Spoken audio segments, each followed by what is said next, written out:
Check one, check. All right, so well, we're really excited about this spot tonight. This is going to be really, really fun times getting into all the things with our friend Special K. Normally our guest is on call with us to start the show, but there's a computer reboot in progress, so we will hear Special K's voice momentarily. I forgot to ask. I'll ask the question once she's back, though. It's a basic question. How are you all tonight? Hello, Bard friends and other friends, Sam Fam friends. Good to see you all. We are ready for any and all chaos tonight, including any potential raids and redeems that may come our way during this Q&A session. And don't forget, after they that's good to see. Thank you so much. Thank you so much, Kay. That's pretty cool. I did not know if you were a fan of sticks. So let me talk a little bit more about that once we get you back on the call, but that's pretty cool. Let me get out of here and join this call again. See if that works. Do we have contact? I do not think we... But yeah, good stuff. Okay, so... you should be good. I hear something. I don't see anything. Yep, I think we're back, but the camera needs to get turned back on. So okay. Hold on. We're fixing it. Sorry. Well, it's like those... We have a electrical energy problem in the room. And when Pete's at the computer, sometimes like he'll get up and we don't know why, but it's only him. And it's not like he's making it up because we see it happen. Yeah. He will get up from the chair and the computer will just zap him. And then the computer just shuts down. That's crazy. Yep. I know. I mean, we know there's chaos at the nerd cave and all that, but that is really next level. It is. Okay, I got you back. Okay, great. I see your video. We're good. I think we're good. Hey, nice. We're back. I love it. Oh my goodness. Derek, welcome in to Derek WW. Can we give Derek a shout out in our chat? It's so good to see you. Homo, welcome in. Nice to see you again. Oh, Don't hi. touch the computer when you leave the room. Close the door. Go away. All right, I'm by myself. We're good now. Okay. I think we got it. And I do want you to tell your friends about the spot because we're going to do Sandwich of the Week early tonight because this sandwich is I'm really excited about tonight's sandwich. I'm excited about tonight's sandwich too. I can't wait to see what your sandwich is. It looks great. Yep. Just from description. It requires assembly, and if it gets assembled too soon, it turns into a soggy mess. So I can't. I've already toasted the bread, so that's all ready. Okay. But I'm good to go do the sandwich whenever you are. All right, let's do it. All right. PJME, welcome in. Peach, welcome in. It's good to see you tonight. Jolie, welcome in too. Welcome in. It's nice to see you tonight. It's so good to see you all in the chat. Thank you very much for coming down to support. So my question was going to be, can I refer to you by your regular name during this show? And I would assume yes, but... Yeah, that's fine. Okay. It's okay. I answer to Kay. I answer to Kristen. I answer to Special K. It's all fine. I'm used to being called any of those things. More recently, people have called me Kay. Okay. But any and all is fine. Okay. So no worries. Cool. Oh, Pepper's in here. This is great. I'll send a message that. Yeah. Here. Mark Gerganis, welcome in. Wow, recording sensation, Special K. Oh my gosh. True story. True story. We all have regular names too, eh? We do. Yep. I'm no different. Yep. True story. All right, let's just start this thing. This is really exciting. I'm really excited. Let's do it. This is gonna be really fun. A lot of stories tonight. I promise you, friends. This should be a really fun spot. I think so. I hope so. Oh yeah, no doubt about it. No doubt about it. Here we go. Let's do it. And I do want to remind everybody of the community challenge to redeem a... Well, hello, everybody. First of all, hello, everyone. Well, thank you so much, Pete, for the resub. Thank you so much. 8 months. Yeah, pump it up. Let's go to see you. My name's Davey. I'm a variety streamer, and it's nice to see you all tonight here on the Sandwich Show. And the latest in our continuing Sandwich Q&A series takes us to North Carolina, and one of our beloved bards has joined us tonight. So good to and reintroduce to many of you, Special K. What's going on? Oh, there we go. Hey. There I am. Hey, how's it going? Hi, everybody. Hello. Hello. Yeah, it's great to see you again. I was so thrilled to see you at TwitchCon too, which was really cool. I'm glad you made the trip. And how are you? It was awesome. It was great. TwitchCon was really fun. Oh, yeah. And I am doing well. Normal everyday day here. It was a Monday, so back to work in the new job. It's been good. How have you been? I've been good. This spot has been one of the one I've been looking forward to. Like we had you all on together like back I don't know, about a year and a half ago, and then we got Tim for a spot. I'm like, let's just keep it going. Like, let's go Special K, and then we'll just go from there, and we'll see how it goes. Yep. But we'll get Giblet on here too. Absolutely, it's absolutely in the plans. Giblet, watch out! I'm gonna come for you too. Right? Oh my goodness, King! Happy birthday! So good to see you on your birthday. Yes, I hope your birthday stream was awesome. Oh my goodness, King! Welcome, and King, shout out to King who had a couple of birthday streams yesterday and today. So good to do Pepper stream. What do you think of that? No. I don't. No, Rahamo, no. Everybody still wants me to do the one chip challenge again, and I don't like that. That was not fun. It was fun for some people. I know. It was just fun for all you people that like to watch us suffer. There was a few good clips that came out of it, and a wonderful GIF/GIF or whatever you want to call it that either Rahomo or Half Pint Carrie created. That was Pete when he ate the chocolate. That was great. Pete's just for the clicks. Exactly. For the clicks. Yeah, that's what they tell me. Absolutely.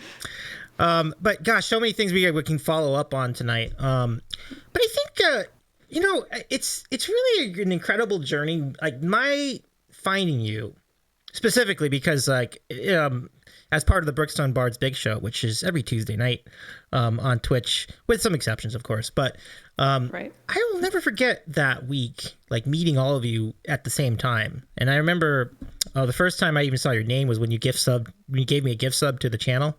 I'm like, I need to go thank Special K. And it took me like a week to find you.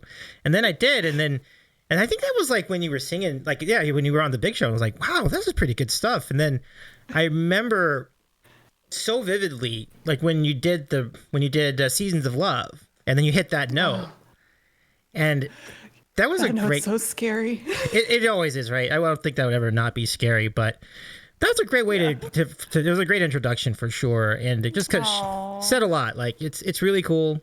Now you've recorded two songs, and they're on Spotify, so you can I know they can end up on playlists and things. So that is so wild to me. Like that really. That is just wild. I can't even, like when everybody says it and, everybody makes, the joke or whatever, recording artist, like that's wild because that is not something that I ever thought would ever be. I was the one that, in the background. I sang when I was younger. I sang in high school and all of that, but I don't think anyone ever would have said, yep, that she'll have like legit music out there that will be out there forever. Like, no. I'm honored. I'm really honored that they asked me. Well, the one they asked me, the other one I just told them that it was going to be. I wonder which one was which. That's pretty funny. No, to the bone I was asked. Oh, okay. But for you, it was like right after the stream was over. Mm-hmm. I happened to be off that day, and they had gotten done writing you on the Songw3rks stream, and I burst into the room, and Pete was still on the Discord call with Art, and I was like, just so you guys know, I'm singing this. Nice. No one else can sing it. How did you? What inspired you to do that? Like, what was it about that song that you liked so much that you wanted to sing lead? As the song was being made, as it was being created, I could just. They started from the beginning saying that it was going to have a very like Chicago Mama Morton, like, the when you're good to mama, mama's good to you, like that kind of jazzy feel and very just like sultry kind of, and I really gravitate towards that kind of stuff. I'm sitting down there doing whatever it was that I was doing that day. I can't even remember, probably some sort of chore or something. I don't know. And I'm just over and over and over, because they play it quite a bit as they're working it out. And by the time it was done, I had the whole thing memorized, and I already felt comfortable with it. And so I came up and I was like, "Yep, it's mine." It's a great call too. So, yeah. I mean, so they were like, "Okay." Absolutely. It's interesting. You brought up Chicago, like the musical Chicago, and I know very well that you're a big fan of musical theater. And has it always been in you, like from? Yeah, yes, I do see it. It's a puzzle. It's actually a puzzle. That's what that is. And then I Mod Podged it together once I got it done, because puzzles, like, if you do them, and then what are you going to do with them? Yeah. You're going to take them apart and put them back in the box. Like, so I Mod Podged it. That's actually what the Ursula is too. Oh, okay. And the piece of the Wicked Queen that you can see over here. They're all puzzles. But to answer your question, Broadway has always been a thing in my life. Always. So, and it actually goes back even farther than like just my childhood. It goes to like my grandmother, who sang forever. She was in different productions and things like that. I can't remember what one it was, but it was like a local production of a musical. And then she always, she was always singing when I was growing up, and I sang with her in church and, all that kind of stuff.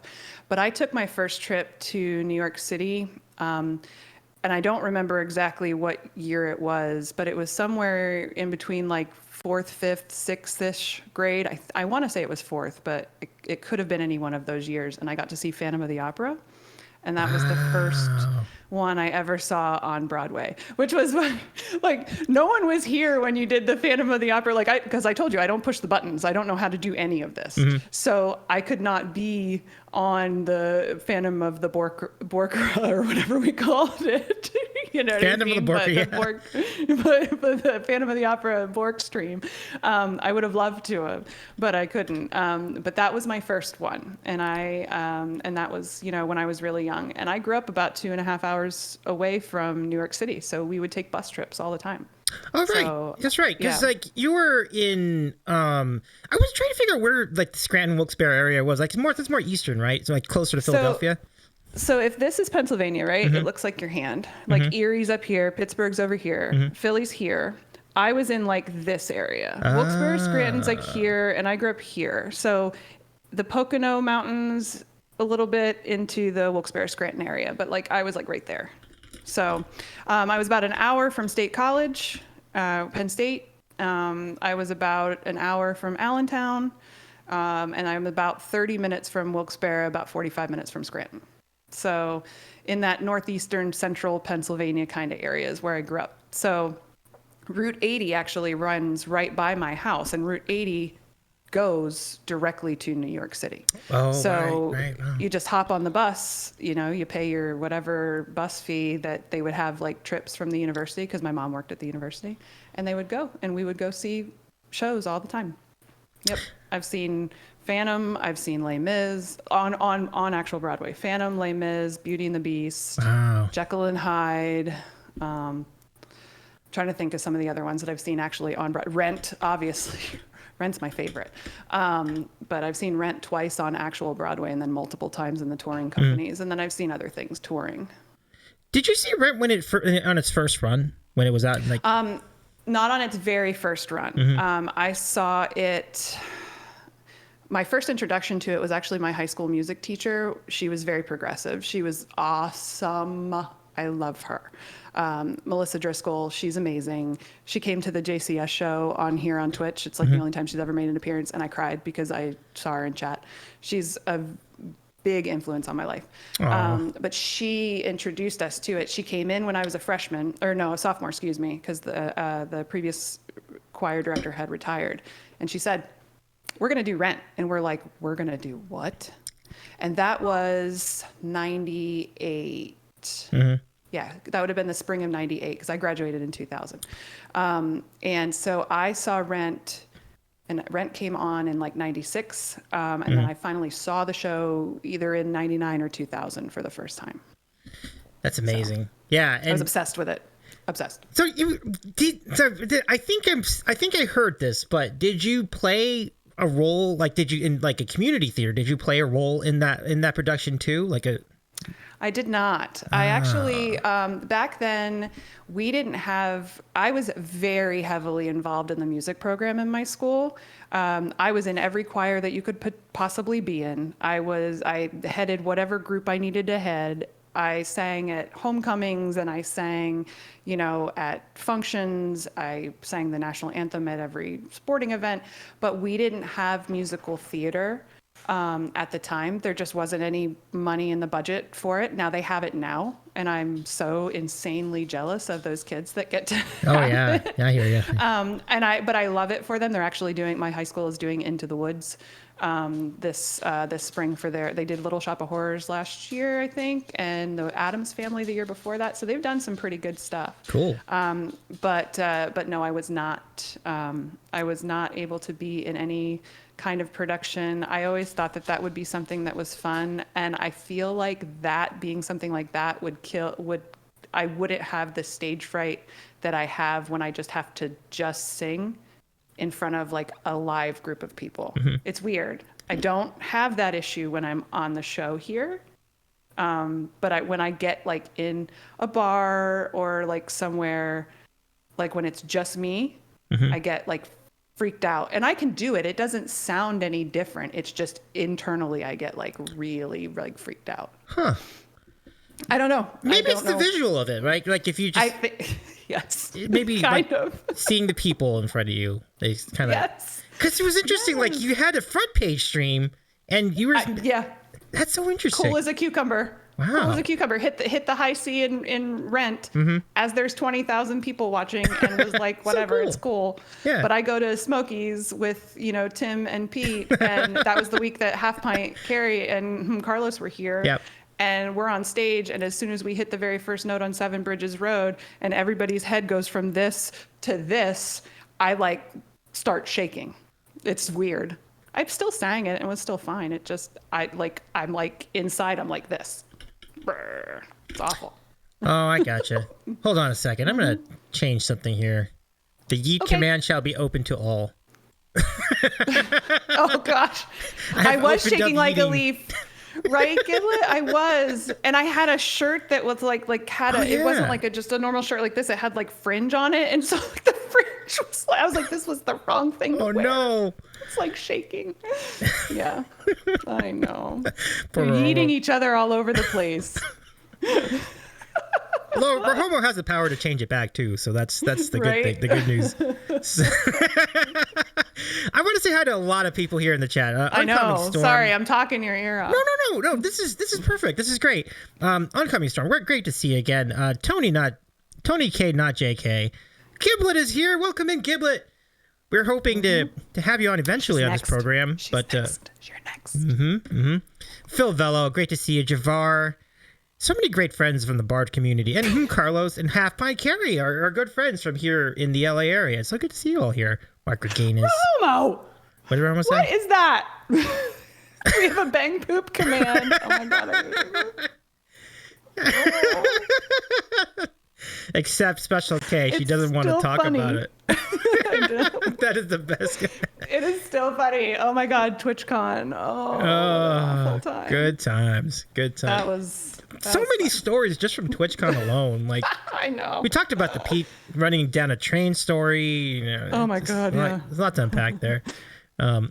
Tim says, yes, when you want to have the most epic Harry Potter and Games of Thrones show, Giblet is your... Exactly. Oh, yeah. If you want to have that, you could give her all the... You want to have that trivia, go for it. I know. She will... she will hit every one of them. Yeah. Oh, yeah. She knows her stuff. I'm going to come up with some tough ones, but you're right. Even then, it's not going to matter. Like I don't know. I don't think... I would be surprised. If there was something that she didn't know. Yeah, I would be very shocked. For sure. Tim, welcome in. Well, how's it going, Tim? Good to see you. It was great chatting with you a few months ago, too, on this program. So here's the reason why here's one of the exciting moments of the show. As you all know, it's sandwich time for all of us here. So let's bring it in. Time for the get ready. The sandwich. Yeah, okay. And let me just give you the intro. Sandwich of the week time. And let's go over to Special K and see what our friend K has for us. Okay, so my sandwich requires a little bit of assembly. Okay. I did not do it ahead of time because if I did, my sandwich would be a soggy mess. So I figured the last time I was on, when we were all together, I did the All-American from the Earl of Sandwich. So that's where I know Earl of Sandwich from is from Disney World. So I said, what is my other favorite sandwich at Disney World? It is the Lighthouse Sandwich, and it's from Columbia Harbor House in the Magic Kingdom, which is in Liberty Square. I'm using multigrain bread. It's supposed to be like a sunflower bread, but it is a vegetarian/vegan option. Not that I'm vegetarian or vegan. I just really like the sandwich. So I'm using multigrain bread, hummus. Nice. So I'm going to put the hummus on there. Okay. So you got a cooking stream too, folks. This is great. I know, I'm spreading the hummus on my sandwich. And then you have, it's supposed to have broccoli slaw, but I couldn't find any, and I did not feel like making broccoli slaw, so I'm just using regular slaw, which is why it would be a big mess if I would have done this early. And then... Oh, yeah. Valid. Then tomatoes. Which I love tomatoes. So 2 slices of tomato. Those are big old tomato slices. I love it. I know. I will eat them like apples. Oh, same. On my computer desk. And then cut and serve. And here I'll show you all my sandwich. Ta-da! It's dripping already. That's a juicy sandwich. Oh my It is a juicy sandwich. Her tomato slices don't mess around with feet. I love it. That's why I couldn't make it ahead of time. That is why, because it would be a big soggy mess like it already is. Yeah, 100%. But it's super delicious. It looks great. That looks really great. So I used to eat it all the time when I was working at Magic Kingdom. One of my offices was right next to Liberty Square, so I used to eat that. I used to go in there and get it all the time because I worked in food and beverage and I could get it for free. That's I mean, that's a nice perk, but obviously they should give you at least some perks for working at right, like working at Disney. Right. But all right, so let me quickly give you the sandwich I have. By the way, Halfpint says I love cherry tomatoes, but Giblet says you lost me. So I think we have a difference of opinion on the tomatoes. All right, folks, here's what I got tonight. I couldn't help but think of you all when I got this one. This is a deluxe Cuban sandwich from Versailles. Versailles is a restaurant in Culver City, which is kind of close to where I am. But this looks like I saw this come in, and I'm like, oh, this should be nice. And I'm like, whoa, this is even better than I could have imagined. It's got, all the accompaniments, the cheese and the pickles and the pork and the ham. Got a lot of fries, which also I tasted a couple of fries on the way in. That looked really good. Oh man, yeah, thank you, P. Yeah, my man, Cubans are the shit. They really are. They really are. I really enjoyed it when Pete revealed that was his favorite sandwich, and what's not to love? Like seriously, like this looks really good. Like now I have to find a place to eat this. Yeah, this is a challenge I have too. It's in my face. One of the Tim says one of the best Cubans of my life down in South Beach. Oh yeah, definitely. I feel like if there's a place to have a Cuban, South Beach is the way to do it. Yeah, I had a good sandwich too. Nice. Wait, where's my button? Let me get my button up here. I need my button. Hold on. Delayed button. Sorry. Like delayed penalty. Like delayed button. I wasn't ready for the button. There. I'll be more prepared next time. Mark it on it too. I love it. Mark Kokinis. Y'all are tigers. I love it. All right, let's enjoy. But I was just gonna say, like, it's really tough I can't eat over my regular desk anymore because I've noticed all the crumbs went in the keyboard. My keyboard is so. Yes. It's so much cleaner now that I've stopped eating over it. So, let's enjoy. Cheers. Cheers.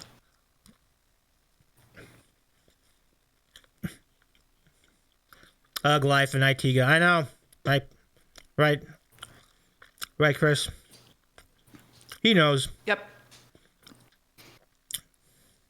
Yep, and Columbia Harbor House has really, really good clam chowder, too. Mm-hmm. I mean, they have, like, fish and chips and clam chowder and chicken fingers and this sandwich.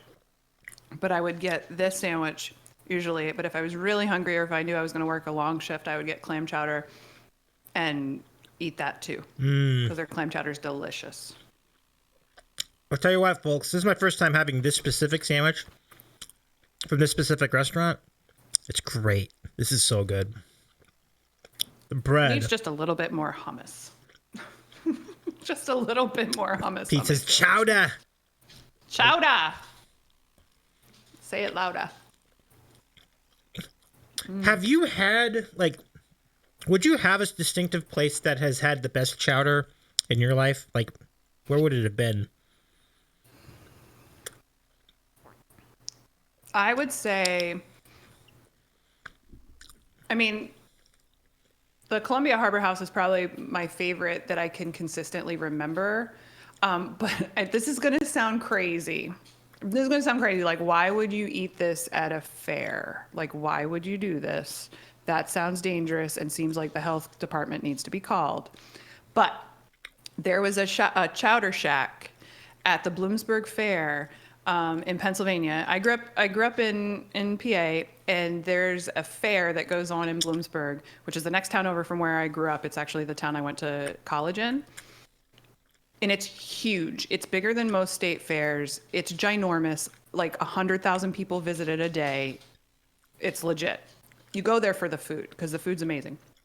But there was a chowder shack that used to be there many years ago when I was growing up that had the best clam chowder. But I don't know. I haven't been back in years, so I don't remember like if they were affiliated with like a chain that was up there or if they were just like a mom and pop shop that does that every year. But their chowder was delicious. And it was New England clam. It was like it was the white kind. Really? It was really good. Oh yeah. Mm-hmm.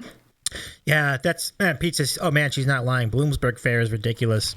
Mm-hmm. Pete also says Bonefish Grill. Do you have any thoughts on Bonefish Grill? I used to work there. I really like their chowder. It's more of a crab chowder, but it is very good. It has a little. It's cream based. It has some sherry in it. It has some corn, peppers, and like big chunks of crab meat. Like not just like little pieces. It's like big chunks of crab. It's very good. Sounds great. Crab corn chowder. Yeah. Oh man, I've had a crab corn chowder. That sounds super good. Oh, that sounds so good. So, Ann Arbor, welcome in. What's going on, Ann? Welcome in. Nice to see you. Sounds like crab bisque. Carrie says, I love corn chowder. Yeah, for sure, right? Like, corn chowder is good stuff. A reminder to everybody in the chat, we do have a new community challenge, which is running. We have 24 days left, and if you want to hear 3 straight hours of Styx music on this channel, you can do it with your 2,000 points. And Kay, I did not know if you like Styx, but it would make sense because they have a lot of musical theater leaning, specifically DDY does. Like, Dennis DeYoung really had that whole soul vibe going. Oh, yeah. No, they're fun. I like them. Pete sings a bunch of their stuff too. And when I saw the community challenge, I was like, oh, yes, I will totally do that. I will totally contribute to this. Yes, make this happen. Thank you, everybody. Go. Well, thanks for the points. Pete, thank you very much. Contribute your points. Hit the thing down below and do it. Make sure you do it. Thanks. Thank you, Kay. I appreciate that. The funny thing is that I kind of just did that like, well, I don't know if I'd really want to do that, but as I started like playing some of the songs and learning and like listening to them again, I'm like, you know what, this would be a pretty fun idea. Like this would be good. We could even switch it to karaoke if that would be better. But it should. PJ says, love that Paradise Theater album. Geez, okay, Mom. I don't know if that was in response to me, but oh yeah, it was. It was definitely a response to me. It was a response to me. That was totally a response. Do it now. Do it now. I'm not going to ask you again. Okay? Yeah. Let's go. Yeah, Rockin' the Paradise. Like, kind of more or less led off the album, right? So, like, that was a fun one, too. Do you ever see the video for that? It's actually pretty fun. Like, they actually did a video for that song. It was actually pretty good. Oh, I haven't watched music videos in forever. I miss them. Yeah. I mean, I'm sure they're still out, right? Like, I imagine they still exist. Oh, hello, Mon. Good to see you again. Welcome in, Mon. Our friend Mon, fantastic. Remember when Mon was on in December? Like, Mon was amazing artist. So follow her if you can. Yes, the Avatar. Yeah. Mon. Oh, it was great. It's pretty cool. So yeah, shout out to Mon in the chat. Let's see, Peaches. I guess I know what I'll be requesting from you next time. Yeah, there you go. Half Pint says, I remember watching MTV back in the day, watching music videos. I was always so excited when Take On Me came on. Right? Yeah, that was a great video too. Yep. Let's see. Yep. Personally, I was a fan of VH1's pop-up video. Yeah, I thought that was super fun. VH1 loved pop-up video. Yeah, pop-up video was great. You learned a lot about each of the videos. Like, do you remember any specific ones that kind of stood out from, like, just from the trivia behind it or anything like that?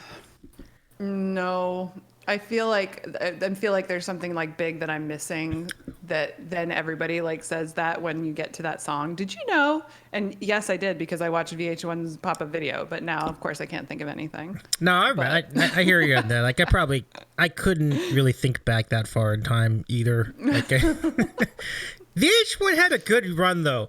Like the mid 90s VH1 was kind of like peak VH1. Like, it was really the best VH1. Like, yep, I would agree. Yeah. I would agree. Let's see. Sledgehammer is the greatest video of all time. Yeah, that's a wild video. You know what I noticed about that video? No computer graphics. I'm like, kind of interesting. No, it's all like stop motion. Yeah. It's awesome. Oh, it's a great video. Yeah, it's great. Ooh, we love this. Absolutely. Mon says, like, now I can be a true audiophile. I got some hi-fi monitor earbuds. That's the way. Nice. That's the way. This is the way. Yeah. That's true. Yeah, but Pete was like, VH1 in the 90s was just what MTV used to be. That's because they went to the Real World and Road Rules, which I totally supported because I loved. Yeah, I was going to say that too. Like, I think MTV in the 90s was actually pretty cool. It's I liked good. it. Yeah. A lot of people didn't, but I did. So I was okay with it. Yeah, it was kind of a different like twist on the like what they were doing with it, but it was still pretty. Yeah. You had there's a lot of, like you said, those are two great examples. Like, there's still some pretty good stuff. Mond says, you want a crazy video? Lay it on me, Mond. We'll see if what Mond has for crazy videos. But Playing God by Paula Feig, that's a deep cut for sure. I have not seen that one. Have any of you chatted? I've not. Yeah. Nope, I have not at all. I believe it. Mond definitely is keen to visuals, so oh yeah, I'm positive that she's right about that. Okay, so we were getting into. So if you were raised in Eastern Pennsylvania, why are you a fan of Pittsburgh teams then? Because my dad was born and raised right outside of Pittsburgh. Yeah, I've always wondered a little that. town called Monroeville. Yes, I know. It makes no sense because I was on the eastern side, but I am a Steelers fan, Penguins fan. Okay. But that's because my dad grew up in Monroeville, like right outside the city. I mean, you get on the 376 and you're right there, like on the Parkway, a couple exits and you're in. So cool. Yep. I like it. Yep. Pete says Radioactive by Imagine Dragons. Is that the video? That's the music video that I refuse to watch because it will completely. I have the music video that should be in my mind for that video or for that song. I have already created it in my brain and it's wonderful. And I don't need to be whatever. There's some sort of like puppetry going on in that video that I know of that they told me, and I don't want to watch it. No, thank you. Nope. Because it'll mess with my perfect vision that I have in my head. Well, before we get to let me do this for whom Carlos has redeemed the Filthy Adult Coloring Book. By the way, yes, I recommend the furniture catalog too, because it is a hoot going through these overrated, overpriced. Wait, first of all, some of these aren't even filthy. Like, this is like great, but how about never is never good for you. But it's not even filthy. What? Like, that's not even right. There's no cuss words in that. Wah, wah, wah. Like, come on. I have mixed drinks about feelings. Great line, but not filthy. Let's try something filthier. I guess. I would do my own big swear coloring book, and it would be a lot better. Like... That one's great. I do like this one. Yeah. You are a fucking sunshine. Exactly. Burroughs book. I feel like someone would do that, color it, and give it to me. Like, I really do feel like someone Almost says Burroughs book draws penises everywhere. There, I fixed it. There you go. Let me do this. Even though it wasn't redeemed, I'm going to do this anyway, because I just have to show you this. First of all, look how big this catalog is. It's 2023, and I got sent a catalog like this big. What? I didn't know they still made these, but I don't. Wow. yeah. Okay. So what is okay? So this is the most uncomfortable furniture you will ever see. I'll show you an example. Look at this table and the chairs on this table. Notice how the backs only go up to like maybe your hips. What? I know. Thanks. I know. No thanks. And you know this, you can get this for the low price. This entire collection. You can get the table for only $3,850. What? And each chair costs $11.75. No. Nope. No. Yeah, I don't know. Nope. Whoever buys that, Tyler Durden needs to make their appearance in their house and make sure that they get their life right. Because that's just insane. It's ridiculous. It really is. Now, look at this one. Carlos says that's a deal. What's up, Mark? How's it going, Mark? Welcome in. Shout out Mark Cords, my friends. Go follow Mark. Mark is Hi, Mark. Hello. I mean, these would look great on the Starship Enterprise, but I think these are less comfortable than those. Please tell me how much are they? Okay, so each of these chairs. Oh, this is ridiculous. Each chair, not both of them, each one is $4,895. Shut the front door. I know. I'm pretty sure that there was one that had one of my college party houses that had like puke on the side of it and was just as whatever. Oh my God, no. What company is this? This is called RH Contemporary. No. Yeah, I just Let's file that under things I will not be purchasing.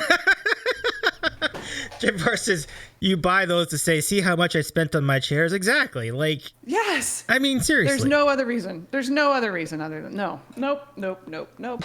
Yeah. No. Peach says, puke adds value, especially celebrity puke. Carlos, just put it on an expense report, Kay. Yeah, right? Yeah. I'm pretty sure that my boss will not approve that.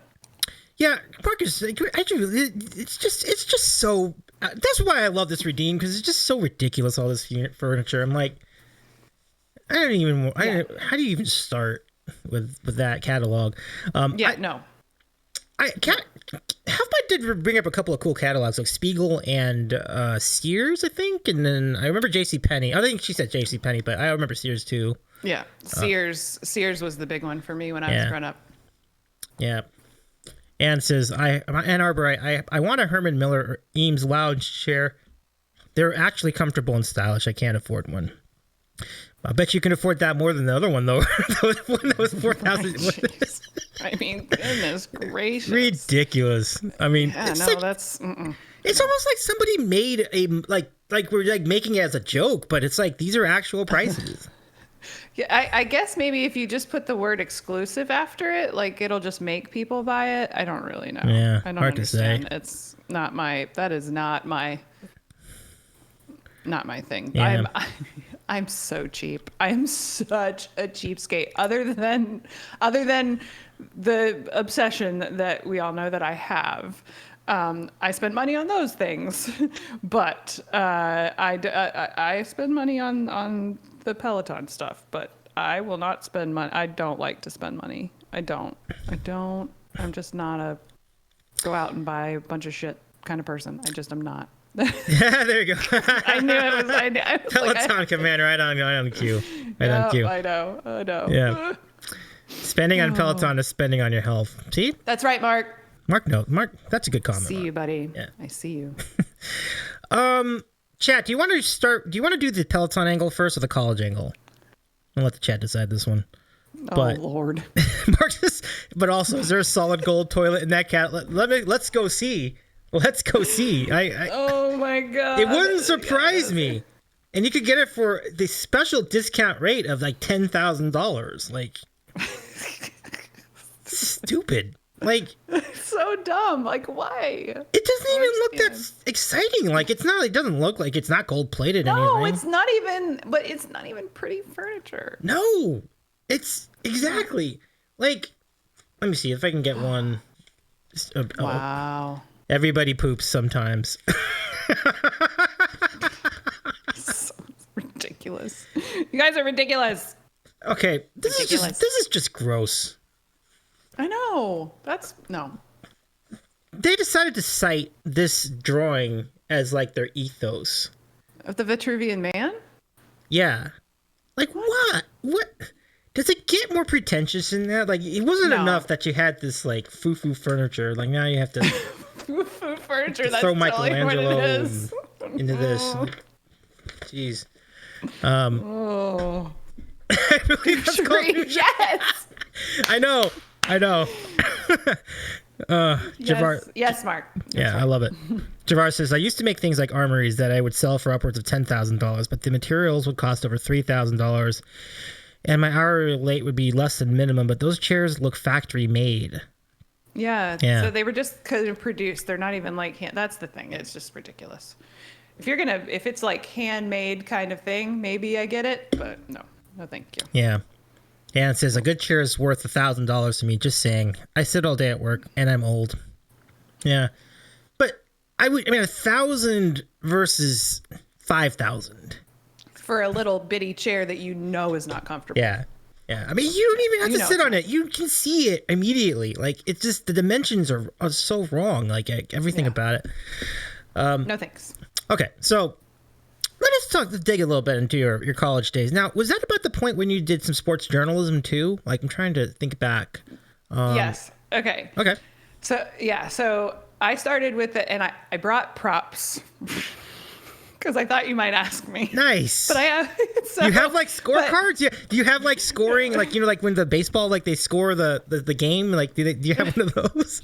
No, I actually have. I have articles and page layouts that I've done. But I also have pictures of them if you would rather, if we can't get the screen to pull them up, because I can send them to you. But I started, so I got into the university newspaper at first, I didn't want to write about like just regular stuff. I wanted to write about sports. Oh, go ahead. Where did you go to college, Suzanne? Bloomsburg University, okay. In Pennsylvania. It's a PSAC school, so Pennsylvania State school, not Penn State. It's just a Pennsylvania State school. But there's a bunch of them. There's 14 PSAC schools in Pennsylvania, but Bloomsburg was one of them. I went there partially because it was free. Partially because I didn't know what I wanted to do with my life, and I didn't want to go somewhere where I was going to pay a whole bunch of money to not have any clue of what I was going to do. Again, remember, cheap, right? So anyway, I decided that I wanted to be a part of the newspaper, and I had been a mass comm major. I changed my major 5 times when I was in college, by the way. Again, didn't know what I wanted to do with my life, but I got involved with The Voice, and I didn't want to do like regular reporting. I wanted to do sports reporting. So I started off just as like a beat writer, and then I became an assistant editor, actually section editor. And then by the time I was a senior, I was the managing editor of the entire newspaper. That took me from that, my internship, I had to do an internship so I could graduate from college. And even though I was a comm studies major, they let me do an internship in mass comm, and they went ahead and converted it. My Disney college stuff did not transfer for graduation. They didn't think that the ones that I had done prior to my graduation were sufficient enough for college credit, which is fine. I was like schlepping hot dogs and hamburgers and dancing in a parade and doing stuff like that. So I can understand it. But I did, hold on. So this is, and I can send this to you in a picture form if you want, but this is like my scrapbook. Ooh, I see it. Mm-hmm. And this is the newspaper that I was the editor for. So there's that. And like, there's a whole bunch of stuff, but this was just one of them. And my byline is right there. Top Oh, yeah, fold. I do see that. Yep. Yep, right there. So that's that. And then I did my internship with a small daily in Bloomsburg as well. They are called the Press Enterprise. They're still around today. And all of these are articles that I wrote. I kept them all. Let's see. Question: is there any coverage of lacrosse in this paper? In the college one, there is. Okay. Oh, you're in high school too. I didn't realize that. Wow. In the college, there is, but this I covered when I worked for the Press Enterprise. I covered high school football and college basketball. Okay. And hold on, I'll send. I don't know if you want to see. Here, I'll just boop, boop, boop, boop. You can choose. I put them in your DMs. You can choose if you want to bring them up or not. But those are just some articles that I. Okay. Yeah, something to be in the DMs. I can probably queue them up. Yep. Oh, you already did. Okay, I see it. Yep. Oh, yeah, there you go. Give me a second. I can get these up. Yeah, that's fine. Yeah, I love these comments from Mark. Like, you didn't get college credit for Dole Whips or pretzels, Mickey pretzels. No, I didn't. Well, and the thing is that all I wanted to do was go back there. So once I graduated college, I did another internship down there that was like it was called a professional internship, where I worked in the casting department, and then I did another internship after that that was like an actual management position. But none of them helped me graduate; they just helped me get a job. But no, the ones that the first job I had was like hot dogs and hamburgers and stuff like that. The second job I had was loading people on rides and doing like Fast Pass when they used to have the paper Fast Pass tickets. And then the third job I had was dancing in a parade, which was super fun, but I don't think you're going to get any college credit for that. So, you know. Were you like what kind of characters were you when you would dance in these parades? Like flowers? Would you be like When I danced in a parade, I was in what was called Tapestry of Dreams. It's very difficult to describe. Oh, okay. But I was a puppeteer and dancer, so you could see my face. Okay. I wore a contraption that was like a backpack, but then it had a big pole that went up my back, and there was a big puppet attached to it. Mm-hmm. So like he had arms and legs. His legs would come down and be attached to my feet. So when my feet moved, he moved. When my arms moved, I had control rods, he moved.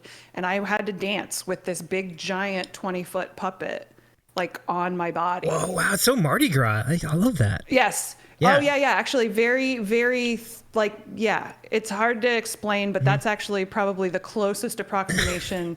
You know, if you look up Tapestry of Dreams or Tapestry of Nations on a Google search, you'd be able to see kind of what it is that I did.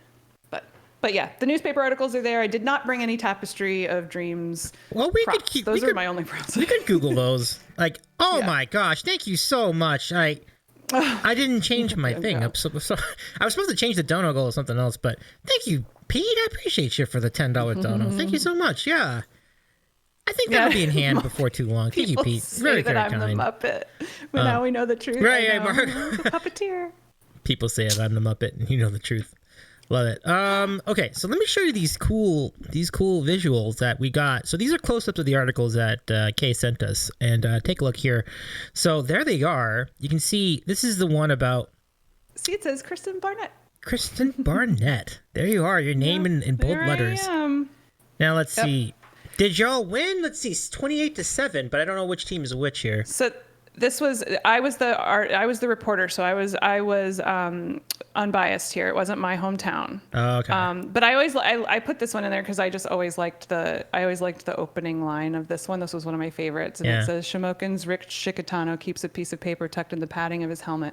On it is a saying that he values, one that he feels embodied during Friday's 28-7 win over the unbeaten Sealands Grove. Nice. Pain is temporary, pride is forever.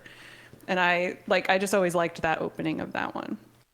But that was my beat. Shamokin football was my assigned beat that I had that year. Cool. Let's see this next one. This is from this is basketball. Okay. Bloom women expect to be strong from the perimeter. That's the small daily. That's the one that has the larger circulation. That is not the college newspaper. That is the one that's actually like the big time. There, thanks, Pete. We're gonna play more of that a little bit later, actually. So yeah, Pete noticed the Spotify song list. Yeah, that's right. I played some Martin Pete earlier before we started the show. So yeah, good times. But yeah, you can see it's a top 10 best sports section. So it was a pretty good. Really? But Bloomsburg was where I went to school too. So I got to cover their women's basketball team as well. That's pretty cool. So let's see. Next we have lacrosse report. Let's go. Yep. Now, yes. So that's the voice. Mm-hmm. So that was also, not only was I the editor, like I designed that, I had to put the pictures where they put the text boxes, like I did all of that too. So making sure that look at the Hotmail address at the corner. I know. I looked at it too. I was like, bsports@hotmail.com. That's snapshot in time right there. Let's see. Yes. See, Ann Arbor, I saw you say that you had been to Bloom Theater, BTE. I had quite a few friends that performed in BTE when I was younger. But Bucknell, I know, I've been there, partied there a couple times. Bucknell is a beautiful campus. Yeah, I've heard good things. Only a little bit from Bloomsburg. So, yep. Yep. That's really cool that you got to go to Bucknell, Ann. That's really neat. So, thanks for sharing that. That's a beautiful school. A beautiful school. All right, so let's see. We've got now your article's here. So I'm pointing to it here on the screen. Let's zoom in on it a bit. Oh. And BU sweeps Marauders. There it is. Interesting. There's a Cower involved. Amber Cower. I wonder in relation to Bill Cower. I don't know, but this is really cool. I have no idea. Look at that photo. That's a home run swing right there. Oh. Check her out. Yeah, I was looking through this earlier. I was like, oh my God, I haven't looked at these things in years. Yeah. It's been forever. That's cool. But yeah, all of that typeface and the what's it called, kerning of the words and making sure that you don't leave singles, all kinds of like. Do you have to do that manually, like to justify the font in each column? Because that is back then. Yeah, I don't know what they do now, but we had to sometimes had to space it out a little bit, because if you found that you had like a hanger on, you had to like either get it all the way up or get it to the next page. So you did have to do that. Now, obviously, too much of it would mess it up. Yeah. Physics, slight differences. Phil says, what is Hot Huskies? Let's go back. Yes, Hot Huskies. What is this? Let's go zoom into this for a little bit. What in that? What? I know. It's a little play on words. But the Hot Huskies were athletes that had good weeks. Okay. But we just thought it was fun to call them Hot Huskies. Sure, that's what it is. I mean, there may have been a time where it really wasn't actually a Hot Husky, and I just put him there, and I was like, yeah, it's fine. It's great. He had a good week. This graphic is amazing. Like, not beating around the bush about what this is about. Yep, they're the Hot Huskies. I love it. Thank you for catching that, Phil. Wow, that's awesome. It really is. It's great to see you. King, thank you so much for joining us again tonight. And Whom Carlos says, so many fonts, which is interesting. Like, is that a good or a negative or a positive? It really is. I think back then it was a style choice. I think they have evolved differently to now. I agree. I think we're better today than we would have been then, because you're right. It's kind of busy. I mean, this is 20 years ago, so whatever they were doing then. But I think back then it was. We used to submit for awards for the newspaper for the college level too. I know we won something. I can't remember what, but yeah. Yeah. It's been a long time. It's been a long time. And I was reading back through, because this is an accompaniment to I guess it must have been a class thing that I had to do, because I have like journal entries that are with it. And like some of them are like, left the office last night at 6:00 in the morning. It was a late night. Left the office last night at 4:00 in the morning. It was another late night, because it would go to print and it would come out on Thursdays. And we were there trying to get as many articles in as we could, the most recent games, because it was only once a week for the newspaper. So I'd be there on a Wednesday night until God knows when. It would be late. So I guess that was definitely newspaper life, editor life, right? Oh yeah. Yeah. Oh yeah. That tracks. Yep. Carlos says, I hear the Hot Huskies is a dad band that's going to be at Coachella next year. Great. Wow. Yeah, wow. Brookstone Bards, a.k.a. Pete. Sounds like a porno mag. Right? Yep. That is such a great idea. All right, so we got one Hot more. Huskies. It's phenomenal. Hot Oh, Huskies. yeah. I mean, you can show it if you want. I don't care. I just said I wanted to send you a couple just so you had them, just in case. Oh, look at this. Look at this line. BU tennis teams flex muscles at PSACs. Oh, yeah, there you go. Yep. This guy's cut right here. I love it. But seriously, it looked like so was tennis. Did tennis have it going on that year? It looked like this seems like a pretty. Yeah, I mean, they were usually actually the football team was really good. Mm-hmm. Tennis was okay, but the football team was really good, and the field hockey team and women's softball and the women's field hockey team actually were like national championships all the time. Really, field hockey. Yeah. Good times. Yep, Jan Hutchinson was the coach of both teams, and she was like the winningest coach. For something I can't remember. I don't know. Pete says, I want to know more about these deep shots over here. Stop. You guys are awful. We're just trying to make it inviting. We make you want to read the article. There you go. Now, see, it was by me. There you go. That was my article. Oh, good times. Yeah. You guys are awful. No, that's great. This is great. There you go. Ann Arborite says Jan was Michigan Wolverines softball coach. She was a great she was a great coach. I've interviewed her many times, and she won tons of championships with the Bloomsburg University, both the softball team and the field hockey team. Just an all around great lady.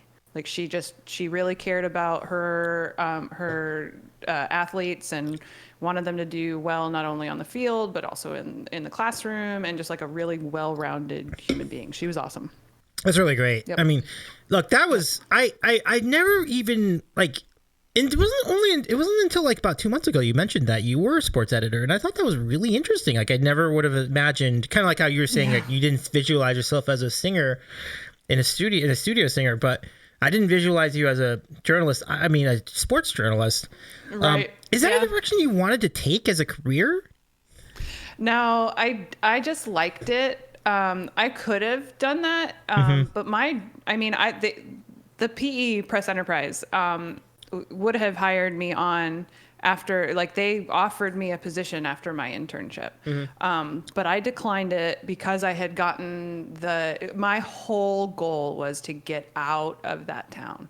Like, I love my hometown for what it is, but I did not want to stay there. Like, I did not have any desire to stay there. There's 10,000 people in my hometown. There's not that many more in Bloomsburg. There's a whole lot when the college is in session, but there's not a whole lot when there isn't. And I just didn't want to stay there. I never felt like I belonged there. Plus, it's really freaking cold, and I don't like the cold at all. So I wanted to go to Florida, and I wanted to go back to Disney. Like, I didn't. My parents had to beg me to come back to graduate college once I was down there. Oh, that's right. So, yeah. So I did what they asked. I came and I graduated, but I didn't. I could have done the journalism thing, and I probably would have been happy. I liked it. I enjoyed it. But my sole focus was to get back to Orlando after I graduated college. That was really all I could think about. Like, I wanted to be back there, and that's where I wanted to be. That's a great segue. And honestly, it sounds like it was the right decision. I mean, think about what happened since you made that move. Like, you met your husband. Yeah, I know, right? I mean, you found, like, really great. You were a voiceover artist at some point during, like, rides? Or was that? No. I did not do. I didn't do. I would occasionally have to make announcements, but no. I did not. I did not do any kind of voiceovers on rides. I really wanted to be like. I really wanted to drive the safari truck in Animal Kingdom. But and how'd it go? Did you get it? I didn't. Oh, no. I didn't get that. I didn't have to audition for it. It was just it was in the where they place you, and so they placed me in attractions, but they didn't place me actually on one. I didn't have a home base. I actually bounced around in Animal Kingdom to like a bunch of different rides, and every day was different, which was kind of nice. That's cool. But no, I didn't. I haven't done any. I haven't done any voiceover work. I've been told that I probably should. but I have not done any voiceover work.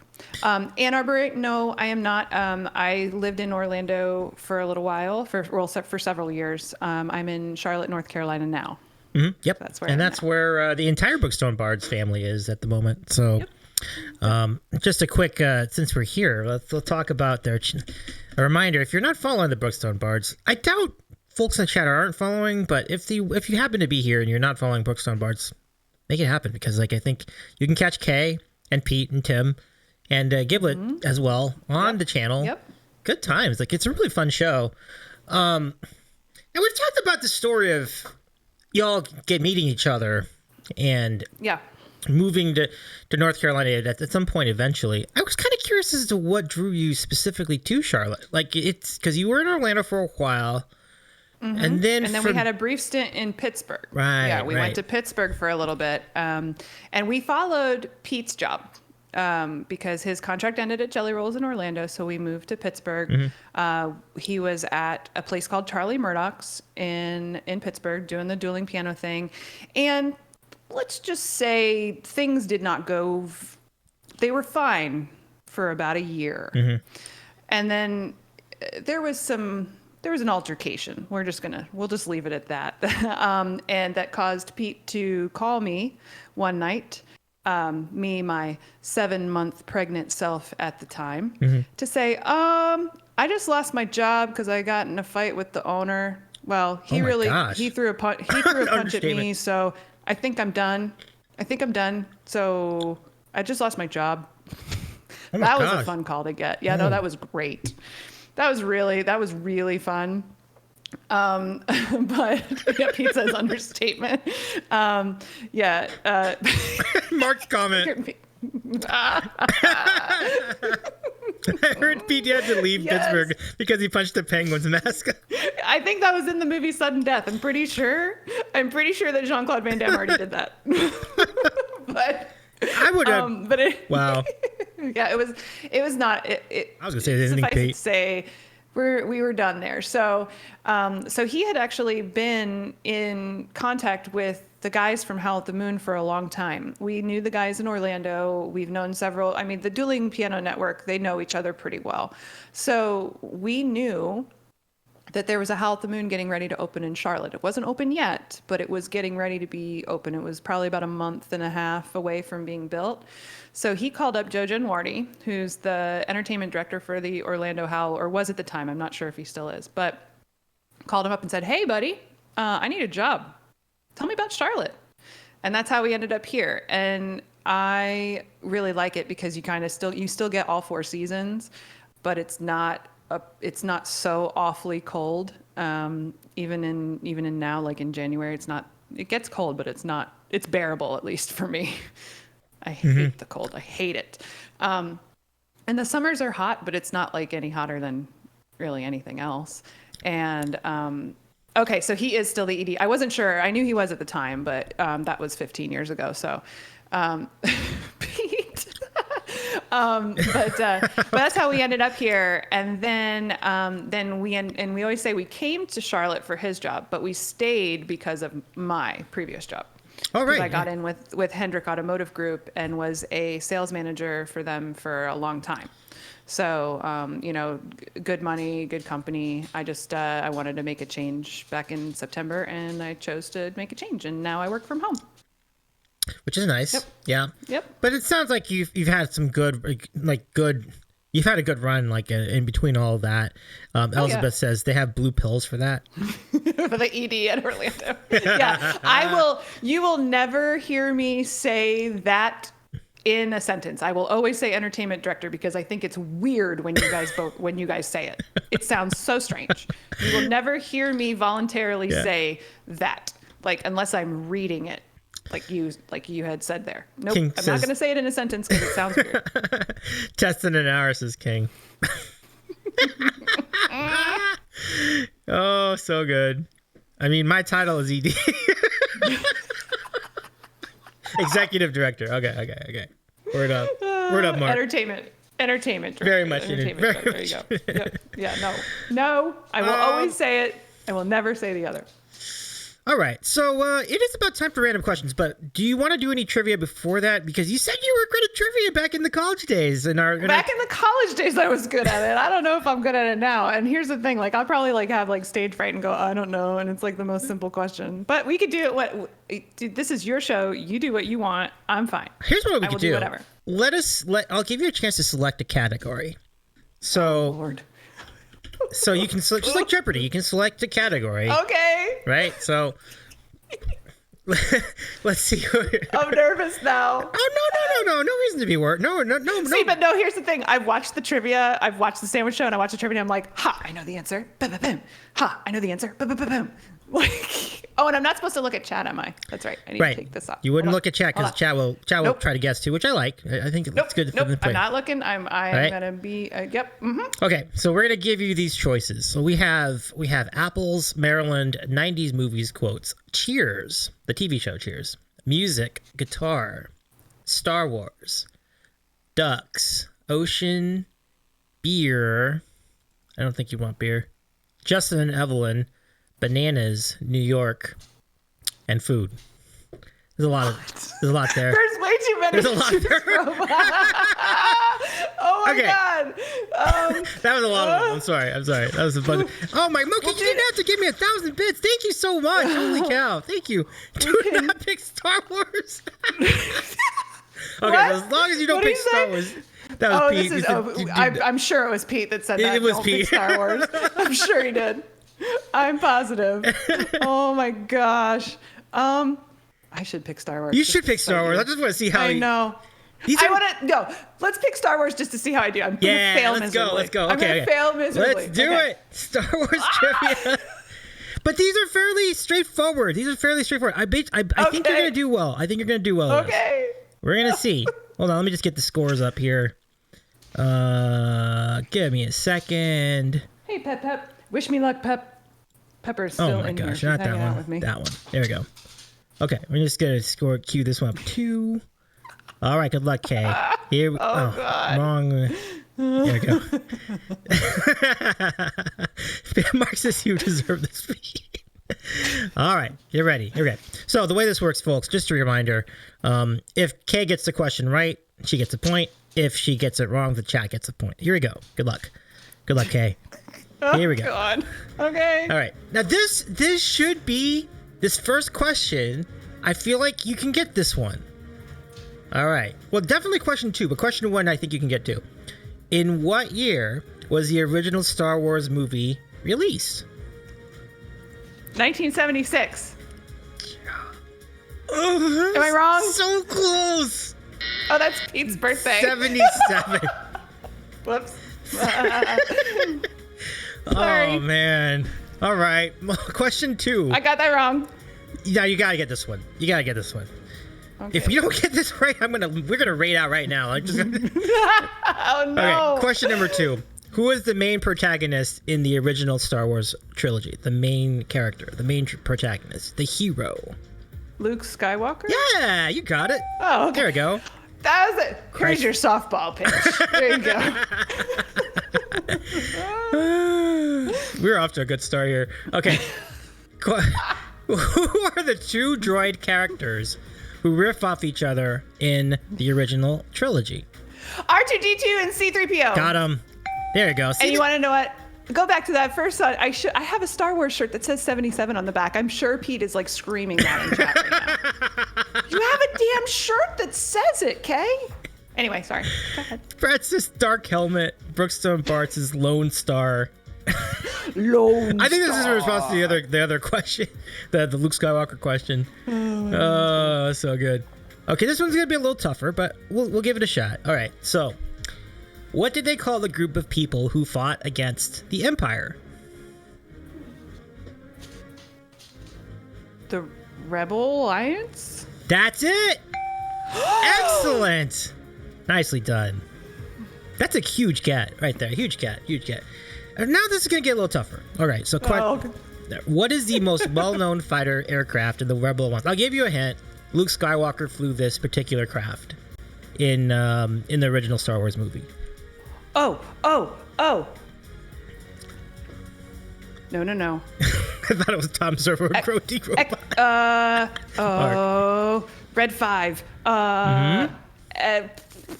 X-Wing. Yeah! All right, there you go. It's like I think Pete's nerddom of Star Wars is rubbing off on you. This is great. I think that's the only reason. All right. Question number 6. You're doing great. This is really great. Okay. The 6th question is, what planet is Luke Skywalker from?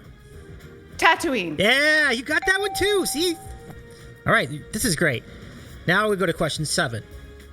What droid character is an anchor of the sequel trilogy? So like 7, 8, and 9, like the most recent films that were... BB-8. Yeah, got him. All right, that's 6 out of 7. Pretty good. Oh, look at me go. So who... And I missed the one where what is the release date? Like, what the hell? Anyway. All right, so next, who is known as the main antagonist of the sequel trilogy? Of the sequel trilogy. So if it was Darth Vader in the original trilogy, who would it have been in the sequel trilogy? Well, Palpatine? I mean, does that count? He's kind of like through all of it. Yeah, kind of. Palpatine? Palpatine? I don't know. No. I think you're thinking of the prequels, but the sequels, it would have been Kylo Ren. Oh, no. I was thinking of the prequels. That's what I was... yeah. Sorry. Yeah. That's okay. That one's all right. That's all right. So okay, next up, we have in Star Wars Episode 4, what's the name of the space station that could destroy an entire planet? The Death Star. Yeah, I got it. You got it. All right. That's 7 right. All right. Now, this is kind of unfair. Maybe you would know, though. Which actor portrayed a character in the sequel trilogy, so the new trilogy, and also shares a name with someone on Sesame Street?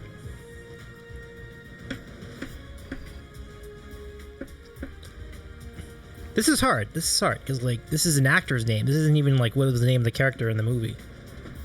So the actor's name is the same name as the person from Sesame Street? As a character on Sesame Street, yeah.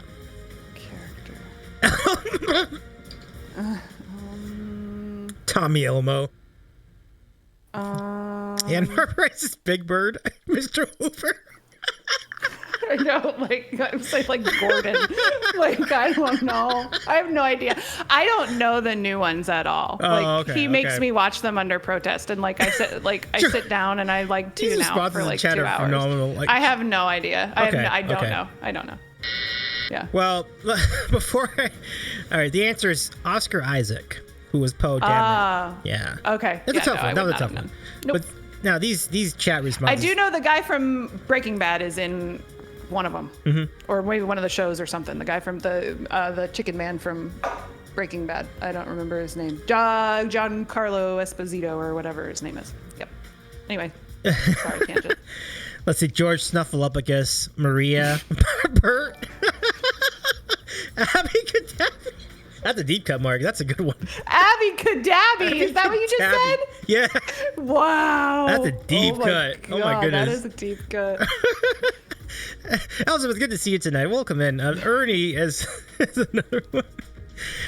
Yeah, I think, that would be Gus. Yeah, Gus, the guy that played Gus, right? Giancarlo Esposito. He was, Yes. He's good at playing. He was, Pete will be mad at me for not knowing the name, but he's, I don't even know. He's a bad guy. Yeah. He's a bad guy, and he's in some of the new stuff. I don't know. Anyway. Pete says Moff Gideon, which is, that would be. Oh, that's it. Yeah. Okay. I would not have remembered it either, though, to be fair. So, Mark Cord says, I know my head's in studio's puppets. There you go. Right? That's true, right? He does. For sure. Oh, he does. He does. Okay, so what is the unit of currency in the Star Wars universe? So if it's dollars in America, what would the unit of currency be in all of the Star Wars universe? Isn't it just credits? It is. You got it. Nailed it. That's a tough one. That's a great get. Great. All right, this is more of a behind-the-scenes question. Besides Harrison Ford and George Lucas, what else do the Star Wars trilogy and the Indiana Jones trilogy have in common?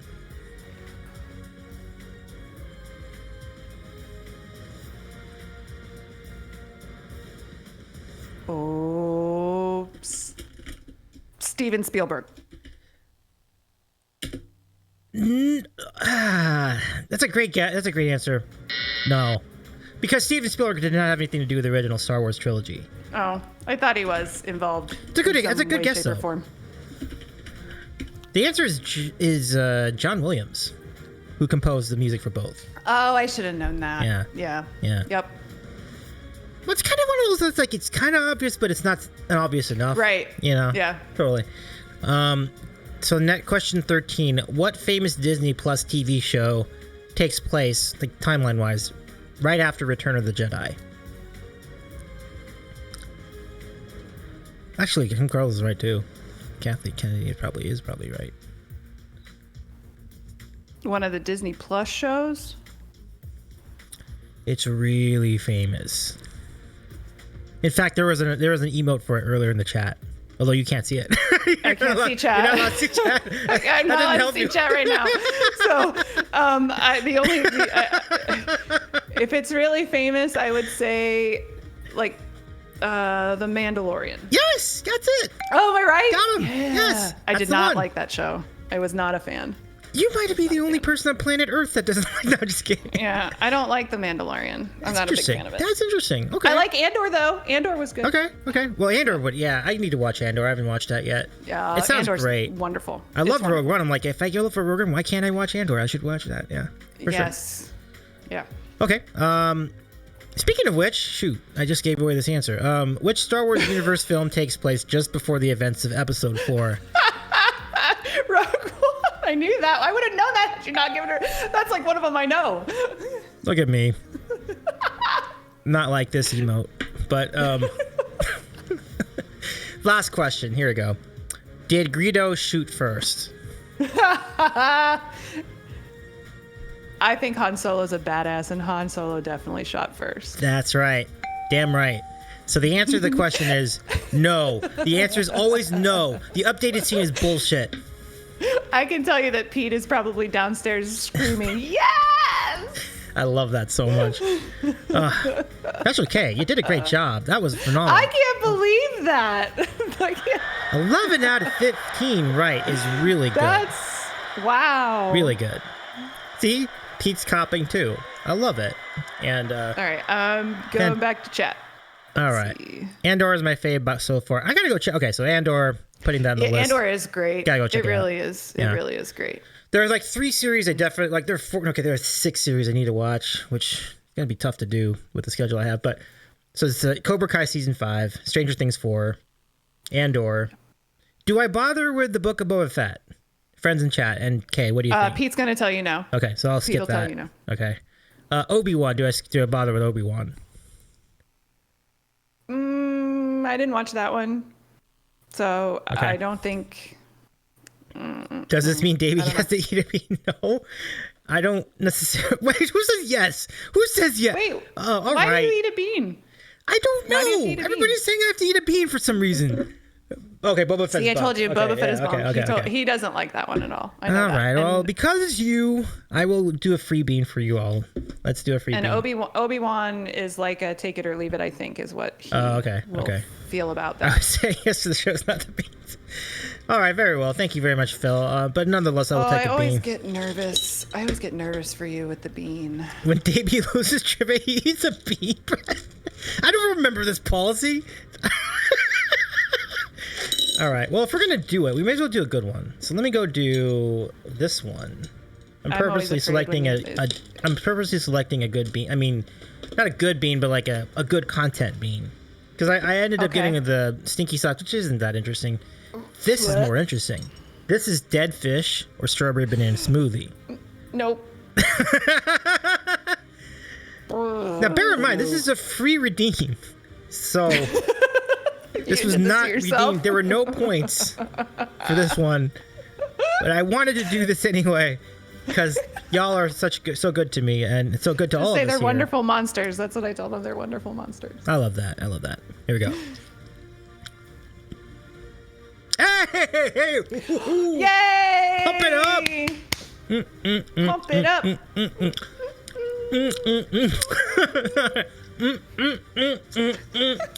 Ooh. I'm so happy for you. Thank you. I'm so happy for you.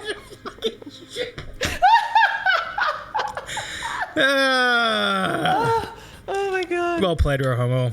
So Romo redeems the actual. Thank you, Ann. I appreciate you. Let's see if I do the dance this time. Okay. So I had glory for like two. I had glory the first time. Let's see about the second time. Here we go. This one's either going to be cappuccino or liver and onions. I know. Oh, thank you so much for the resub. Have fun. Thank you, Carrie. Appreciate you. 12 months. Let's go. Okay. Whew. I appreciate those of you rooting for the good bean. We don't get a lot of them in the chat, but... I always root for the good bean. Always. No. Oh, no. It's okay. I've had worse. It's all right. And I had the good. I had one now? I had one good one, so I'll take it. Rahoma, are you happy? Are you happy now? Oh my goodness, Phil! Thank you so much for that. Oh my gosh, we're gonna have another trivia, because I think what we usually do is when we get the hype train, we get the trivia. So. Oh really? There's more trivia? Well, I wasn't expecting. Oh my gosh! Holy mackerel! Make it go! This is unprecedented, folks. We have another hype train. We have another trivia because of the hype train. I love it. Okay. All We're right, not going to do Star Wars anymore, are we? No. We're not going to do it again. That would be... Okay. That'd be hilarious if we had a second Star Wars trivia. Oh, my God. No, we're not hearing me sing that. No, that's not how this works. That is not how this works. No, ma'am.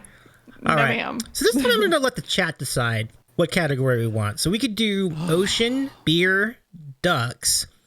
We could do music. We could do guitar. Cheers TV show. 90s movie quotes. Maryland.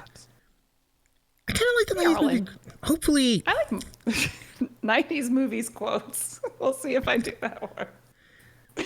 No ducks, no beer. 90s movie. No okay. Maryland. Yeah, Maryland would have been hilarious. That was right. designed. That was intended for Brendan last week. So. Oh, okay. Yeah. Brookstone Bards trivia would be great. However, she would be playing with an unfair advantage because she would know all the answers to that question. Oh, thank you for the 100 bits, Carlos. Thank you so much. And by the way, I do want to thank also Brad Lauren Ipsum for 100 bits and Carlos for 100 and Phil for the resub for 20 months. Wait, that's awesome. We've been on for 20 months. I know, right? I know. That's pretty amazing. Thank you, Phil. Like, where did the last however many years go? Like, right. I don't understand. For sure. I don't get it. Half by Carrie and Smack Talk. Thank you so much for the 12 and 11 month resubs respectively, too. Thank you so much, everybody. Okay. So, all right. Let's do 90s movie quotes. Sounds like we have more or less of a consensus. Here we go. All right, let me put my chat away. Hold on, let me put my chat away. Whenever you're ready. All right, got it. Okay, so I'm going to give you a movie quote. Can you identify the movie it's from? Okay. All right, good luck. Number 1. You can't handle the truth. Oh, A Few Good Men. Yes, you got it. Okay, great. 1 for 1. Show me the money! Jerry Maguire. Yep, got it. Okay, question 3. They can take away our lives, but they can't take away our freedom. Braveheart. Yes! 3 for 3. Keep the change, you filthy animal. Home Alone. Yes! 4 for 4. All right. Act. Mars Attacks. Yes! You first one to get that right. First one to get that right on the show. I love it. Excellent job. Okay, I love that. I can't believe I know that. It's so good. Oh. You might ace this. Like, that is phenomenal. Okay. Oh, you're jinx it. That's right. I don't want jinx. Okay. Next, number 6. So you're saying there's a chance. Oh, Dumb and Dumber. Yes. We're doing great. Okay. You're crying? There's no crying in baseball. A league of their own. Yes. Oh gosh, this is terrific. Okay, number 8. You know the differences between you and me? I make this look good. Shit. Men in Black. Yes, that's a tough one. Good one. All right, this one. Shout out Smack Talk 94 for the next one. Number 9. You're killing me, Smalls. The Sandlot. Yes. Okay. Number 10. Life is like a box of chocolates. You never know what you're gonna get. Forrest Gump. Yep. All right. Number 11. Everything the light touches is our kingdom. The Lion King. Yep. 11. This is amazing. Look at this, folks. Number 12. Here we go. The only good bug is a dead bug. A Bug's Life. Dead bug. No. Dead Judges. bug? Judges. Do we give another chance? Oh no, if I missed it, I missed it. But only good bug is a dead bug. I guess it wasn't that obvious. Starship Troopers. Starship Troopers. Oh shit, yeah. Yeah. No, you're right. You're right. All right. Number 13. This is no time to panic. This is a perfect time to panic. Oh. Hold on. I know this. This is the perfect time to panic. Oh, I can't.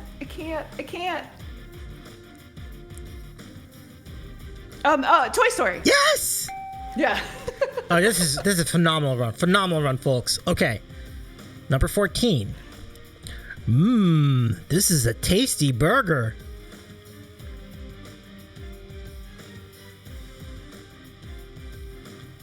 Pulp Fiction? Yes! Yes. That's a great pull. Great pull. Number 15. Finish this off. Here we go. Welcome to the real world. Welcome to the real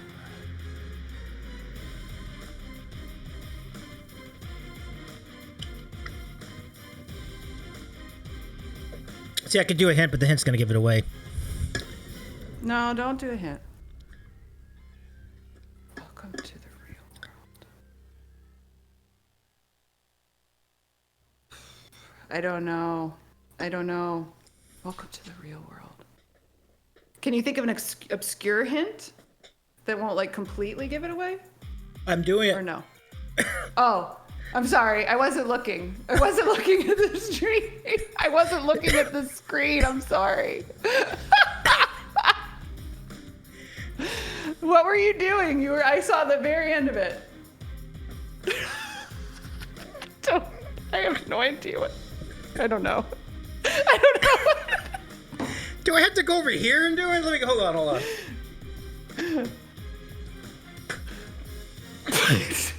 I don't know what it is. Is it like Armageddon or something? I have no idea. I don't know. All right. Can I give one more hint? Okay.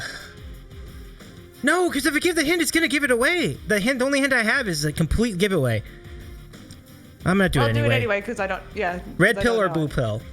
Oh shit! The Matrix. Yeah. God damn it! And I love that movie. Wow. Now that makes more sense. Absolutely. That makes way more sense. 14 with an now. asterisk, but still an Right. amazing run here. You got almost all of them. Yeah, Starship Troopers is not really in my wheelhouse. Pete would have got that. I'm positive. Yeah. He would have got that one. The thing about Starship Troopers is like it's not the most well-known movie of the 90s, right? No. So I had to throw The only thing I can remember from that movie is it looks like Denise Richards' face is falling off. Like her mouth is like this, like her big lips are like falling off her face. Thanks, guys. Yeah, you did really great. Like that's really good. I would have, I think like a number of these would have crossed up other people. The one that I was really impressed with was Tasty Burger, definitely, because that's not that obvious. But Ack is like, wow. That's so stupid. That movie's so dumb. It really is. It's so dumb. Let's see, Carl. It's because the only reason it's because I love Tim Burton. I love Tim Burton movies. I think they're great. Word up. Yeah. And Tim Burton had a really good run. Like Edward Scissorhands, right? Oh yeah. We won't talk about Batman Returns, okay? But then you had The Nightmare Before Christmas, and any others like you got Beetlejuice. You've got. Well, I mean, yeah, that's in the '80s too. But I know that's. Well, yeah, no, '80s, but yeah. But Beetlejuice is great though. Yeah, it's a great one. Batman. Yeah. Yeah, he's awesome. Yeah. Okay, so let's. And Half Pint says I would have only gotten 2 correct. Carlos says, so now Kay sings DSB, right? It's no. Kay does not sing DSB. She does not. It doesn't work. It does. Yeah, Dick Tracy, Batman. There's another one. Yeah. That's right, Dick Tracy too. That's a good point. Yeah.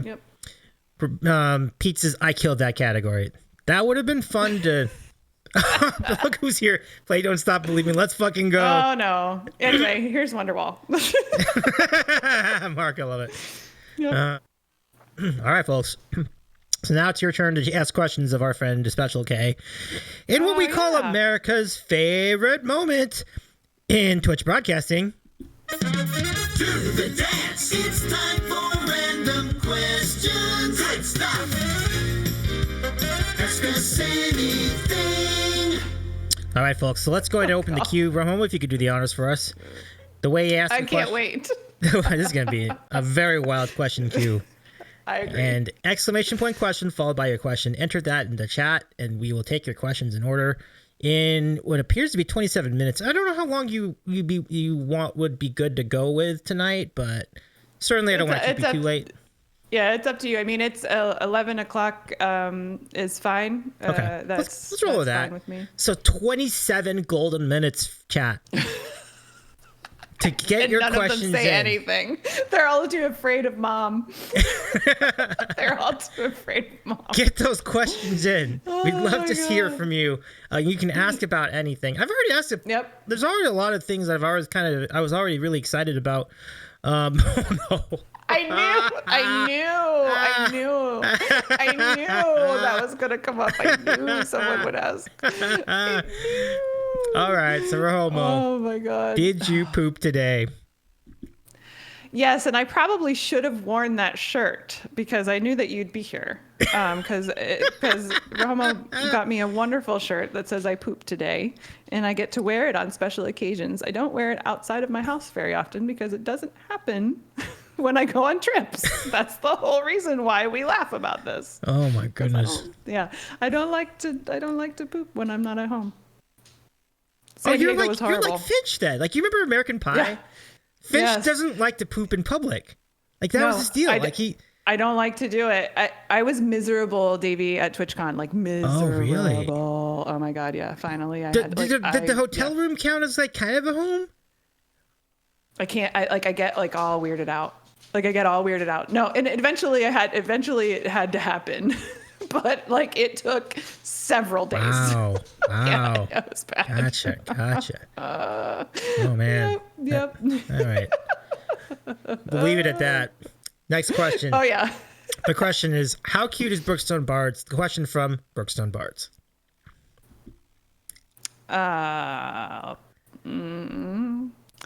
He's adorable.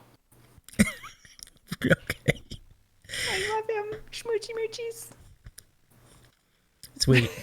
No, Thank you for the question. Romo too. He's wonderful. I mean, we've been together now 100%. for, let's see, it's going on 17, 18 years, something like that. So, I mean, I think he's all right. Blink twice if Pete is holding you against your will. I know, right? Good times. And Mark with another question. Who is your favorite music streamer and why is it me? I love you, Mark. And Pete, relax. I love you. Mwah. You're wonderful. No, actually, I think it's super fun that when Twitch does the recap at the end of the year, because obviously Brookstone Bards was my number one, but my top 4 was Bards, Mark, Davey, and then Hall Flutes. So clearly I have my preferences are rightly aligned. And Davey's wild. Like, that's just like all the people, like My ass being one of them. That's just great. Thank you so much. I love it. Well, because I like being here, and I like, I think you do a great job. Like I really do. Like I think that you're very natural at it, and it goes well, and you genuinely love the community, and it shows. And I think that's just makes it for fun to watch. And then I like to see you rank candies, and I like to tell you why Subway is complete trash and needs to be on the bottom of your ranking list. I'll never forget that night. That was a fun night. Y'all were debating. It's just Jason sees his tier list, and we're debating sandwiches and so on. Like Subway, we put it at what was it? We put it F or something. Ugh, but I have strong feelings about Subway. Right, and they were expressed on that stream that night, on the Big Show stream. I know. I let everybody know. So a really memorable night. They all rated over here, which is just such a it was really. Thank you very much for that, by the way. It was really great. Oh yeah. Yeah. Mm-hmm. Mark Horst says, yeah, absolutely. Well, you know what? We are Bard fans too. It goes both. We reciprocate that right back to you. Yes. Bard. Thank you, Pete. Thank you so much, and thank you, Ann. Subway bread is cake. Oh my God, I had Subway last week and I forgot how bad it is. It's pretty bad. The whole place smells. It smells like when you walk. I will not go to a gas station that has a Subway inside it because it's too close of close of proximity, enclosed, because the whole place smells like a Subway. Now, there is a Subway at the Walmart where we live, but I don't know why that one doesn't. I'm guessing it's because it's big open into the huge Walmart that we have. But if you go into a Subway that is in an enclosed building, it stinks and it gets in your hair and it gets in your shirt and then you just smell like a Subway and it's gross. Thank you for coming to my TED Talk. I hate Subway. Oh man. So yeah, just to remind everybody else who's in the chat who are, just in case you haven't familiarized yourself with the Bards, here's a link to their chat tomorrow, or to their channel tomorrow. Are you all doing a big show tomorrow? I think so. Cool. Yeah, unless something goes weird, we should be on tomorrow. Okay. Unless we zap the computer and it just dies. Who knows? Oh yeah, I guess that could happen. Follow-up question related to the big show coming up in a minute, but first two from Ann Arbor, right? So first, you seem nice. Are you really married to Pete? Yes. I am. That is very true. I am. It'll be 16 years married. This summer. Well, congratulations. That's a tough. Thank you. Yeah. Let's see. On purpose? On purpose. Yes, on purpose. Unless Pete attacks another kid in Walmart. Right. Don't let us down, Spectrum. Good times. Yeah, Spectrum has been awful here lately. It's been real bad. Because the kitty has the real draw at the Walmart. What? Elizabeth for the win. That was great. Oh yeah. Yeah. That's right. One of the songs I listened to before we went on stream tonight was Sugar Rush, and the oh man at the end always gets me oh man.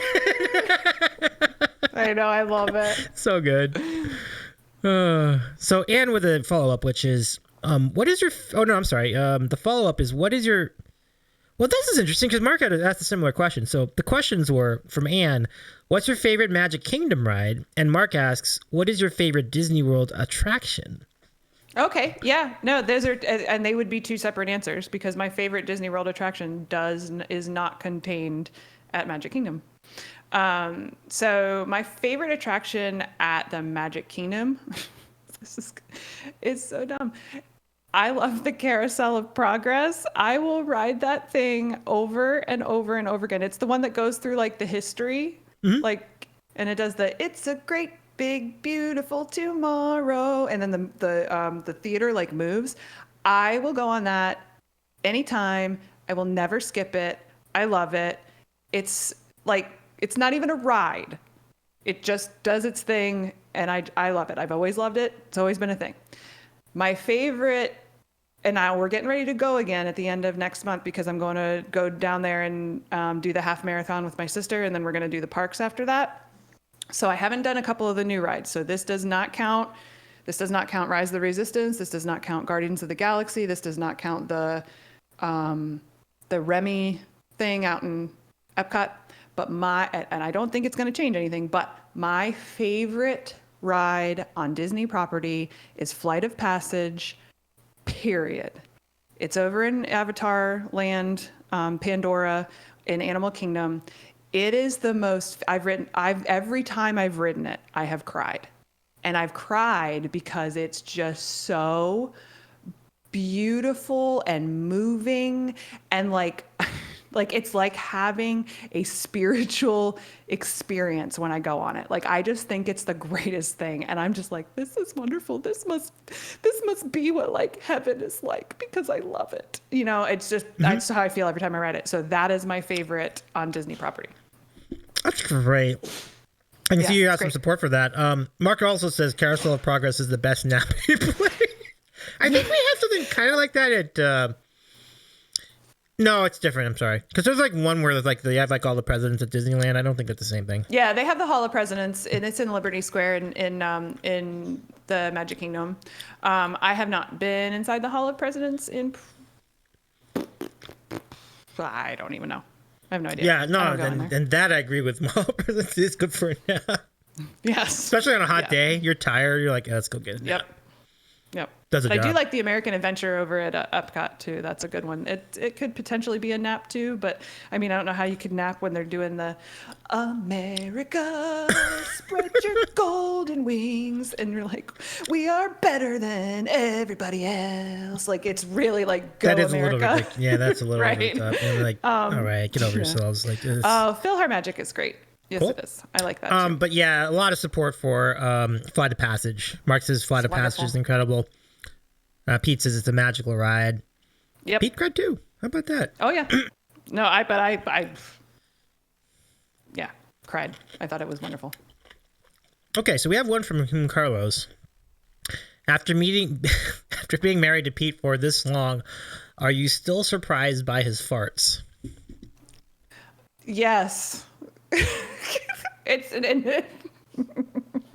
I'll just be like, you couldn't like walk somewhere else. Like, you didn't know it snuck up on me. No, it did not sneak up on you. It did. I promise. So yeah, it's a daily thing. But that is kind of like, I have thought that is kind of like the true sign that you're that. Oh yeah, you've arrived as a couple. The comfort. 100% comfortable. Mm-hmm. Oh, absolutely. Yep. 100% comfortable, and that's fine. yeah. My God, these comments.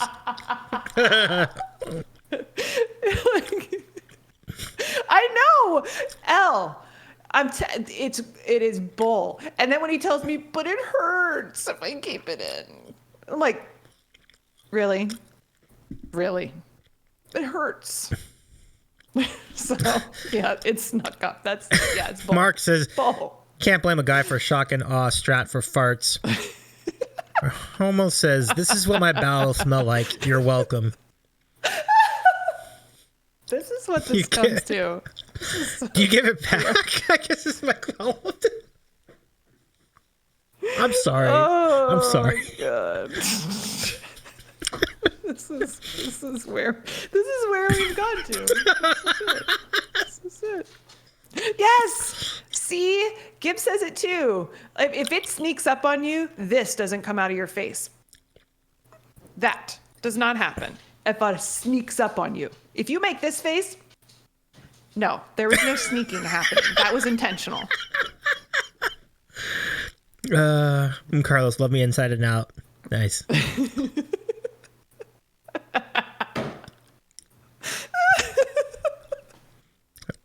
My God. Oh my God. Carlos, I gotta go. Yay. Yay. Elizabeth, it snuck up and I pushed hard enough I have to go check my pants. Right. Yeah, that's what I mean. Oh my God, I gotta go to the bathroom. Okay. Now we have Mark has a great question now. Not related to farts. I mean, at least on the surface, maybe it is related to farts. I don't know. But what song do you most wish that Pete would learn for you? Mark already knows the answer to this question. He just wants me to say it out loud so that it's out in the ether so that like Pete is forced to learn it. I know, he's laughing. I want him to learn "Light as the Breeze" so he can sing it for me. And he wouldn't do it. He wouldn't do it for his Billy Joel stream, that big, long, epic Billy Joel stream that he did, because it's not technically a Billy Joel song, even though it appears on his Greatest Hits album. So that is why. Is it an original song? No, it's not. It's not. It is not. It was released like when. Let me see when it came out. It's a Leonard Cohen song, but I want to see when it. Oh, Leonard Cohen. Okay. Cool. Yeah, because I know that the one thing before Volume 3, this is the nerd I am. I actually know what exact volume, like best of volume this was, but I think it was Volume 3 where he actually did some covers. Like before that point, Billy Joel had never recorded any cover songs, which is interesting. Yep. It says that he releases it 92. If that's, I mean, he released it but Billy Joel then did it later. But I thought it was older than that, but it doesn't. For me, my introduction to it was from the Billy Joel Greatest Hits album. So I would also say that that's probably true of "To Make You Feel My Love," which was a Bob Dylan song, kind of. Yes. Yeah. Yeah. Same scenario. Yep. So some good choices there by Billy Joel, I have to say. So like, great question for Mark. What is your dream Broadway role? Oh man. Phil, this is a phenomenal comment. Oh gosh, that's great. I'll tell you what it is in a minute, but I'd love to hear your answer to the Broadway question. I have to. Oh man, Mark, that's a tough one because everything in me wants to say Maureen from Rent because you know that I love it. Problematic issues aside, but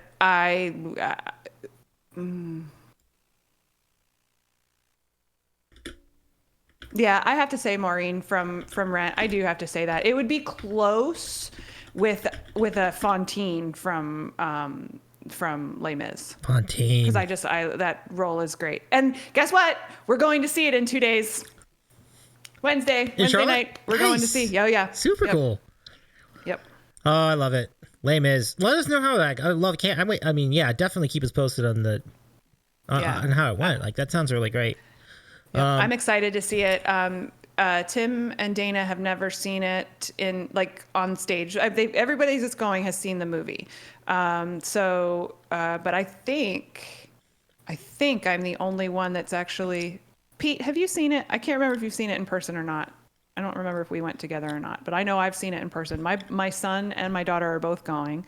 My son loves the whole soundtrack. Cass enjoys it too, but Garrett really likes it. So, yep. Mark says, pretty great role, both great choices. Yeah, have a great time at the show. That's gonna be a great time. How long is that show? Isn't it like kind of a long one, like compared to most? It's long. Yeah, it's 2. I got an email earlier today, and it basically because we have a membership. That's why we're going. We bought like a package. And we've gone to a couple different shows and we still have a few yet to come. And I've never seen this happen on any of the other shows we've ever gone to. But it said, listen, this show is going to be 2 hours and 40 minutes. We will not hold it. It will start on time. And if you are late, you will stay in the lobby for the first 15 minutes of the show. Be on time. That's basically what it said. Wow. Yep. Laying it down. Look at that. Oh, Keither, 37. Welcome into our show tonight. Great to see you tonight, Keither. Hope you're well. Keither. Keither has a question too. So, but first, let's go to Ann Arborite's question. What would you do with a whole day to yourself? Ooh. I would. Okay, so if I was to myself all day, I would get up. I would have a coffee. I would probably go run or bike. Then I would go, if I was somewhere, I'm going to assume that I'm at a destination place, okay? That's fine. I would go run or bike. I would go shoot some photography. Just go out and kind of shoot different things. or I might even flip this in the next thing, because if I wanted to shoot like sunset, obviously that would be a little bit different. And then I'd probably just sit and listen to music and like do a crochet or knitting project. Like, I'm pretty boring, but I like that kind of stuff. I'm not really a big TV watcher. I'm not really a big movie watcher anymore. I mean, I know I killed the 90s movie trivia, but you did. Like, I'm not recent movies. I'm just not that. That's not where my headspace is. But that's the kind of stuff that I would do. Let's see. These are responses from the chat. Just tell them what you did last weekend. Phil says, Mark says, if Kay had a day to herself, she wouldn't have to put up with Pete's farts. Right? Nope. Phil says, a nice lunch at Subway. Nope. Rahama says, also meth. Breaking Bad. I loved Breaking Bad, though. Yeah. I did break my TV watching thing for Breaking Bad. I love that show. That show is fantastic. Awesome. It's amazing television. You know, I know that there are people, and I won't name names, but I think if you watched earlier episodes of the show, you know who they are, but who didn't like Breaking Bad. And I'm like, listen, all the respect, but it was a really well-produced show. Like, it was an incredible story. Yeah. And it was really riveting, wasn't it? Like, you know, especially like the last couple seasons. Well, here's the thing. I was not a Breaking Bad person when it first came out. I did not really know. I heard of it and I knew, like, oh, you know, this guy has cancer, he cooks meth, whatever. I don't know. I didn't know anything really about it. And then all of a sudden I had just heard wonderful things about it. And then about a year and a half ago, 2 years ago, I sat down one day. I was either doing this puzzle, or I might have been doing the Stephen King puzzle that I have in my home office. One of the two. And I was like, I need something to have on while I'm doing this. I'll just throw on Breaking Bad. Okay. I was done. I watched that just... You did it all in one go. Oh, yeah. No, That is wild. It took me like maybe 2 weeks to watch the whole thing. And I don't watch TV. That's the thing. Like, I don't really watch television. There's very little bit that I watch. And that one, like, every free second was doing a puzzle with Breaking Bad up, or knitting or crocheting with Breaking Bad on my iPad or whatever. That was what I was doing. Terrific. Anna, thank you very much for the question. And Keither with a question, which I think is a little bit similar to the one was asked earlier, but the question was favorite Disney ride, both of all time, if it's been removed. That's an interesting angle, because like, if there's a ride that you there's plenty of rides that have been removed, and they actually just removed Splash Mountain. Well, didn't remove it, but they're retheming it. But no, it's still, even if we were considering things that have been closed already, it's still Flight of Passage, hands down. Oh wow, okay. Nope. So that's kind of like both. Like I was like, what's your favorite Disney ride, both of all time, and in the parks down? You're saying it's both, so that's pretty good. Yep. Oh yeah, hands down. Cool. Thank you, Keith, for the question. It sounds like a really great ride. Like, I haven't seen it, but that is going to be... It's awesome. You ride an Ikran.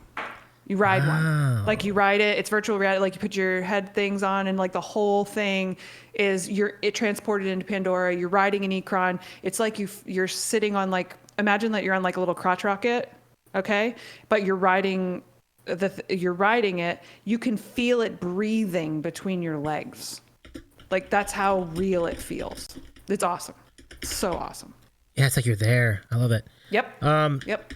Let's see. One last this one from Mark, and then I'll do a question of my own. So Mark's question: what's your favorite movie? Oh, Almost Famous. Ooh. Yep. It's like 20 years old now or something, 25 years old or whatever. But I love that movie. I will watch that movie over and over and over and over and over and over and over again. I love that movie. It's my favorite movie. There's a lot of movies that I really, really love, but Almost Famous is like top tier. Love it. Jamie's in the chat. Welcome in, Jamie. Can we give Jamie 88888 a shout out? Celebrating 1 year tomorrow on Twitch, by the way. So go check out Jamie 8888 tomorrow at some point. Welcome in. Let's see. So yeah, really great questions, everybody. Really good stuff. Keither says, I've only done it once, but it was amazing. Cool. I'm glad you got to see it too. It's awesome.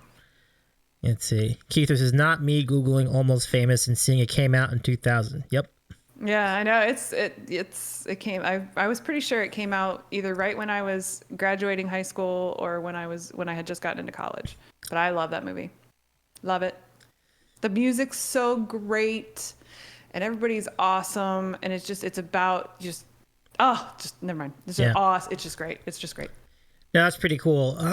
So pivoting a little bit, what was your favorite category when you used to do trivia nights at the bar? It was typically movies or music was usually where we pretty much excelled for the trivia night. But it was every Monday. You pay $5 at the door, and then whatever team won took the pot home. You know? Yeah. We needed drinking money. That's pretty cool. Anna's apologizing. No need to apologize for that. I thought it was funny. The comment was breathing between your legs, like regarding. Yeah, I know, right? No. I thought that was funny too. So all good there. It's kind of, yeah, it was not off color. In fact, I had to bite my tongue because just like, see, you basically beat Pete to the comment. There you go. So you're good to go. You're good, Ann. So now this is gonna be a tough. This is actually, if you were to ask me this question, I would have a tough time with it because the question from Keither: who are you rooting for in the Super Bowl? I only know that Philly's in it. I have no idea who This is a former sports She's reporter, rooting by for the the way. Gatorade, folks. She's rooting for the Gatorade. That's the choice. I only know that Philly's in it because I saw the first game. I won my football pool this year by sheer luck, and it pissed Tim off something fierce. Sorry, Tim. It always works out that way. It's always funny how that works. Is it the Chiefs? Okay. Yeah, the Chiefs are I would think I would have to. I think I would have to go with the Chiefs only because that's the AFC anyway. So I just have to. But yeah. I'm rooting for the Penguins. Exactly. Thanks, Pete. That's me too. Pete's rooting for the Penguins. This was for Pete. Like Pete, I know that Robbie was giving Pete a hard time about the Penguins the other day. Here's the thing that's important to remember.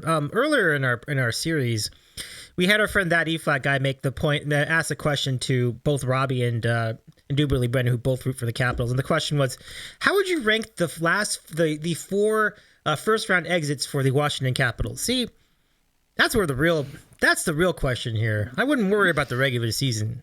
Just saying, but right. It says Go Bucknell.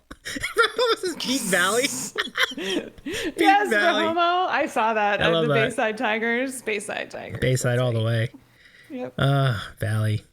I love those references because, like, now that I live here in LA, like, I understand what that actually is. Like, Bayside just means like it's kind of a generic version of like, I don't know, South Bay or like Redondo Beach or whatever. Or actually, they were kind of around Malibu.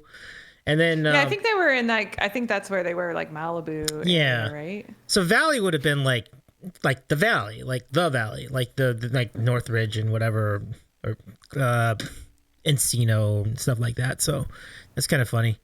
Bucknell Bison, there you go. Yeah, I'm rooting for the Eagles in this matchup. I don't even want to get into why.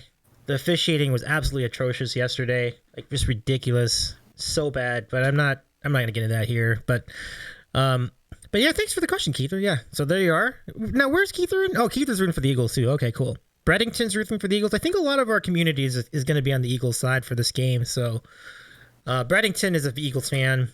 Breddington's because he's from like the Lehigh Valley, like he's big time like Philadelphia sports. So nice. Okay, Keither, right on. Rahoma says I like beagles. So do I. She's sitting over there on my floor right now. Love it. Love the Regal Beagle. Wow, sad news. I couldn't find the Regal Beagle in my neighborhood. It's supposed to be in my neighborhood. I don't see it. I couldn't find it. I looked around. Couldn't find it. Sounds like an awesome bar though. But any more questions? We'll do a last call for questions. Bayside's a good call though. I would definitely put my money on Bayside. Especially if AC Slater's in the game. Like I know, I was gonna say AC Slater. Yeah, you can't be. You do not bet against AC Slater. Like no. Right. Yeah. Yeah. Yeah. Oh, so I think like the question I would have had as far as music was like, who is your favorite? Like, who are like if you could do like a Mount Rushmore, like top like 4 musical acts, and they can be from any era or whatever, but like who would be your 4? Hey, look who's here, Juke's here. I haven't seen you in a minute. What's going on, Juke? Yay. Shout out to Human Juke 81. What's up? Most unsung Stephen King book. That's a great question. Oh yeah. What was that question? He knows I'm a huge Stephen King fan. I'll go into that in a second. But can I just have one band and have them all on Mount Rushmore? Because Sure. if that's the case, it would be Dave Matthews Band. Oh, all the members really? of Dave Matthews Band. Oh, I love them. I didn't know you loved them They're that like much. oh my God, they're my Like favorite. all 4 of them? I have a tattoo on the side of my Wow. rib cage that's the fire dancer of Dave Matthews Band. Like I love them. Wow. They're my favorite. Okay. I know that's a hot take. A lot of people don't like them, but I love them. I've loved them forever and ever and ever and ever. Yep. There's no question. Like I didn't even have to think. Yeah. But yeah, I'm a big Dave Matthews fan. But yes, Juke is right. And I'm sure he mentioned it because he's seen my insane bookshelf. I have an answer to that question too, but I feel like you'd have a better answer than I would. So let me go to you first for the most unsung Stephen King book. Well, unsung would mean that it really didn't have the critical acclaim.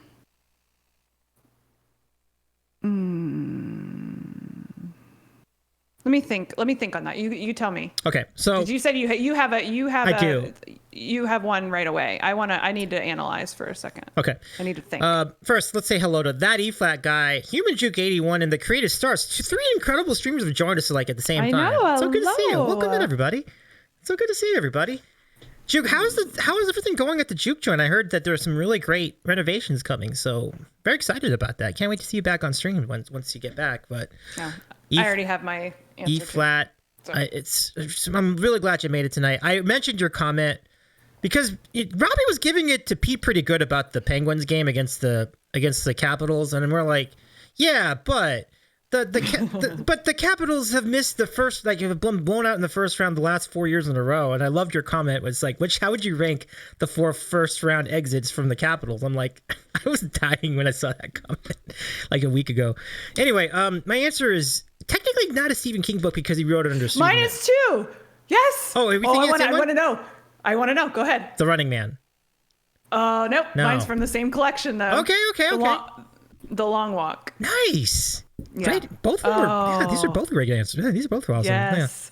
Oh, The Running Man is so great. Amazing book. It is so great. And I understand it is a product of its time, but I hate the movie. No, the movie was trash. No, listen. Don't defend trash. that. It's trash. It's trash. The It's movie's trash. trash. Forget the product. It was, even in its time, it was trash. It was trash. The movie was trash. I know, but there's like a nostalgia factor that just like blind people to the fact that it's a horrible movie. It's so bad. The only part of that movie that is like even remotely close to the original in the book is the announcer guy. What's his name? The guy that used to do Family Feud or whatever. Oh, like, the Richard Dawson character? Yeah. Yes, Richard Yeah. Dawson's character. He's the only one that's even remotely close to a character in the book. Arnold Schwarzenegger is not. No, sorry. Nope. But that book is fantastic, and it doesn't get it doesn't get any of the deserved praise that it should get. Disappoints me the most is that the book, as it was written, would have been an amazing movie if you had just let the actual book be portrayed. You don't need to have the guys with the wrestlers and the ice would have rink been. and It would have been up there with Breaking Bad as far as product in general. It was so good. Just such a missed opportunity, and I can't believe no one's attempted to remake it. This is such a great story. See, Pete says that movie was awesome. Stop blaspheming. We talk about this. We talk about this all the time because the reason why we talk about this kind of stuff is because I'm a huge, yes, they're still called stalkers in the book, Pete. They just don't need to be wrestlers. It's dumb. It's dumb. Anyway, I'm on a chronological reread of everything Stephen King has written. Everything. So I'm reading them in the order in which they were released. So I am up to, where am I? I just finished, I have to look at my list because I took a break because my brain needed to like kind of, you know. I am, okay, I just finished Hearts in Atlantis. Okay. And I'm gonna I skipped Storm of the Century because that's collection of stories, I believe, and I did On Writing only because I had it. So I'm gonna go back to Storm of the Century and then move on to Dreamcatcher. I've actually already read Black House, but I'm going to reread it again. Like even if I've already read something, I'm reading it again. But I've been on this journey for like a couple years now. Like I've been working on it. Yeah, you're right. Like there's so many books you're catching up with. That's a good journey. It's a lot. Yeah. Yep. But yeah, we have a library downstairs in our house. So like, if you guys watched the One Chip Challenge when all 4 of us were on it, we had that. We did that in front of our library, so all of our books were behind, but all the Stephen King books were behind me. I have a ton of them, and multiple copies of certain books. But my favorite book of all time, Stephen King or otherwise, doesn't matter, is actually a Stephen King book, and it's called The Stand. I love that book. I have it in like, I don't even know how many copies. I have like 2 hard copies. I have like 3 soft copies. I have the abridged version. I have the unabridged version. I have the audio version. I have the script of the TV miniseries, and I have. Wow. I'm like, you know how Pete is like Star Wars, like that is real to him. Like he is like in that world, and that world exists. The Stand is my world. That's great. I know. Going to be a tower jockey. It's not working. I know. So here's what I'm going to do. Because that's the only thing that I have not read in the chronological order. I am going to pull those out and I am going to read them in a row because I read The Gunslinger by itself a couple years ago and I just didn't like it. But I feel like I need to give it another shot, but I want to do it in the order. Like that's the only thing that I want to take out of the chronological order. So maybe when I jump back in, I won't jump back in there. Maybe I'll do the Dark Tower just to give my brain something else to focus on. That might be what I do. Okay. For everybody joining us late, this is my sandwich tonight. This is a Cuban sandwich from Versailles, a local Cuban place in the area. This is top tier. Mine's like done. Let me see. Oh, see, it's mushy now. Oh, you called it. Mine was the Lighthouse sandwich. Looks great. From Columbia Harbor House at Magic Kingdom in Disney World. It's multigrain bread, slaw, hummus, tomato. It's good. I like it a lot. Yeah, that looks very tasty. Now, let me catch up on chat because there are a lot of great comments about Stephen King books. The Dreamcatcher movie's butt, says your husband. But E-Flat says, Dreamcatcher is one I liked. I think I really liked the characters in that one. The book, not the movie, right? It doesn't seem like any Stephen King movie is good. Like, it seems like they all do stupid stuff to, like, take liberties with the story and something else. Right. There's a few that are good, and, like, The Green Mile is wonderful. The Green Mile is a really good adaptation. Yeah. Obviously, Shawshank Redemption is a wonderful adaptation. I thought they did a great job with the It Part 1 and It Part 2, the ones that just came out. I thought they did a really good job with those. Those were really good. Brookstone Bards, Stalkers, Buzzsaw, Dynamo, Fireball. They're all the characters in that stupid Running Man movie. They don't need to be that. So Pete, Ben Richards was not Arnold Schwarzenegger, and he did not fight wrestlers. And I don't think I have so many problems with that movie. Like, he's supposed to be a married man with like a family and everything, and then there's this, I don't know what the deal was, like this other lady in the movie. But anyway, yeah, the whole thing is awful. The whole thing is awful. Hey, I appreciate your comments. Listen, there are things I can certainly enjoy it in a vacuum. I think that's what I said. I think at the time when I watched it, like years and years ago, I'm like, this would have been a fine movie if it wasn't attempting to be that book. If it was its own movie, it would have been good. It would have been fine. Yes, but don't masquerade yourself as the Running Man because you are not.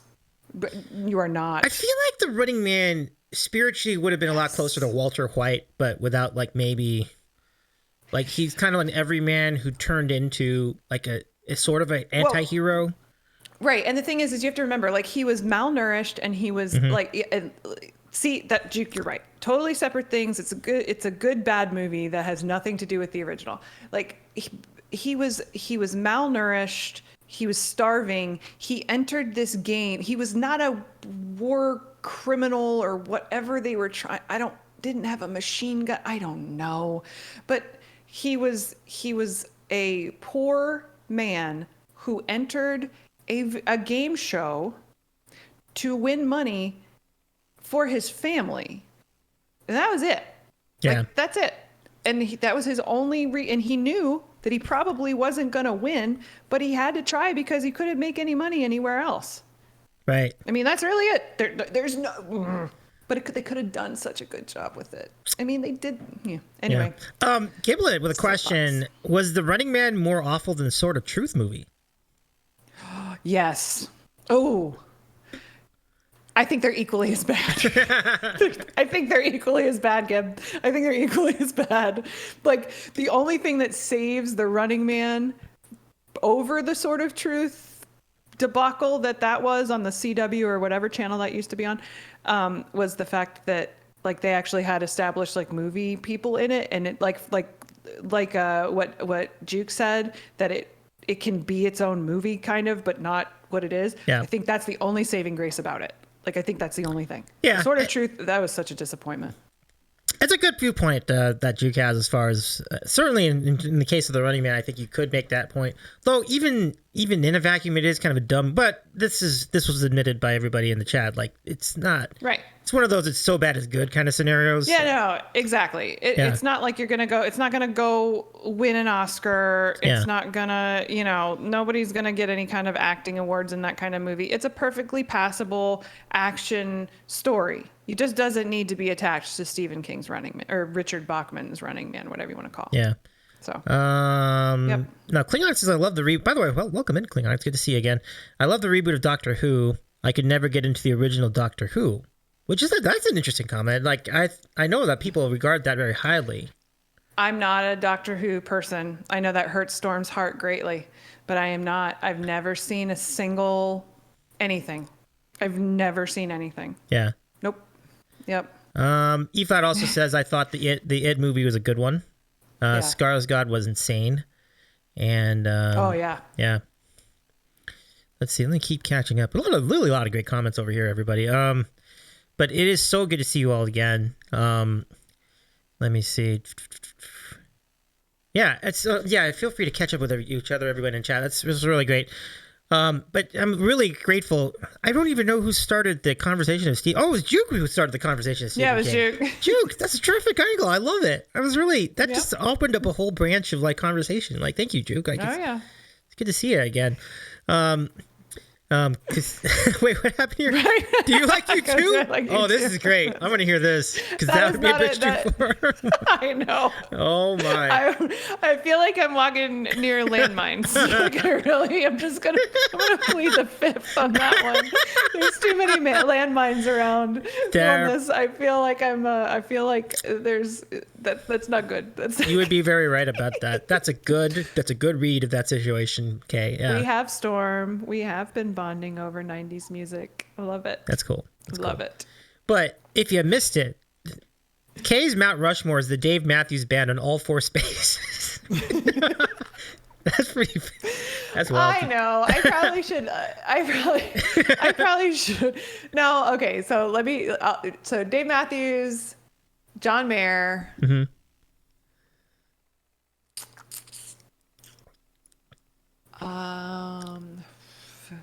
Carly Simon.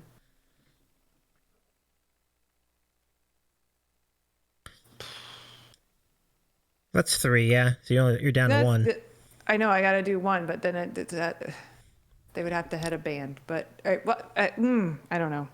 I don't know what my other one would be. Yeah. I'd have to think really hard because I got a lot of like really close ties.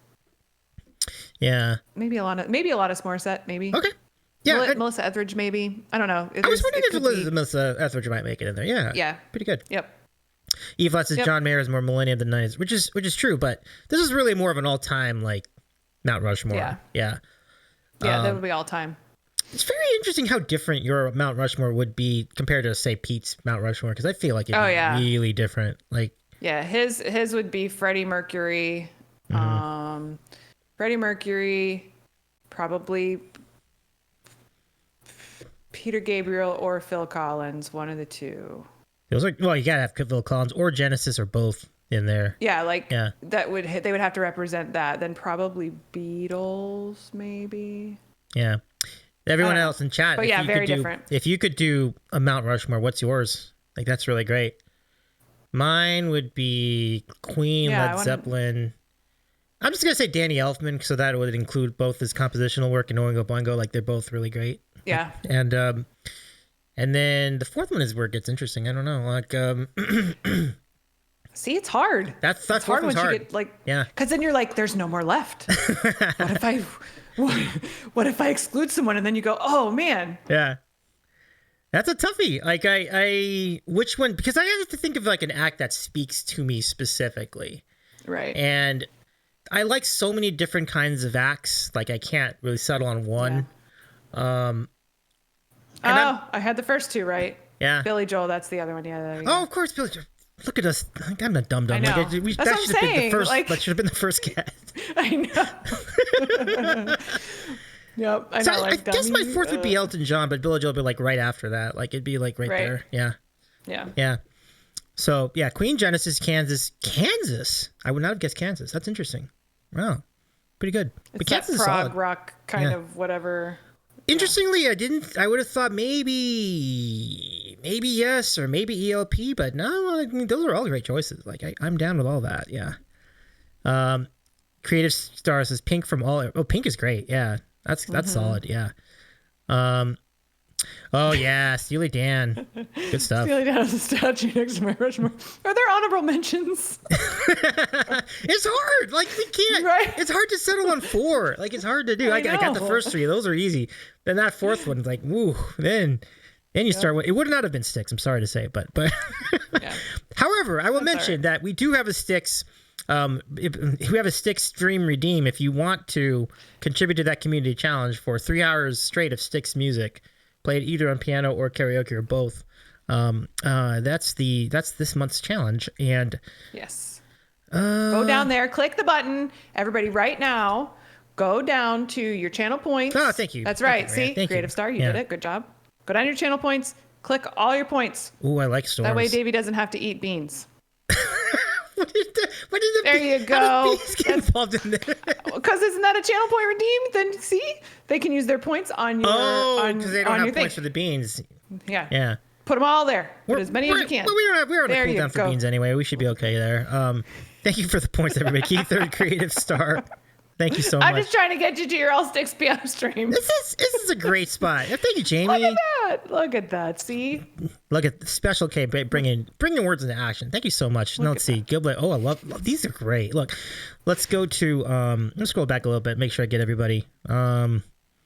Pete's wouldn't be all the guys in Journey playing Don't Stop Believing either. That's great. That's great. Let's see.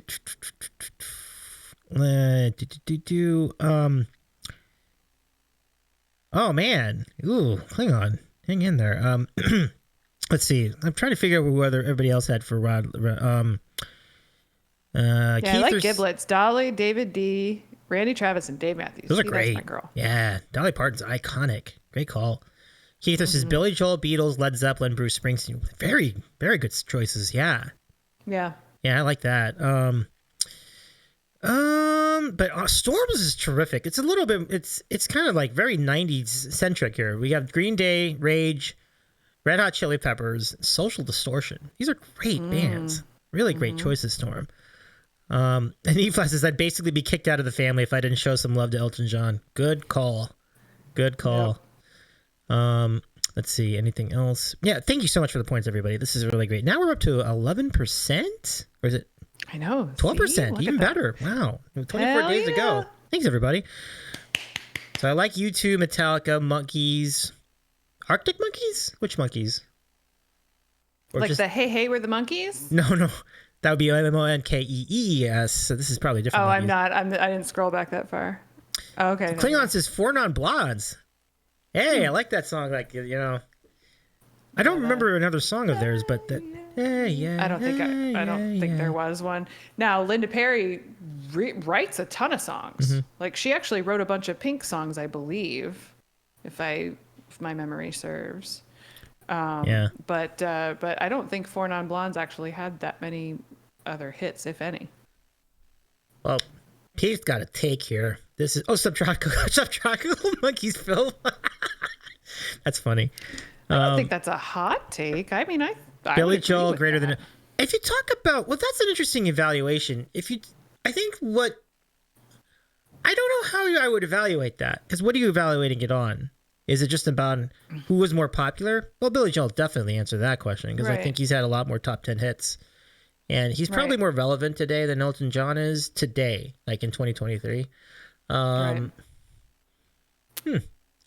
Billy Joel's music was catchier. I think you can make that argument. Yeah, to me, it just wasn't. That's not a. To me, that is a statement. I would always choose Billy Joel over Elton John. I mean, not that I don't like Elton John. I really do. It's just if I had to choose, which one? I think if you talk about his entire discography in terms of albums, he had more consistency. And Billy Joel Right. stopped like 25 years ago too, right? Like, or even 30 Right. years ago at this point. 30 years ago. Was River of Dreams came out 93? Yeah. So it's roughly 30 years ago now. Yeah. Yeah. Golly. But I can remember walking through The Wall, like the music store called The Wall. Then it became like FYE or whatever. And I didn't know that Billy Joel was coming out with an album. And I was walking through and I'm like listening to the music that's on playing over the thing. And I'm like, that sounds like Billy Joel, but it's like all gospel-y and stuff. Like, what is this? And then I walk around the corner and there's an end cap with him with the the head, the and painting and the whole thing, the painting and everything. yeah. And I was like, oh, there we go. That makes sense now. It's kind of interesting. An interesting story for me. You know, we're pretty close to the same age. Like, that was actually my in to Billy Joel. Like, oddly enough, his last big hit was my introduction to him, because I was That's awesome. Isn't that wild? Like, River of Dreams. Yeah, it was a really great stuff. And then like All About Souls roughly the same time. Right. And then I started learning about the rest of it. And so like somebody had a copy of a tape of The Stranger. And so my dad had, or somebody had it, and I listened to that for like a couple times, and then just that was my introduction, because my father, we had it on vinyl, and we would listen to it when we did the Christmas train platform thing that my dad does at my house. Yeah. And we would listen to The Stranger on vinyl. That was my introduction to Billy Joel. Yeah, The Stranger was really, really ubiquitous. Like, I feel like of all the albums, that's probably the one that seems to stick with everybody else, because like the songs, like everybody knows them. Like, well, you get the whistle that leads off the whistle is so iconic. Yeah. Which is why I was really super excited that Paramount Plus used it in the stand. There's a lot going on with The Stranger, and it's like there really wasn't a lot of filler at all. And I wouldn't say that of all his albums, but definitely in the case of The Stranger, there was really every song had something going on with it. Right. Right. Yeah, Brookstone Bards. The Stranger is one of the greatest albums of all time, which empirically it is. Like, if you think about how many, like the sales are just through the roof, like amazing. It's like just amazing stuff. But for sure. Yeah. I think when we were talking about the two, I think Giblet had a good point that she said that the kids now would know Elton John more because of like Disney movies, or like movies like Sing, you know, like I'm Still Standing and that kind of stuff. Like that was a huge thing because of that movie. So that kind of brought him back around. And then you've obviously got Lion King and stuff like that too. So, you know, I think there is that piece of it. I would also say Moulin Rouge. To a degree. Was he heavily involved in Moulin Rouge? A little bit, because like, do you remember that song, Your Song was part of that. Yeah, that's true. Yeah. Not as much as like I would say the Disney movies open it, right? But I do not like Moulin Rouge. I was just gonna ask you that. And I applaud you for that answer too. Thank you. Somebody else had to not like Moulin Rouge. I thought I was the only one. Thank you. Okay, good. Oh my God. Because I just don't like it at all. I'm sorry, everybody that loves Moulin Rouge. I always get like a, what do you mean mean? I like the music. The music is nice. I will not watch the movie. I don't. The music's okay. Like, it's fine. It's passable, whatever. Like, some of the stuff is good. I will not watch the movie. The movie makes me feel like I'm having a panic attack, and I don't like it. I don't know. And Here's the deal. Look, again, like all the respect to, I know a lot, and I mean a lot of people in this world like Moulin Rouge. I completely understand. Oh, yeah. I just think it's a little bit over the top. It's just a little bit too overdone. Like, I'm so glad that someone else. I felt so alone, Davey. I felt so alone. Right here. There you go.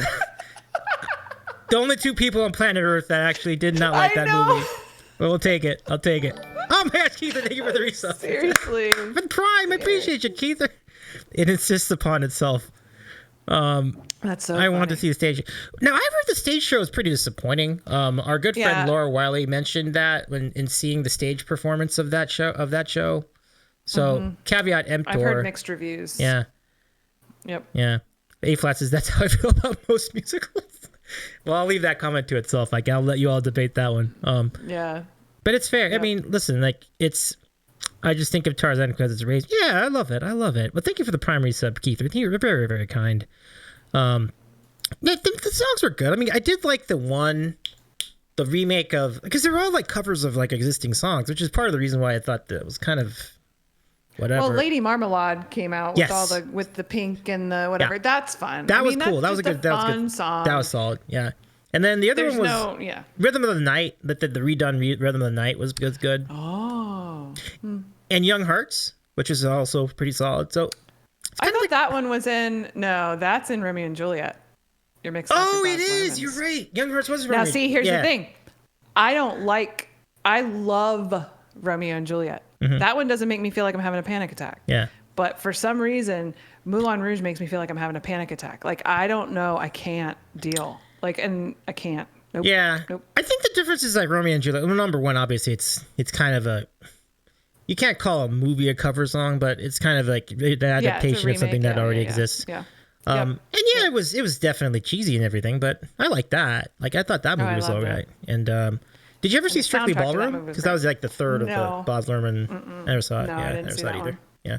But nope. I actually walked out of Moulin Rouge. Wow. Like, I walked out of the theater. Yeah. No, I was that's how strong I feel about Moulin Rouge. Yeah. Like, I don't like it at all. And I get so much hate for it. I'm like, sorry, I don't like it.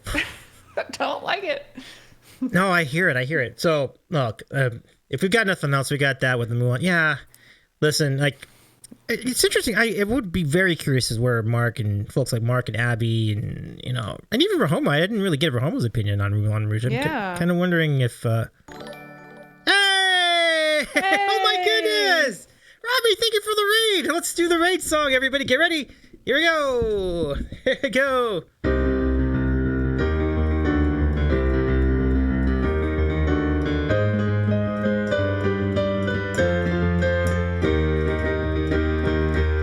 I predict a riot.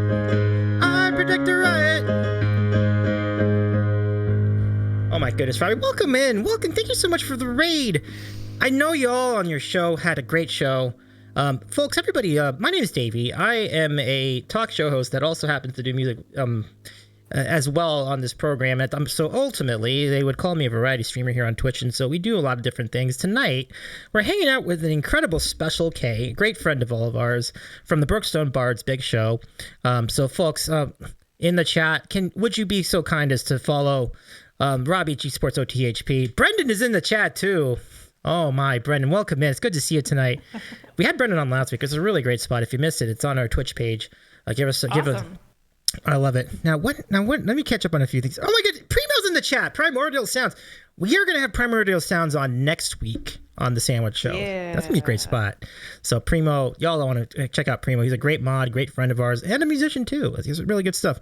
Robbie, how was your stream? There had to have been a lot of outrage about the officiating yesterday in the NFL playoff action. It was so freaking terrible. And again, I don't want to get into it here because we were having a good time. Considering I didn't even know who won the second game yesterday. No, you're probably better off You're probably better off, right? I was watching The Last of Us with Pete. That's what I was doing. Yeah. We were watching, which I don't know if anybody saw the episode last night. I'm not even really a gamer fan. Like, I'm not even a huge game fan, whatever. But that episode was wonderful. It was wonderful. Great. Always, right. Andy, can we get... Okay, so, mods, would you be kind to shout out Primo and Always Andy and Doobity Brendan, 3 incredible friends of ours who also are really good streamers. So, like, show some love to our friends and give them a follows. And Brendan also actually was involved in making cheesy tacos, which just, like, that was over the weekend. That sounded awesome. Like, I missed out on the cheesy tacos. But, yeah, thank you very much, mods. Okay, so... Let's see. Robbie says, for once, I won't hijack your podcast with sports talk.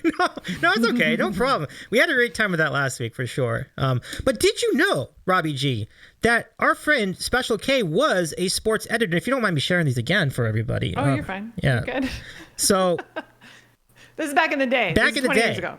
She was an editor for a newspaper, and then they had all these stories about local sports. Like, you can see this about high school sports and college sports. You can see this is about women's basketball, and you had this one about the tennis and the Where's the hot Huskies? Where are the hot Huskies? I was like, where's the hot? Right here. There it is. Let's go zoom in on it. There's the hot Huskies. Hot Huskies. Wait, is it the other one? No, oh yeah, there you go. Hot Huskies. Oh my god. That title. Oh Lord. Yep. So she was part of that too. Yes, I was. Oh yeah, I'm so sorry. Let me go show everybody what the sandwich of the week was. So, sandwich of the week this week, for those of you joining us from the raid, a Cuban sandwich from a local place in LA called Versailles. Really, really good. Really good. Trying to... Come on. Now it won't show up on the screen. Yep. Cuban. It's really good. Mine was hummus and slaw. There you go. Hummus and slaw and tomato and multigrain bread. It's the Lighthouse sandwich from Columbia Harbor House at Magic Kingdom at Walt Disney World. Yeah, this sandwich is really amazing, and the fries are just as amazing, to be honest with you. Like, they're both really good. Let's see, Robbie says, I might have to get another slice of pizza or cheesesteak. Yeah. Robbie, a quick question before we continue. Which team are you rooting for in the Super Bowl? I've selected the Eagles. I just couldn't stand that. The Bengals got jobbed so hard in that game yesterday. I'm just so upset about that. I'm about as upset about that as the Running Man movie I'm upset about. Like, it's so bad. Atrocious. Running Man movie is horrible. So bad. It's horrible. You're rooting for change? Okay, well, all right. I think we'll be on opposite sides of that, but that's fine. So, I guess that's about it. I was gonna say, holy crap, it's 11:30. I know. We're like rolling through this. I know. We're like, this is a fun time, though. Absolutely. I know. I gotta get up to get the kiddos up in the morning. Well, I'll give it to you for final thoughts as we wrap up our spot, though. But Kay, it was so great to have you on tonight. Thank you so much for joining us. I'm so glad I could be here. I was so nervous. It's just me. I was just nervous. I know that. And it went fine and everything was good. And that's what, they all tell me, like, it's fine, you're going to be all right. But I don't know. It just gets like, I'm like, oh, okay. I usually have my crew. So, like, I feel better when I have the two of them with me here on camera. Or, like, when the four of us go do something like the one chip challenge, like, or we go do something all together. Like, I feel better. When I'm by myself, I get nervous. I like it to be, all four of us or the three of us on the show or whatever, you know what I mean? Like, I don't know. I get nervous. Well, you did great tonight, Kay. It was really great to end the trivia. You practically aced the 90s movie. I know. That was amazing. Oh, Starship Troopers. It makes me so mad. All I could think of was Bug's Life, like the Hopper, but that was ants. I guess I should have thought about it a little bit longer before I said it. That's no worries. I mean, I guess if I only miss one, it's not that bad. Gotcha. I'm a little bit of a I mean, perfectionist, so I don't think definitely it's really not good. more than just not bad, but it's like amazing. And Robbie, yes, she does root for the Pittsburgh teams. And we actually were wondering about that because she grew up in Scranton, which is actually closer to Philadelphia. So Yeah. it's because your dad was a Pittsburgh Yep. fan. It's pretty cool. My dad grew up right outside of Pittsburgh, so. Neat stuff. Okay, thank you again. And also thank you for your support of the Sandwich Show too. We really appreciate all the times we see in chat and and even lurking and so on. Like, it means a lot. Thank you.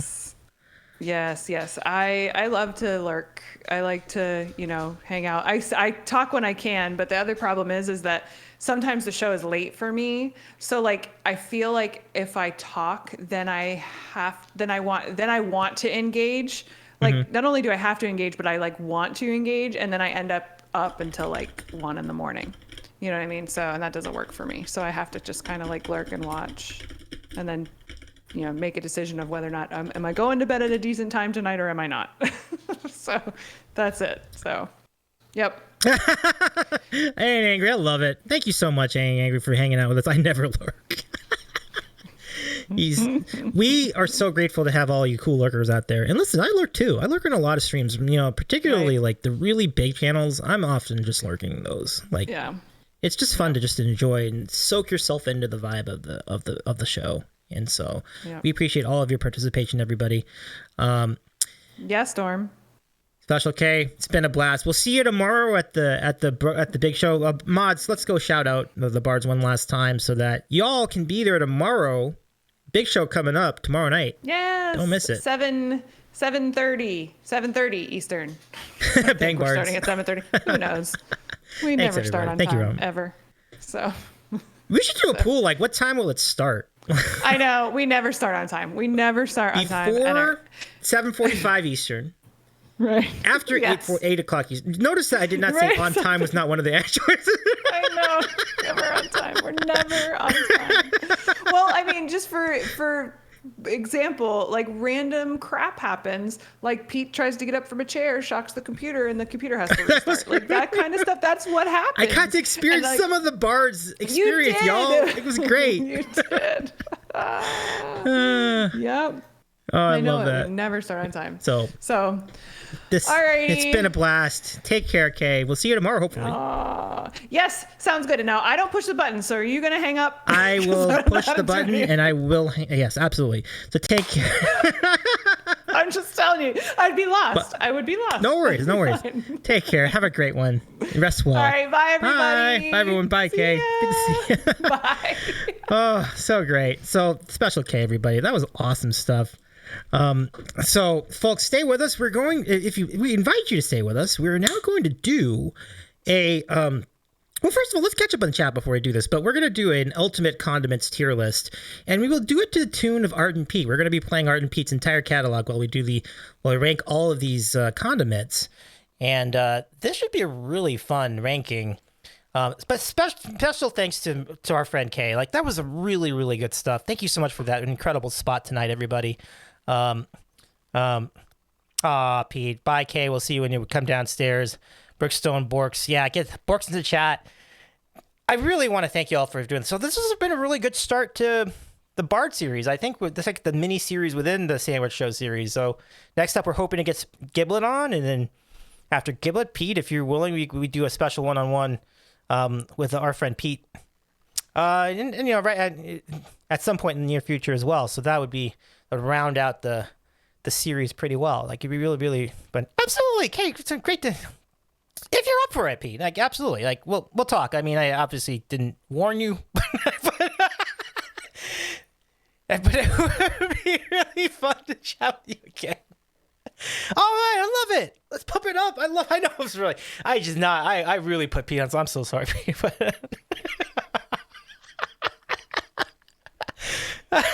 no, seriously, it's like those Southwest commercials. Like, it's like everybody goes quiet. I'm glad to see you again, Brendan. It's so good to see you. This has been an amazing run of interviews. And Brendan was really great last week. And we're gonna have Primordial Sounds next week. It's gonna be a really great run of shows.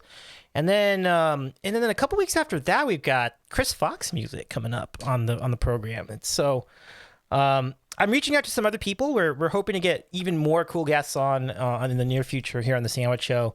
Should be really, really great. Yeah, it's gonna be good stuff. The Stick Show, yeah. So if you still, thank you everybody who contributed points to the community challenge tonight.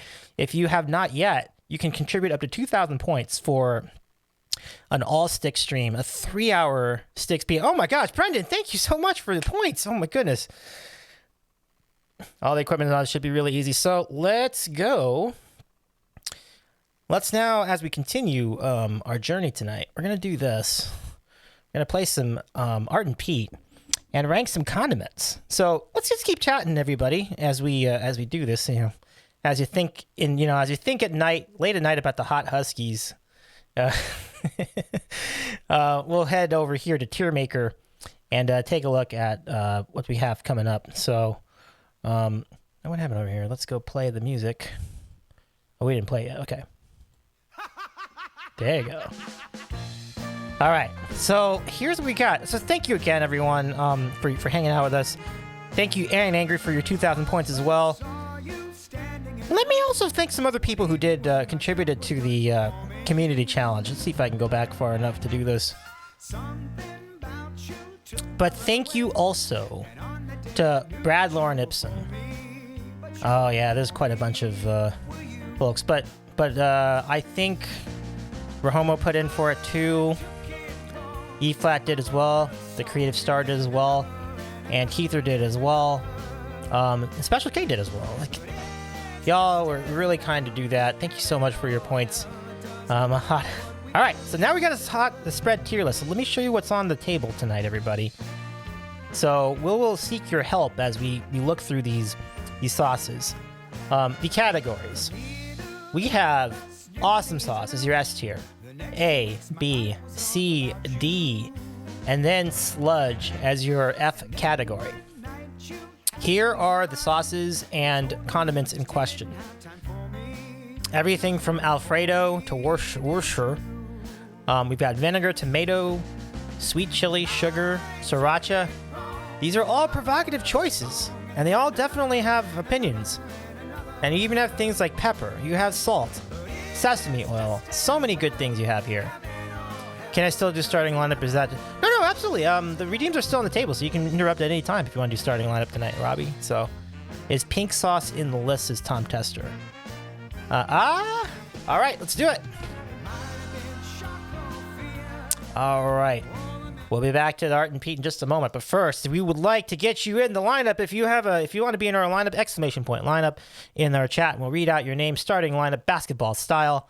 And by the way, I noticed that the Wizards had a pretty easy opponent tonight. So they might have actually won a game here, like yesterday or today. So we'll see if that went down. Before I get in, yeah, no, right on. Starting lineup for the condiments. Let's go. All right, folks, let's do it. Let's get ready to condiment.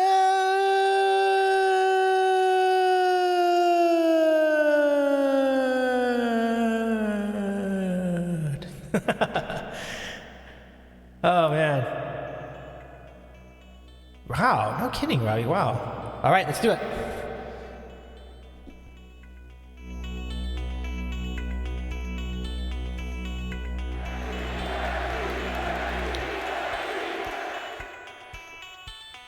And now, the starting lineup for your Davey's Eating a Sandwich Show.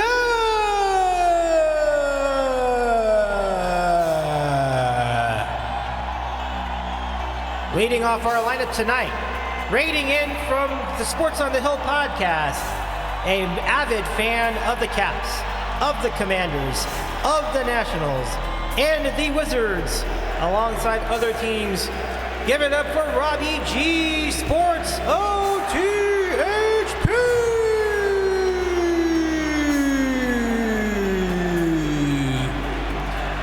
And next in our lineup, hailing from the Valley of the Sun, a proud Eagles fan, pumped about his Eagles in the Super Bowl, one of our great supporters in the Sam Fam, and a purveyor of brilliant hot sauces, Brad Lauren Ibsen.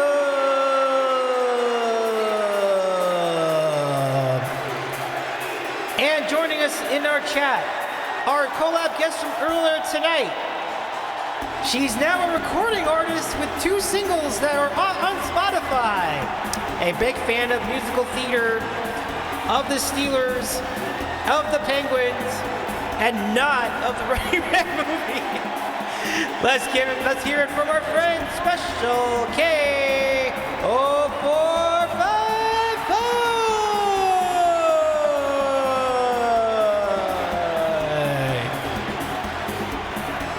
And the face of the Brookstone Bards, a dueling piano player for well over 25 years, and also the frontman for the Genesis cover band, Abcap, the music of Genesis, from North Carolina, our friend Pete from the Brookstone Bards.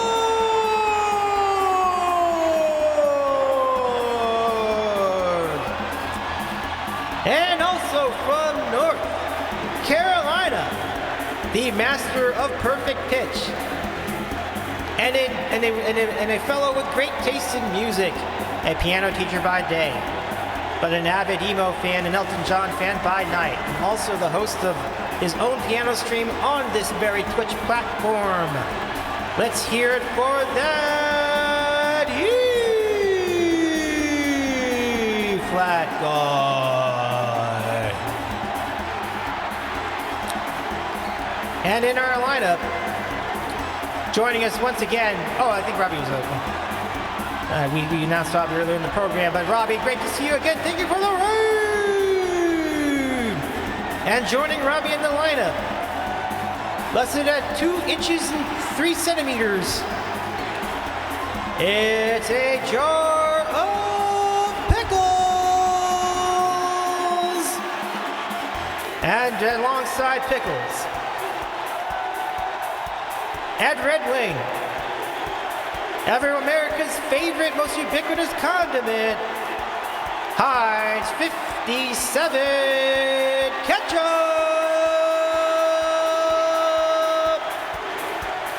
And sliding alongside the ketchup, pardon me, sir, but you have any Grey Poupon! All right, that's enough. Joining us from sunny San Diego, the home of some currently rainy skies for the moment, but also the best fish tacos, and an avid fan of our favorites of Mexican food, and the troller in chief,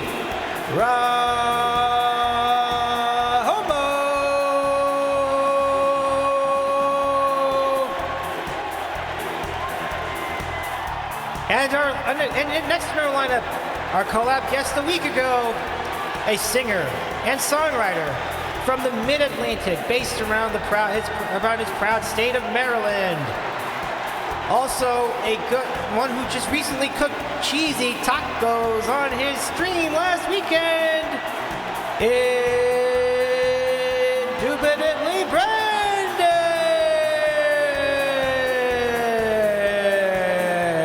Unleash the fury!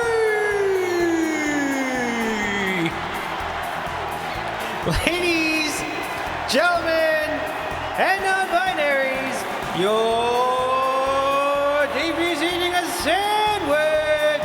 Sandwich show!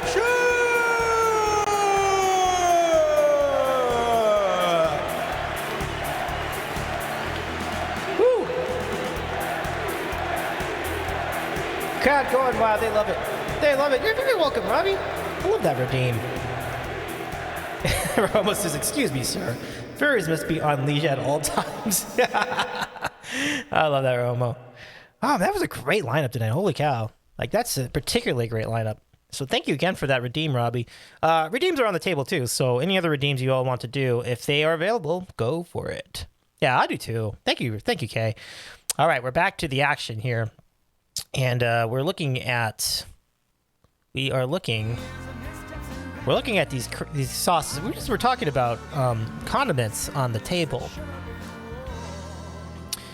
So we'll start with Alfredo. And always, Andy, so good to see you. Thank you so much for joining us again tonight. Oh, thank you. That was a bit epic, dude. Holy F. Yeah, it's a big one. It's a big redeem over here on this channel. We really enjoy doing the starting lineup. Okay, so we have Alfredo. Now, Alfredo sauce is interesting because it does seem like on the surface it's like a really, really great idea. But I feel like you need to be in the mood for it a lot. Oh, nice. Is that your first starting lineup, Keither? That's so cool. Make sure to enter it next time. I'd love to call your name out. Let us know. Let us know. I take exception to some of those condiments. Yeah, I think of this list as more of like, it's sauces and condiments together. Because I couldn't do just sauces and I couldn't do just condiments. I feel like it needed to be both because I feel like they intersect with one another too much. So this is like both. This is like sauces and condiments all in one list. So, oh, Special K, pump it up. It's good to see you again. Thank you so much for joining us tonight. Have a great rest. I know Peter's going to stay and have some strong feelings about ketchup. I'm curious about what the feelings are. Maybe we should do that first. But anyway, oh my gosh, Keither, absolutely.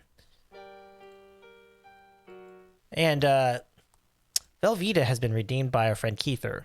And this is what we do for Velveeta. So when we get a Velveeta redeem, we go to this camera angle here. And then we try to locate the appropriate thing. And then yeah, Pete not wasting any time with his opinion there.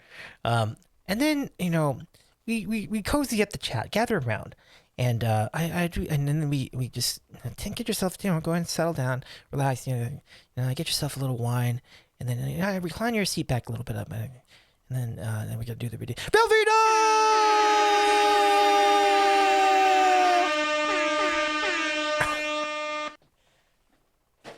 Thanks so much, Keither. Appreciate it.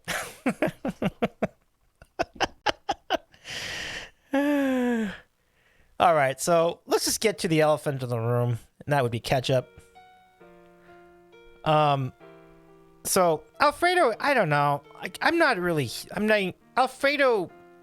Obviously, Alfredo's great. Alfredo pasta's tasty, but not all the time. I have to be in the mood for it. So I'm gonna actually rate it like maybe B or C even. I'm gonna say B. Oh, SFX Pines, welcome in. Good to see you, Pines. How you doing tonight? All right. Oh wow, we have got some opinions on ketchup. Holy crap. E-Flat says, yo, ketchup is actually popular for a reason. One of the best condiments. This is tough. Like so Maria and Pete both think ketchup blows. E-Flat says it's awesome. And I'm glad you like that, Keither. Yeah, absolutely. Velveeta's really fun. Yeah. And then dog cat times sugary tomatoes. Okay. So here's the deal. I think the problem with ketchup is actually Brendan's kind of leaning to that direct, kind of lending its, kind of making the same point on my behalf, basically. The problem I have with ketchup is that I can't eat it with very many things. Like, I really only like it with fries. I don't eat it with eggs. I just don't. I feel like they're two divergent tastes. Eggs and ketchup are kind of divergent tastes. I'd rather have Tabasco sauce. So it doesn't give you much else. I do like ketchup chips.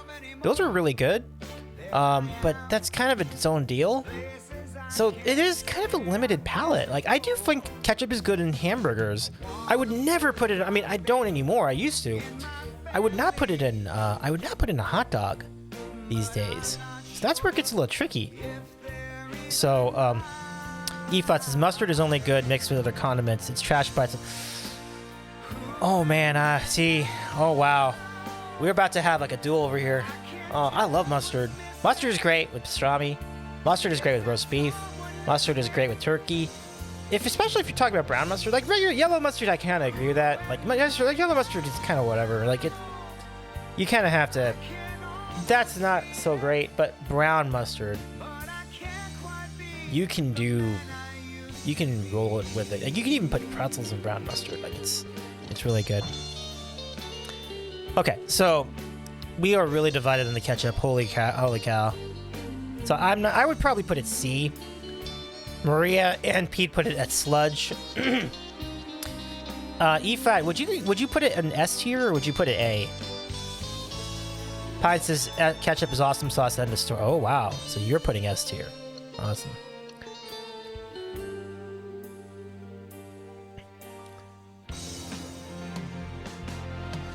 Okay, so Pines is saying A or B. C tier? Maria. Well, I definitely think it would be... I don't think Alfredo's really all that either, so I'm going to move Alfredo down to C. Nothing personal to Chris Thompson CT Music, but nah, I'm not an Alfredo.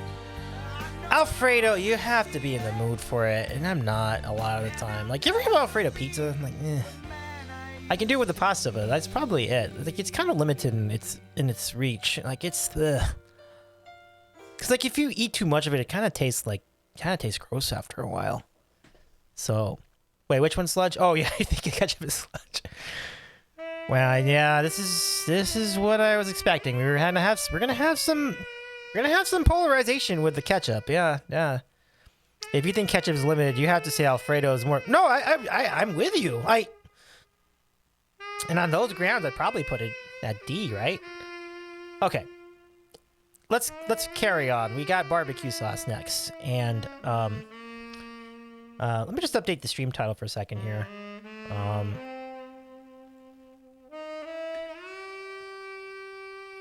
So, okay, let's do that. Oh, is this art on the vocal here? I better say it is. This is great. It's also great, having art sing a song is kind of like when John Oates would sing songs like in Hall & Oates. Like, that's always really cool. This is good. Oh, this is good shit. Nice.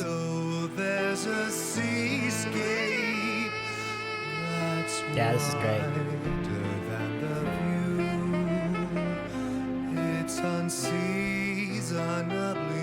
Vibe out with this, folks. This is great. But so as we listen to that smooth, buttery voice from Art Mays, like, let's go talk about barbecue sauce. Barbecue sauce can be done very wrong. I like the thinner sugar, like vinegary, really high quality barbecue sauce, but like the basic stuff that's like mostly sugar, not a fan. Oh, I'm with this. Yeah, this horn section is slapping right now, Pete. This is so good.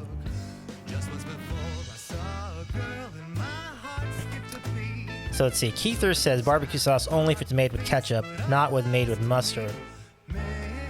Well, I mean, I can see the trains of thought on both sides of that. Like, I'm good with either of those. I'm probably more in a vinegary type of barbecue sauce. Okay, if ketchup isn't S tier, then what qualifies as tier? Well, if you're just gonna go by what's used the most, then yeah, ketchup probably is S tier. But I think we have to go in terms of like, is it good? It's good. I don't know if like I said, like, am I gonna use ketchup with anything other than fries and hamburgers? I usually don't.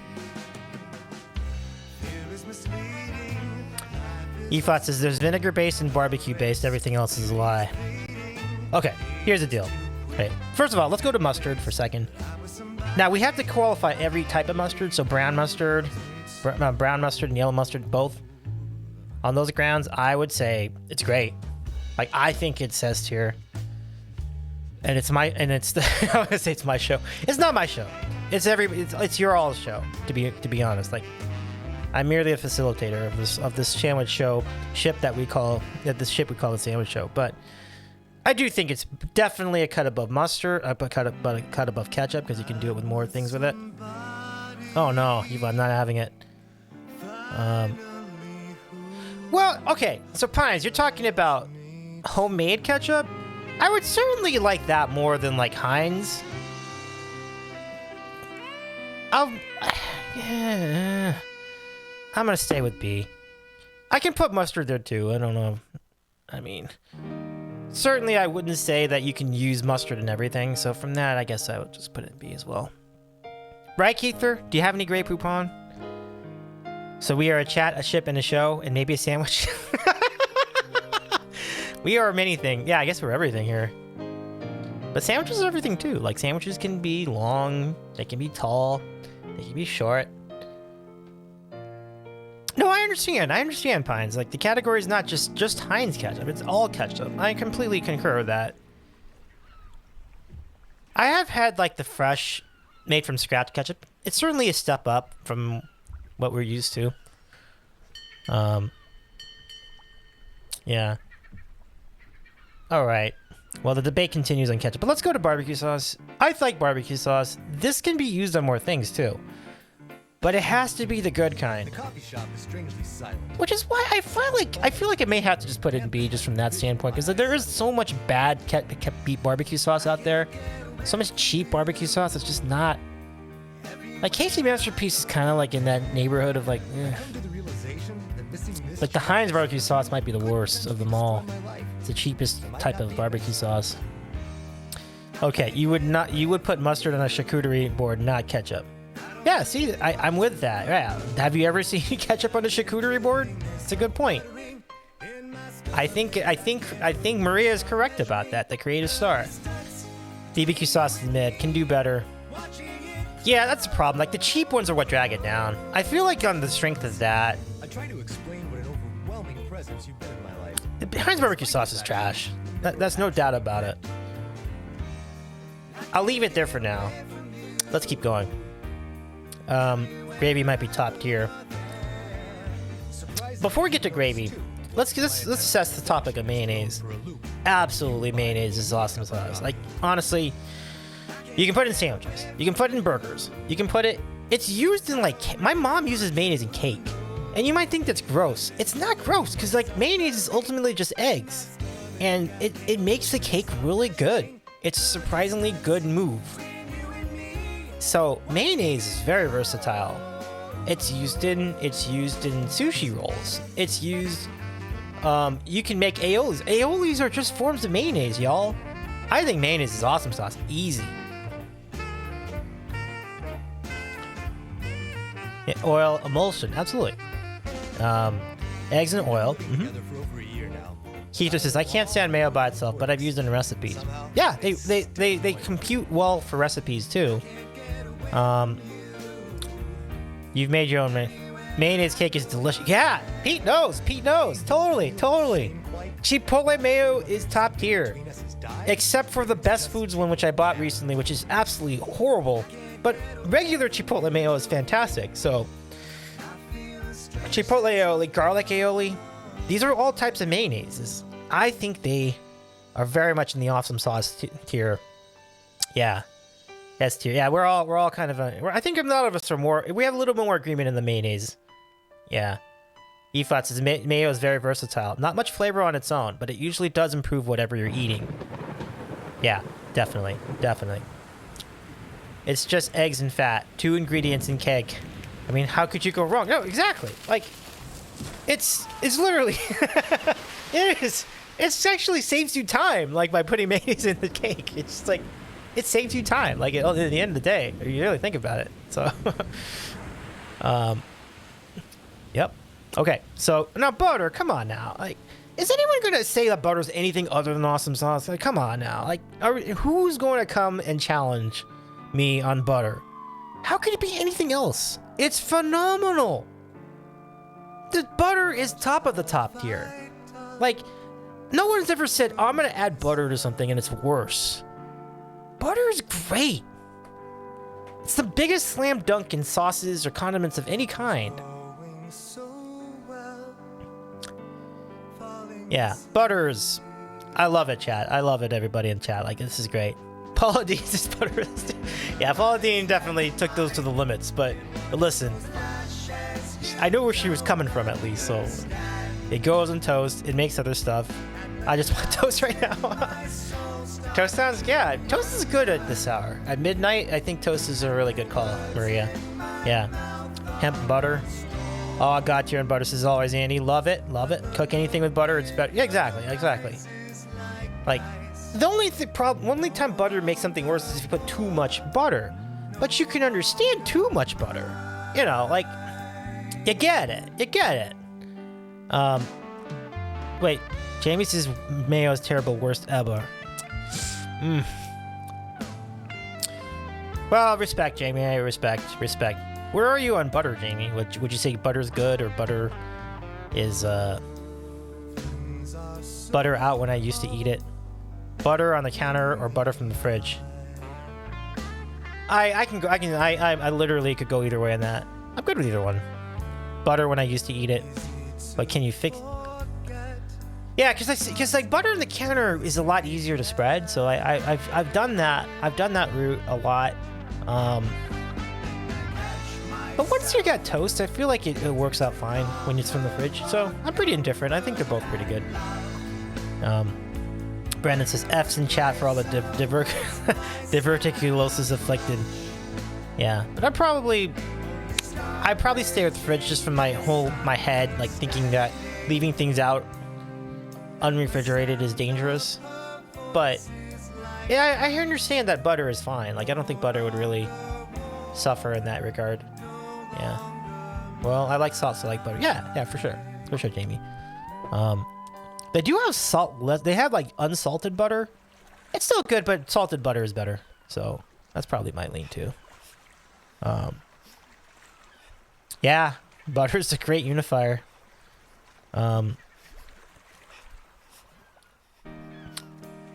It's so interesting though. Like, yeah, I mean, I think putting the butter out is cool. Now Dijon is interesting because it's kind of mustard, but it's kind of like not.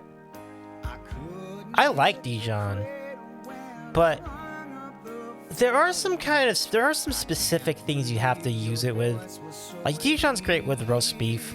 Dijon is great with like ham, right? It's great with turkey. Is Dijon great with pasta? No. Is Dijon great with barbecue? No. Is Dijon's great with crackers. It's like some mustard, but somehow worse, says he. It's better than neon mustard. Well, no, I mean, absolutely. But mustard is including the brown mustard too, though. I guess you have to include the mustard, like mustard has to be both. So yeah, I mean, neon mustard weighs down the rest of the mustard, so Dijon would certainly be above that. Dijon is great with my ass? What does that mean? I don't know what that means. Sandy, what do you do? Wow. Man, we're getting some opinions tonight, folks. So oh my god. Alright, well, be that as it may. Let's continue. Alright, so we have that Dijon, I don't know. Like, I might even move it down to C. I don't know. Like, I do like Dijon, but I think there's lacking in versatility. Let's do another good one.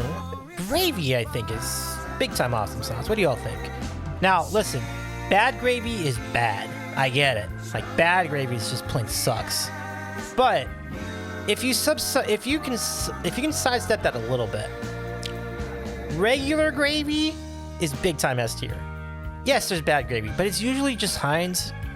If you just push aside the Heinz shit, first of all, do the homemade gravy, or do any gravy from anybody else. You're talking about some good stuff, so I think gravy is top tier. Yeah. Dijon, don't agree with my ass, says Brendan. Yeah. Heinz actually makes decent turkey gravy. Well, right. Turkey gravy is a different scenario. I think that's a little different. I was just talking about the regular one, but yeah, okay. I'm good with that. Yeah, I'm good with that opinion. But good gravy is good gravy, absolutely. Oh, Robbie, enjoy your lurk. Can we give a shout out to Robbie again in the chat? Robbie, thank you so much for the raid again. Really kind of you to join us again, and hope you and all the best to your sports show as well. Yeah, definitely. Good to see you again, Robbie. Okay, so we are up to which? Keither says, "What do you consider regular gravy? Brown?" Yeah, brown. like dark brown. Like that's kind of what I was thinking. Like turkey gravy would be a little bit lighter brown. Theoretically, they're all gravy, but gravy from my own perspective, I think is usually a dark gravy. Yeah. Every time Davey says Heinz, I think he's saying Pines. Yeah, that's funny. Pines 57. Primo. Love it. Love it. You have sausage gravy, which is its own thing. Which, by the way, sausage gravy's, yeah, it's a lot creamier, but I do like it. So this is encompassing all the gravies. So put all together, I think gravy is very, very big. Very, very big time. Some Southerners would say regular gravy is the kind you put on biscuits. Oh man, Brenda says, don't get me started on sausage gravy. Yeah, sausage gravy is, yeah, that's amazing, isn't it? Isn't sausage gravy just so great? Okay. So cheese sauce, like why not cheese? Well, just assume it's melted cheese. So think of it like nacho cheese, right? Or think of it like those cheese dips. Oh my goodness, we got a raid! Drunky Skunky, thank you very much for raiding us. Hold on a second, we'll bring you in. Holy cow, welcome in, everybody! What's up? Holy cow, welcome, everybody. Let's do it, here we go.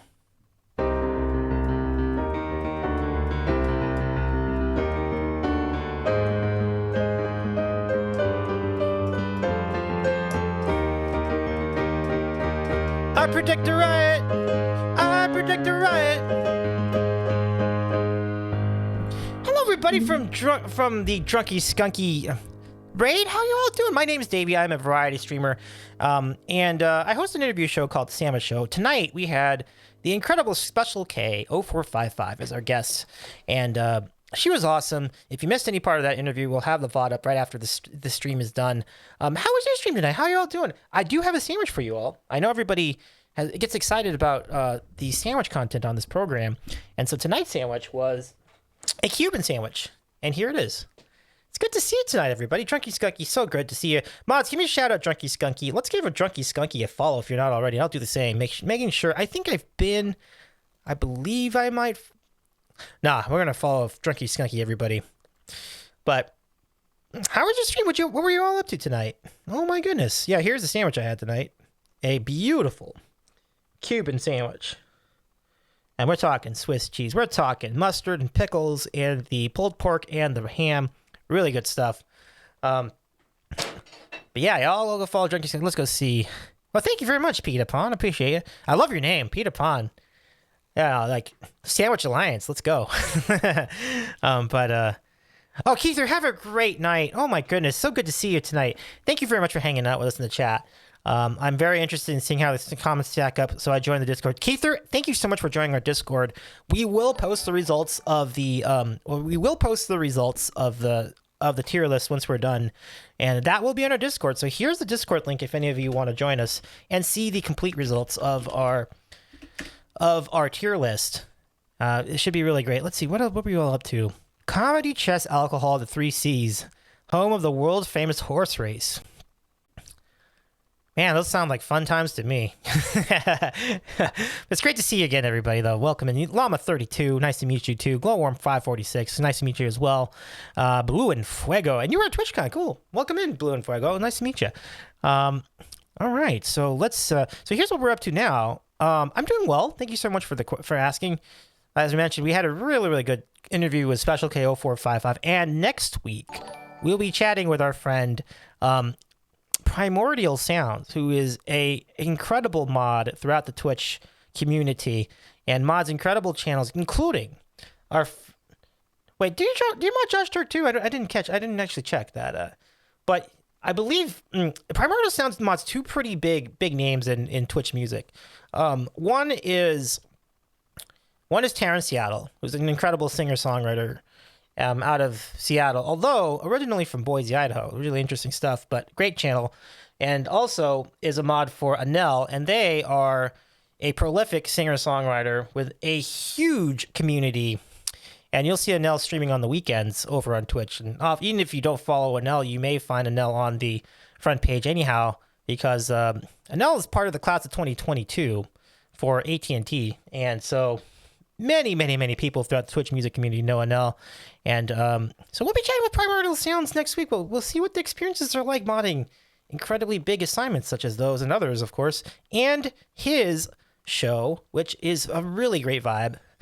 Oh no, it's Andy. That's right. Always Andy too. That's right. Oh, Always Andy's a boss. It's really great to see you again, Always Andy. And Robbie close second. Oh yeah, that's right, Robbie too. Don't forget about Robbie.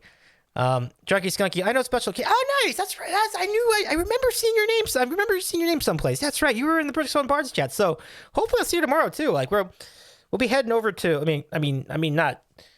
I will be heading over to Brookstone Bards tomorrow for the big show. So it's good to see you, Junkie Skunky. Welcome in. Nice to meet you.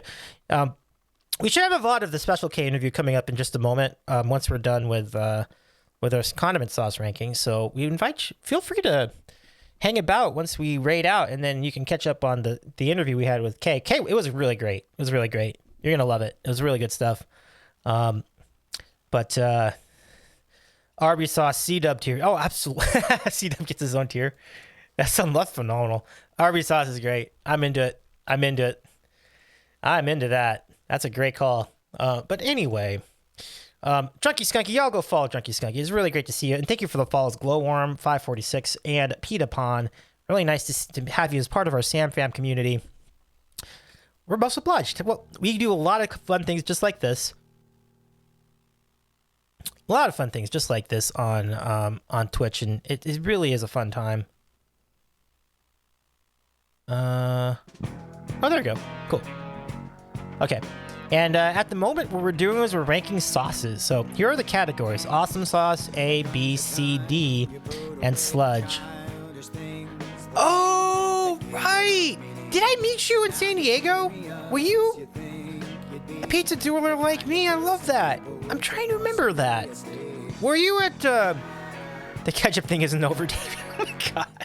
All right, well, let's go to a rating party. Folks from Junkie Skunky, I would like to ask you the query: what category would your community rate ketchup?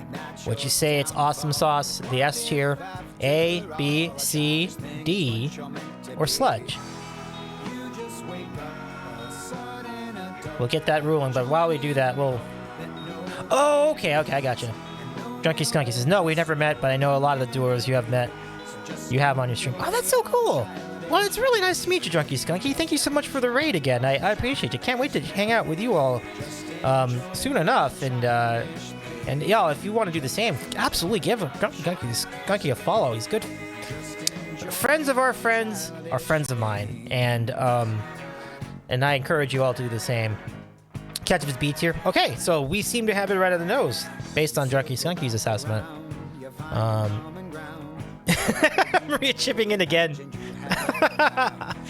All right, so Peter Pon says B. Okay, Glowworm says B.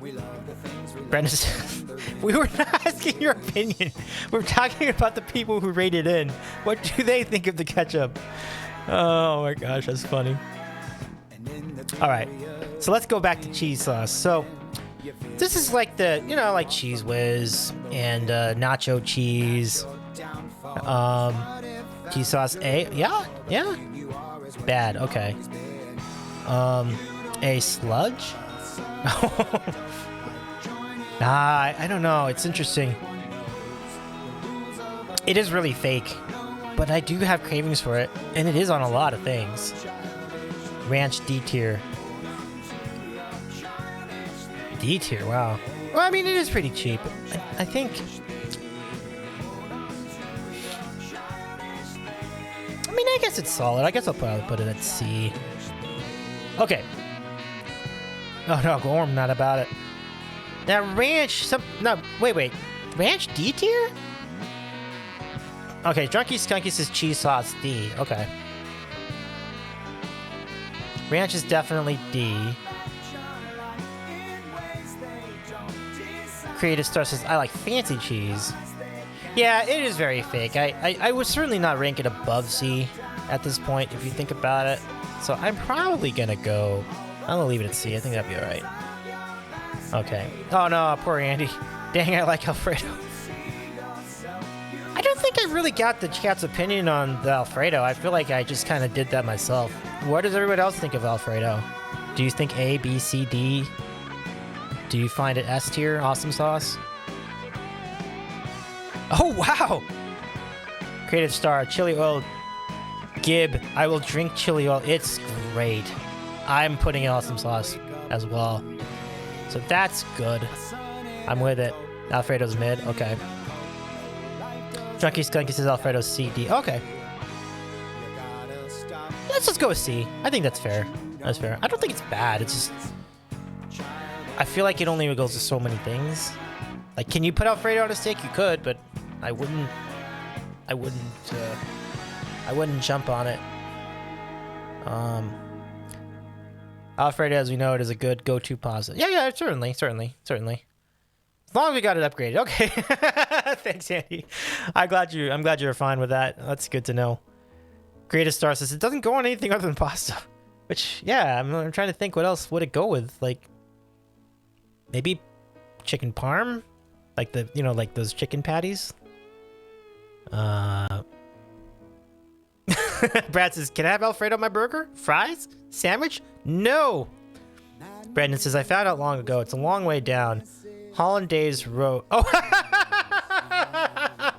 Oh, that's actually really good. Brandon with some really great musical references here. I found out long ago. Hollandaise Road. Oh. Hold on. You know what? I'm gonna break. I need to do this. Forgive me, everybody. I'll get back to this. Oh, you stole that?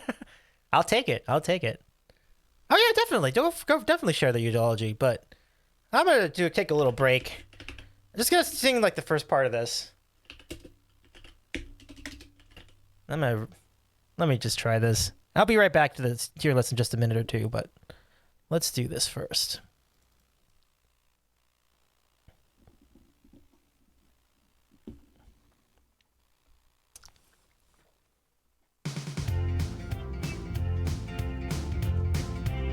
All right.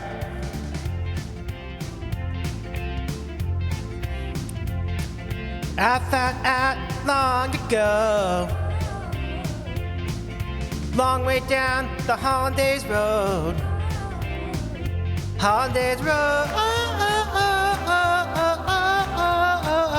Hollandaise Road.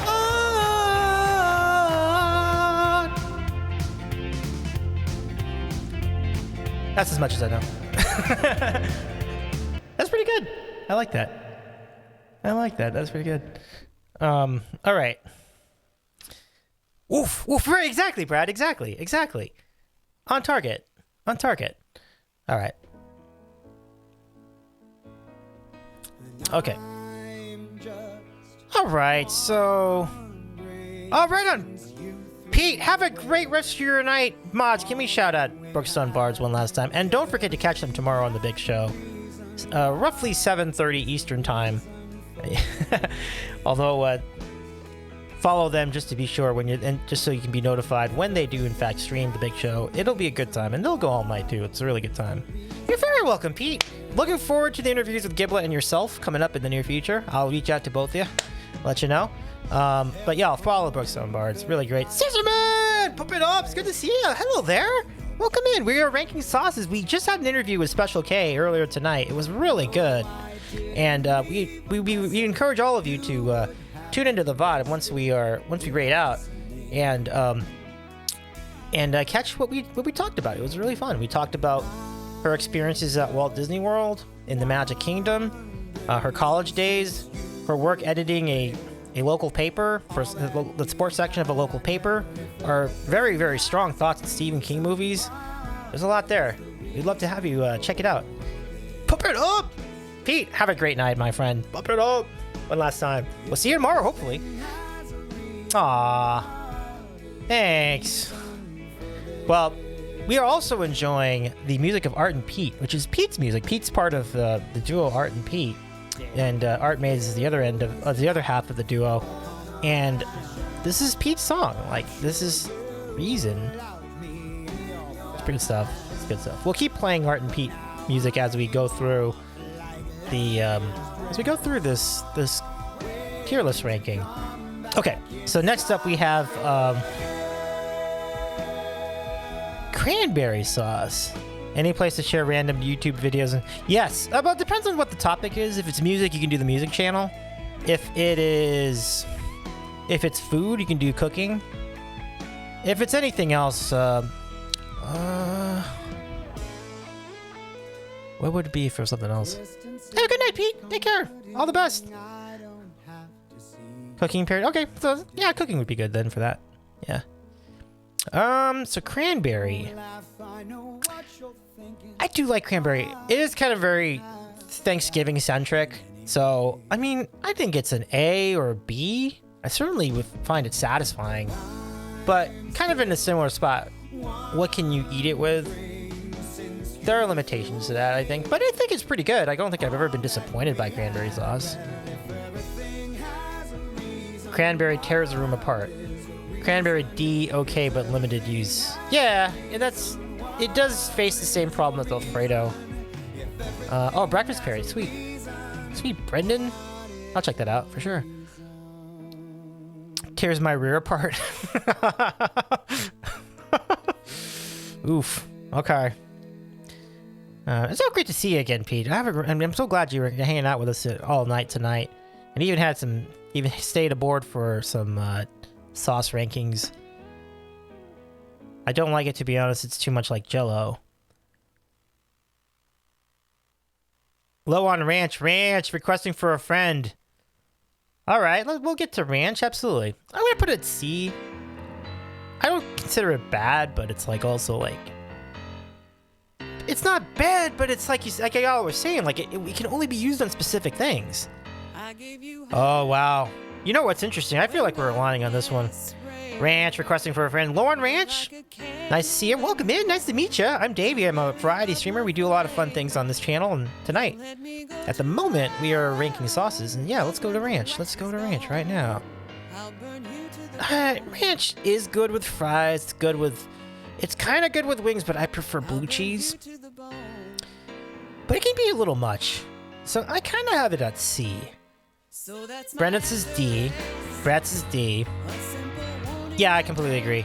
Brendan says blue cheese is greater than ranch. I agree. Blue and Fuego says ranch is best with bananas. Brendan says lower. Brendan says primordial sounds. I like it on chicken Sammy. C. Brad says ranch is best left in the bottle. Yeah, that's the thing. I don't know. I don't know if I'd say D, because when I do have them with fries, like I do like it with fries. Criminal Rise Ranch. Oh wow, so Drunky Skunky actually says it's sludge. A lot of support for D.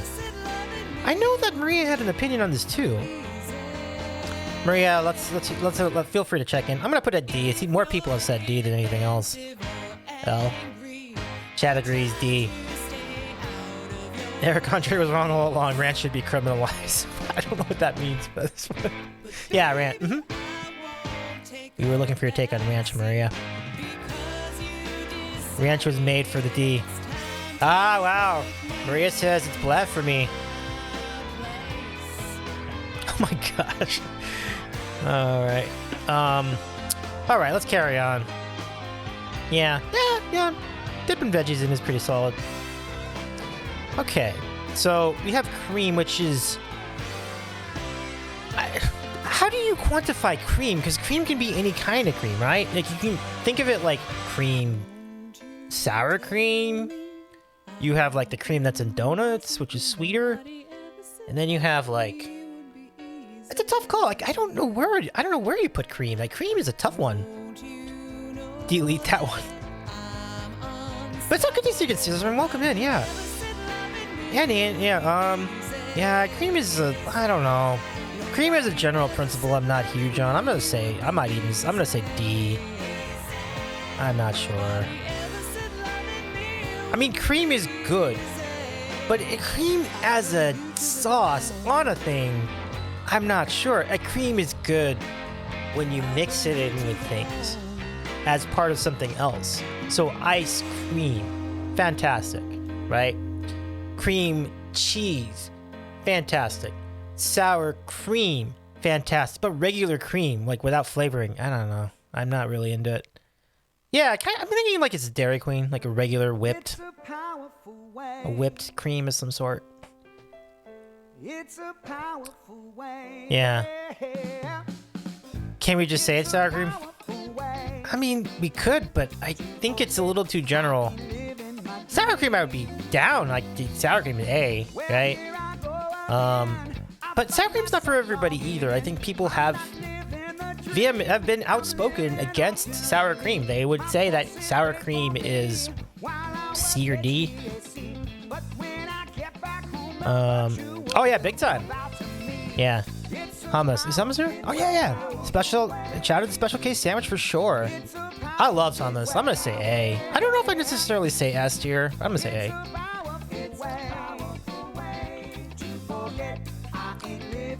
Yeah, I do think regular cream's a thing. I mean, theoretically you could include sour cream in this, but you still have to balance it with regular cream. So I think you put them together, then I think you C. Sour cream is solid, like that's A or even awesome sauce, but regular cream, So put together, I guess it's C. I do like sour cream though. Yeah. Yeah, sour cream's pretty solid. Like, and remember, sour cream can be used in sweet applications too. Like, you ever have sour cream with apples? Pretty good. You ever have sour cream in a Danish? Pretty good. I think they work. Yeah, hummus sops, says Maria.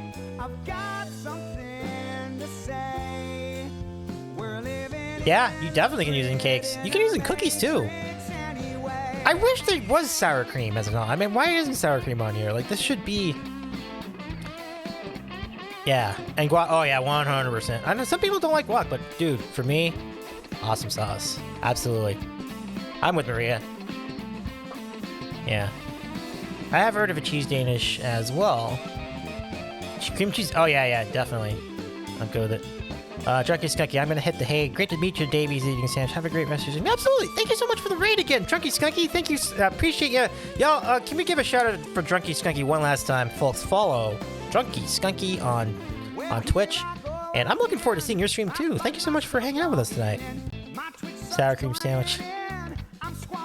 Look, you put the right bread, you can make it happen. Ciabatta with sour cream. Who's saying no to that? That sounds great. That sounds great. Toasted ciabatta and sour cream. I'm with it. Shout out to ranch dressing. Love ranch. Right on. But yeah. Indubitably, Brendan. I've eaten guac forever, but just started using regular avocado and more things, and it really does plus up everything. Shrimp, fried rice with avocado has been my vibe. Can't go wrong. Yeah. It goes great with fish and shrimp and carne asada, chicken. Like, I just don't see a scenario where avocados make anything worse. I think that's a really good avocados in general are really, for me. Okay, now let's get a couple out of the way. Now, Hoisin Hollandaise, ugh. I mean, the song is great, but ugh. This is one of those sauces where it's not offensive, but I could go without it for the rest of my life, and I wouldn't even know. It was gone.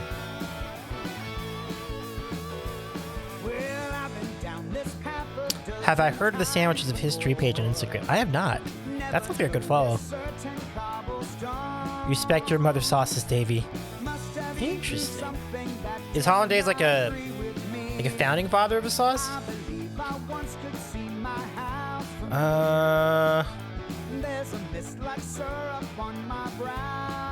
Yeah, I would like to get a ruling from the chat on the Hollandaise.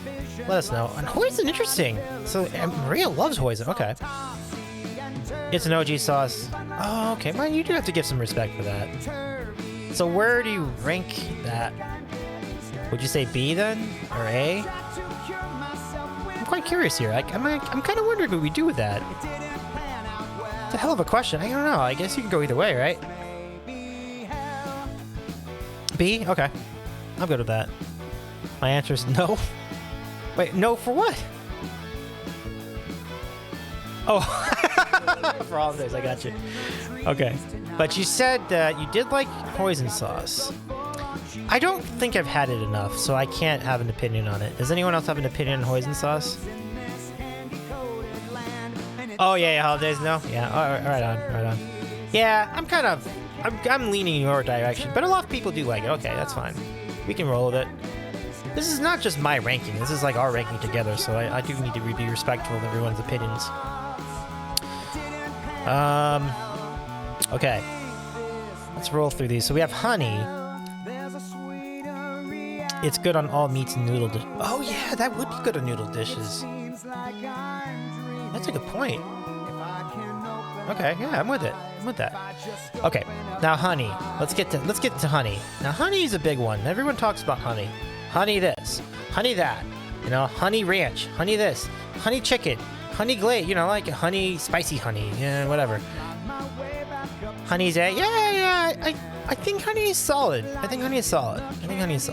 If you put honey with biscuits, ooh, that is good stuff. Dirty honey, yeah. Brad says widely used, lots of applications. Yeah. Honey nut Cheerios, right? Like honey bunches of oats. Like there's a lot of honey involved in. Off my menu, but I give it an ARS. Yeah. Maria says honey is also great for not getting sick. Honey on the okay, Scissorman. We weren't talking that. Listen, this is about food, but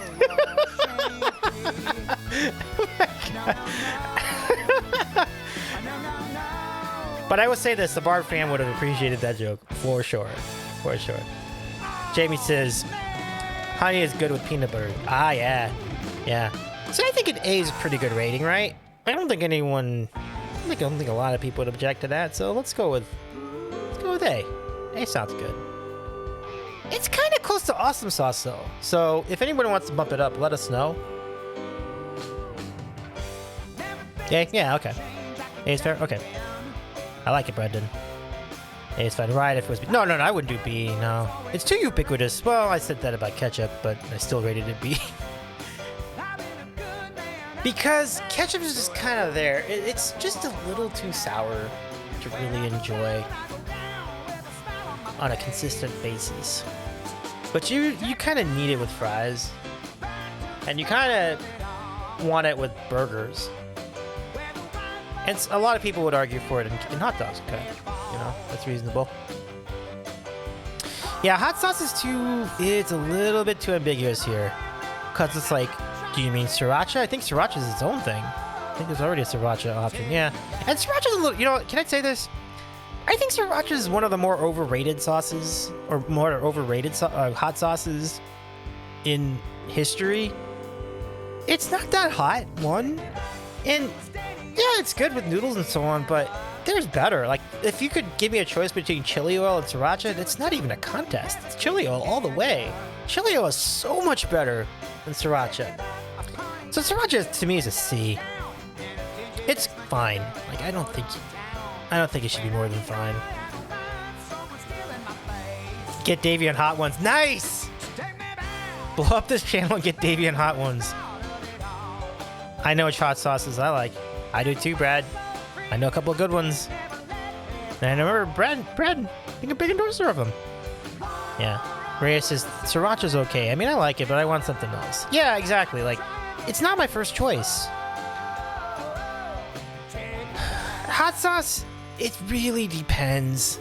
There are certain ones I love, like Frank's Red Hot is good. I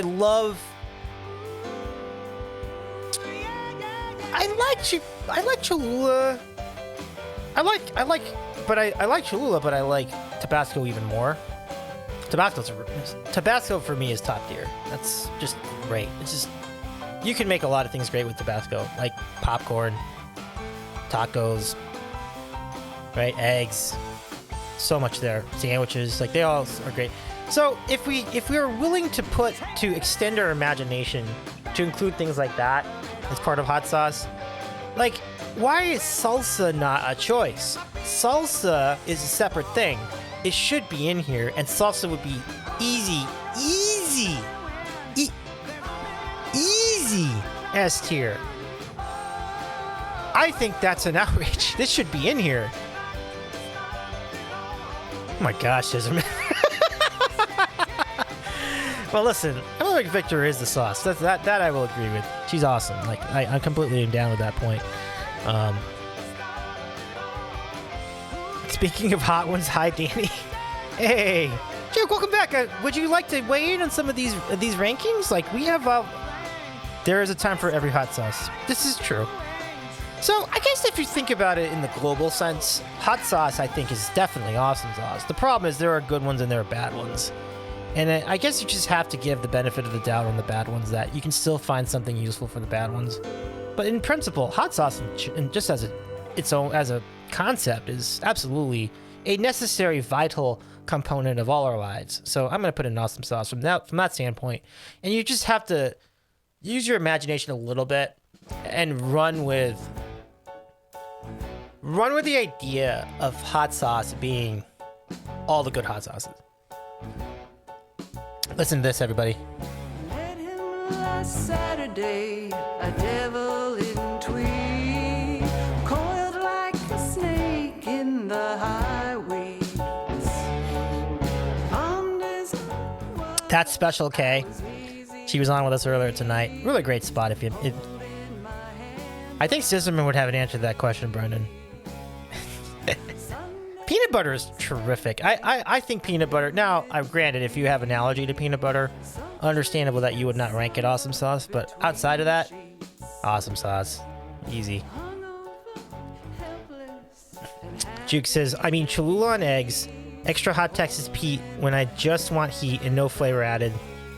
Frank's is the shit, but sometimes I don't want the flavor because you really need to add heat. Right. Yeah, Frank's does seem to have that kind of middle of the road feel to it, right? Yeah, so I totally get that. But just like, yeah, I guess taking all together, hot sauce absolutely would be awesome sauce, yeah. Scissorman Davey, I'm eating it now in brown bread. Wow, really? Oh, you mean peanut butter? Do it up. That sounds amazing. Enjoy, Scissorman. That's fantastic. Yeah. All right. Do we have any Canadian folks in the chat? I think Pines is still here, right? Maple syrup. Who is going to be the one that says maple syrup isn't awesome sauce? And I mean authentic maple syrup, not the stuff in the jar from the factory, or stuff in the bottle from the plastic bottle from the factory. I mean the authentic maple syrup.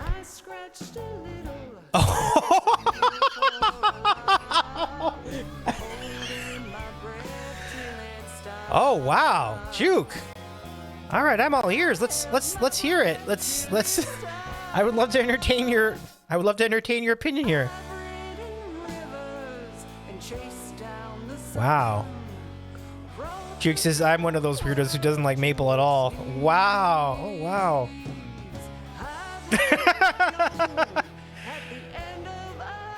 Well, you know what's interesting? I think Juke is pretty close to the situation growing up where he grew up. Okay. Creative star, that's just okay, B. Brendan says the only issue is it's too sticky, but do you really want to go there? Scissorman says maple syrup is A+. Okay. Wow, I have been vetoed on this one. Okay, well, you know, this is a democratic process. So, one said B, one said A+. One says, creative stars, it's good on pancakes, but where else are you eating it on? You can put it in sandwiches. Like, you can put it in, like, roast beef sandwiches or turkey sandwiches. You could put it in pasta. I mean, not a common thing to do, but you could do it. It's only for breakfast food. Right. The only time I use maple syrup and hot sauce on chicken and waffles, but I'm a butter with maybe powdered sugar and pancakes, French toast, Belgian, says Jude. Right. Waffles in my meat stew. Wow. Wow, it's stuff here. Okay, well, I'm gonna have to defer to all of you on this one. I will probably put it maybe B then? Pancakes versus waffles. Oh! I completely forgot to ask Kay about that. I'll have to ask that tomorrow when we get on the in Brookstone Bards Chat. Like, I never really did actually get that. Pancakes, waffles, French toast, or crepes. Don't know. We will determine that tomorrow. Says there's been maple syrup drizzled over my fish when I barbecue it. Yeah, that would be good. Like, if you do, you know, like catfish or something like that. Yeah, you could do it, right? Yeah. Okay. Can we just move Marmalade? Let's get this out of the way. It doesn't get used enough. Arguably sludge, but I'm gonna say D for now. Oh my gosh, olive oil. Folks. Olive oil. Olive oil above all. So good. Right? Like, you gotta. It's great to cook with. It's great to dip it with. It's great to eat with. It's great to, like, bake with. It does it all. It's phenomenal. Oh, man. 100%, everybody. Oh, yes. Synergy. I love it. I love everybody. Yeah. It's good with chili. It is, though. That's going to be some combo. Yeah. Duke was saying limited for sure as far as marmalade, yeah. Okay, so pepper. I'm a huge pepper guy. So, I mean, you kind of have to put it on some sauce. It's like you literally use it in everything. You cannot cook without pepper. You cannot cook without salt. So, I think you just have to, by default, put them both there and move on. Like, let me hear y'all flow, sisters. Yeah, for sure. Indubitably, Brendan. Hannah and Joe sent some olive oil from Northern Italy, DOP certified back in October 2021, along with some pasta flour from the village they house at it. Whoa! What a cool gift. That must have tasted so dope, Brendan. Says I'm in Davey After Hours lube. Oh, you can do, like I said, you can do a lot of things. I'm not elaborating any of them. Creole Lady Marmalade. Oh! Hey, sister, go, sister, soul, sister, Creole Lady Marmalade. That's pretty good. You're giving me great ideas for parody songs, everybody. Like, thank you so much for these fun ideas. Yeah. You still have the olive oil. Great. Yeah, that pasta flour must have slapped too. Yeah. Oh, I know. Yeah, thank God I picked up on it. I was worried I might I didn't want to. I'm glad I didn't miss that completely. Where are all my soul sisters? Let me hear your flow, sisters. Hey, sister goes. Creole Lady. So good. I mean, literally, that is the song, right? Like, I mean, that's not even a parody. That's like literally the song. Like, that's like that regular song. So, oh man, greatest star. I want to make fresh pasta now. Yeah, it's something special about fresh pasta. Yeah. The color on the fresh pasta was so good, says Indubitably Brendan. So vivid. That's really cool. All right, so let's go over to pesto. Oh, nice. Yeah, that's good stuff. I love that, Maria. Yeah. Okay, so we're down to just a few of these. Sugar has to be top tier. Like, this isn't even like, there's not really a debate here. Like, I didn't even think this should be on the list because like these are just basic staples of cooking and food. No, sugar sucks. Like, no, who's gonna say that? No one's gonna say that. Put that over there. And then, what were you all saying about, can we just agree on underrated ranches?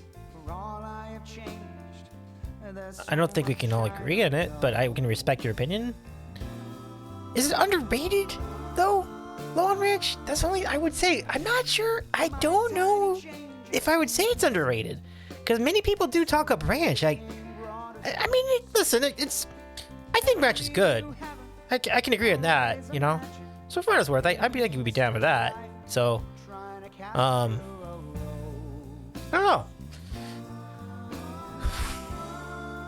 I appreciate your enthusiasm for ranch, though, because, like, definitely there is stuff that goes great with ranch. I think Primordial Sounds made the point of, like, carrots. Like, that definitely goes great with ranch, you know? Chicken fingers do. Yeah, it's like,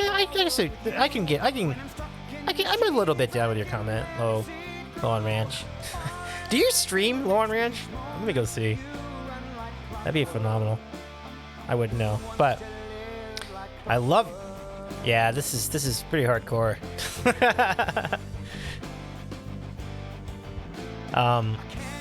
But listen, I appreciate your. First of all, I appreciate you coming down here, Lowen Ranch. Thank you so much for joining us tonight. And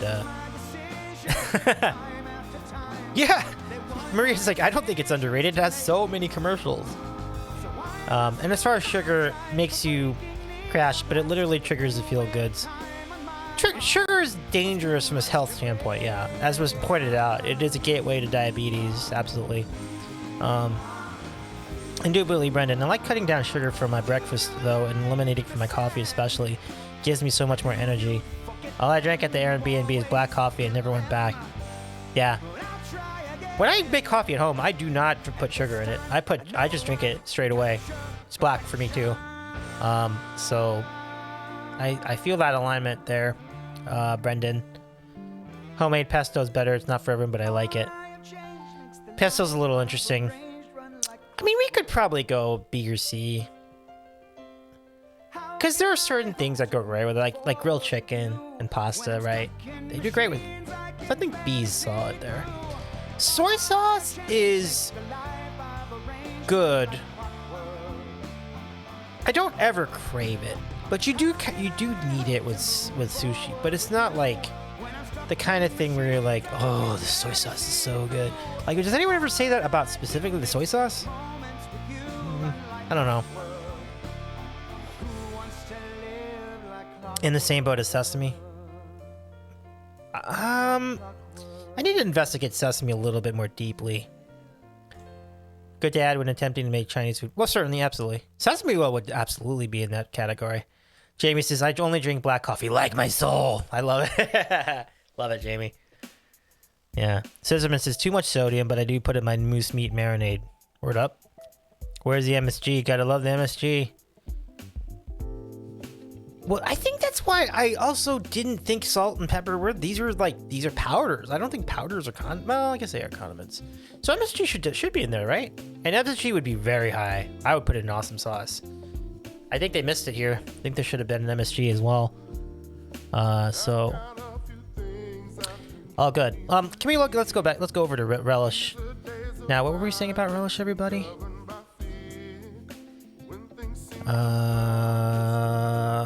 Do we have comments on? I saw some comments on relish. Oh yeah, this song is called Advice. Omari Wilkerson, I believe, is the one singing this, and his partner is singing backup with him on the song. This is good stuff. I don't relish. Wait. Hold on. I need to be more prepared with these buttons. I don't relish. I love that. Yeah, this is really good. This is great stuff. Advice is great. Let me give you a link to the album, everybody. Give me just a second. I'll get it to you. I should be able to link people to this. Yeah, got it right here. So. Joy in your life. Try not to be cruel or avoid compromise. Under all that flesh is there you go. That abides. So treat it right. I mean, who doesn't like pickles? More precisely. But this is kind of like more. I like dill pickles. This is where relish gets interesting. I like relish, but I kind of feel like it's more of a C. Yeah, I like cucumbers more. Yeah, for sure. Big time props to Art and Pete and all the musicians who collaborated with them for this, including Special K, who sang "You" a few minutes ago.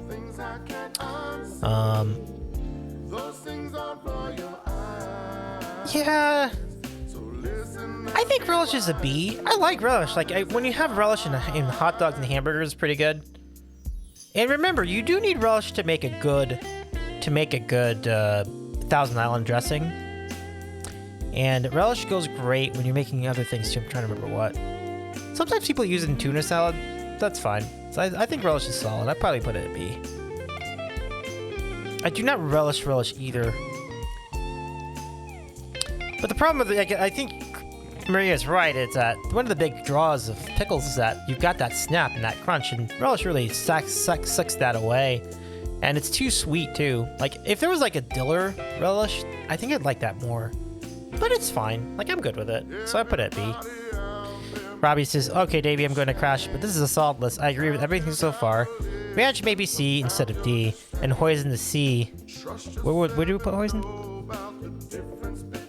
Oh, yeah. But overall solid. Well, thank you so much, Robbie. Have a great rest of your night. Take care of yourself. And yes, again, follow Robbie Geo Sports OTHP. And if you missed their show tonight, you can catch their VOD over on Robbie's channel.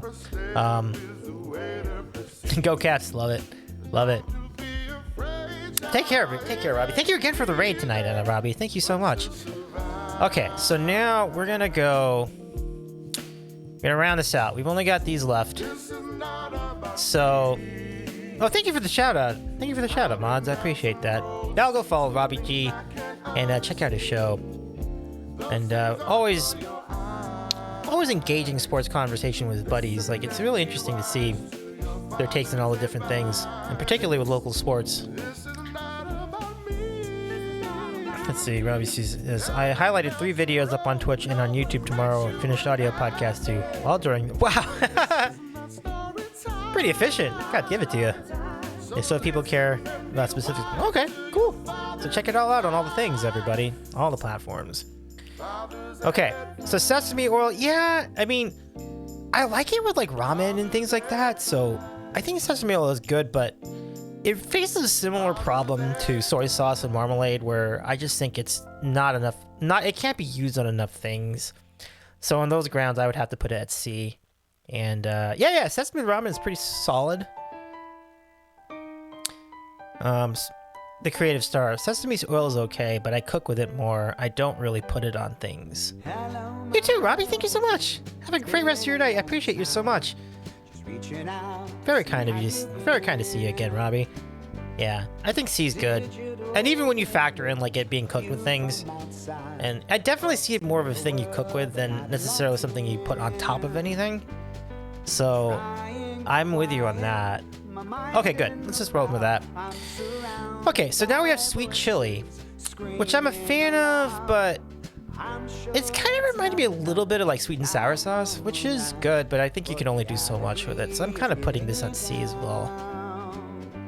Brendan says, I feel like I'm due for a sesame phase. Like, I feel sriracha is close to overrated, but I'm due for a phase. Yeah, I think of all the sauces here, I do find sriracha to be the most overrated sauce on this chart. Yeah. Okay. It's not teriyaki, and teriyaki is another one. Like, I liked it more when I was younger. I think as you get older, you like sugar less and less, so you don't want everything ultra sweet all the time. So I'm actually not a fan of teriyaki at all. I mean, I like it, but I don't like it that much. I'm probably gonna put a D. Now, teriyaki chicken, obviously you need it, so you can't put sludge, but I think it's kind of meh. Yeah, mid's...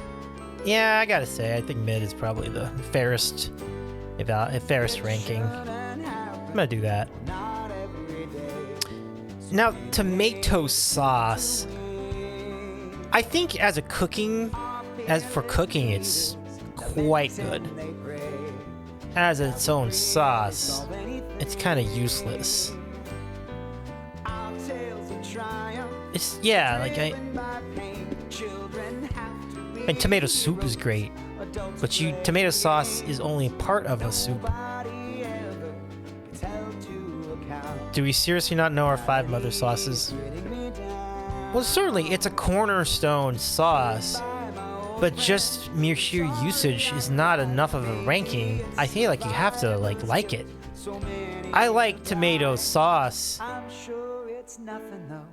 I like tomato sauce a lot. Like, I love tomato sauce on pizza. I want extra tomato sauce on pizza. Like, I really do. Oh yeah, we couldn't figure out what cream was either, Jamie. Like, I think we were just talking about just regular cream. Like, you see the cream, like this. It's just like literally cream. It's not like no flavoring or anything. It's just cream. Before you add sour to it or before you add ice to it, it's just cream. So it's like, you know how you can whip up cream from like half and half and such? Heavy whipping cream. Like, that's what they're talking about. And I'm like, I'm not sure if I'm really seeing that. Cream bechamel is great. Tomatoes a B for me. Yeah. I think that's pretty good. I'm probably going to put it there. Okay, now we got the two biggies. Now, since Jamie's here. Worcestershire sauce. Worcestershire sauce. What do you think, Jamie? What do you think? I think I like it. I think I'm putting it at a B, maybe even A. Yeah, Jamie says I don't care about tomato sauce. Right. What do you think about Worcester sauce? Yeah, I agree. I agree with Maria. A or B? I'll say B because I feel like it doesn't get used in enough stuff, but I do like it. Like I like you put it with meat, any kind of meat, it's pretty good. You dip like spread in it. I think it's good. So I'm with it. We're down to 1. Are you ready? What do you even do? Well, isn't it like the one that you use for like, I don't know, like you use it for like fries and stuff? Like I think you do things with it. But yeah, it's kind of like one of those deals where it's like, does it get used in enough stuff? I don't really know. All right, so we can move it down to C if everybody wants to. So one last one. Scissorman's. I used to use it on steak, but mushrooms and onions are better. Hollandaise is hot mayo.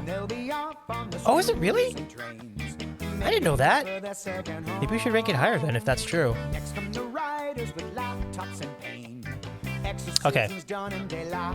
So vinegar. Where are we putting vinegar, folks? Vinegar is great for cooking. Vinegar is great with potato chips. Vinegar is really great for dressings. I mean, it's a cornerstone sauce, folks. I think if you were asking Indubitably Brendan, he'd say top tier.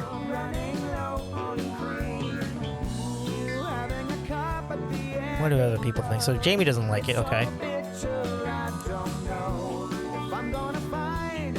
I do like vinegar. Oh, vinegar sauce. Okay. I guess you were talking about Worcestershire. Okay. Vinegar is not good for lube. No. I mean, it would get exciting, but good, I don't know. Hollandaise is butter, egg yolks, and lemon. Oh, okay. Drink that shit. I will drink vinegar. I had thoughts on vinegar. Yeah, I'm with it. Awesome sauce for sure. Because think about now look at like the way if you combine some of this stuff like olive oil, pepper, salt, and vinegar. Holy shit, that's an amazing dressing. Amazing. You add garlic? Amazing. Yes. All right, folks, we're done. So here's how it ended up. So we have, for awesome sauce, the S tier, butter, mayonnaise, gravy, chili oil, guacamole, hot sauce, peanut butter, olive oil, pepper, salt, sugar, and vinegar. All solid choices. In the A tier, hummus and honey. In the B tier, ketchup. Ketchup is controversial. People want it lower. Some people want it higher, and other people want it lower. So we had ketchup, barbecue sauce, mustard, hollandaise, hoisin, maple syrup, pesto, relish, tomato, and Worcestershire. In the C tier, Dijon, cheese sauce, Alfredo, cranberry, cream, sriracha, soy sauce, sesame oil, sweet chili, teriyaki, ranch, and marmalade. Balsamic vinegar. Bots are getting kinky with the vinegar for sure. I like when vinegar burns. I like when balsamic vinegar hurts me. Oh my god. No, but balsamic vinegar is so good. So good. I eat ketchup and meatloaf, and that's it, and I barely eat meatloaf. Yeah. I lean your way, Jamie, on that one. I'm not a big ketchup guy. Like, I only use it in fries and burgers sometimes, so... I'm pretty down with that opinion. Okay, so that's your tier list, everybody. Thank you all so much for putting that together. You down fries? Oh yeah, definitely. Like regular mayo, or if you think about it, ranch is just a form of mayonnaise too, for what it's worth. Just the less good one. But garlic aioli is a mayo. Chipotle mayo is a mayo, right? So these all work. Brandon says, my brother is obsessed every time I go over. It's pretty good. Okay, so let me just save this tier list.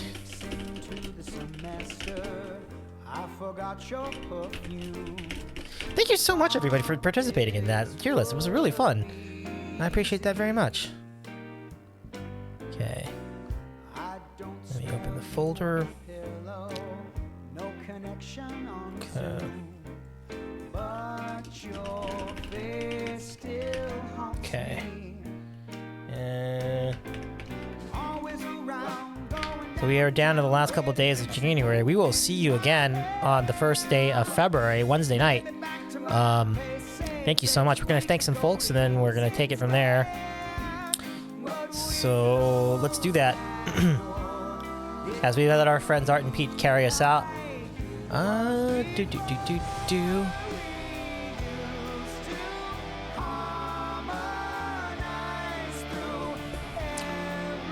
There you go, folks. Thank you so much. And thank you for the $10 dono, Pete, earlier in the program. Thank you for the cheers, Moke.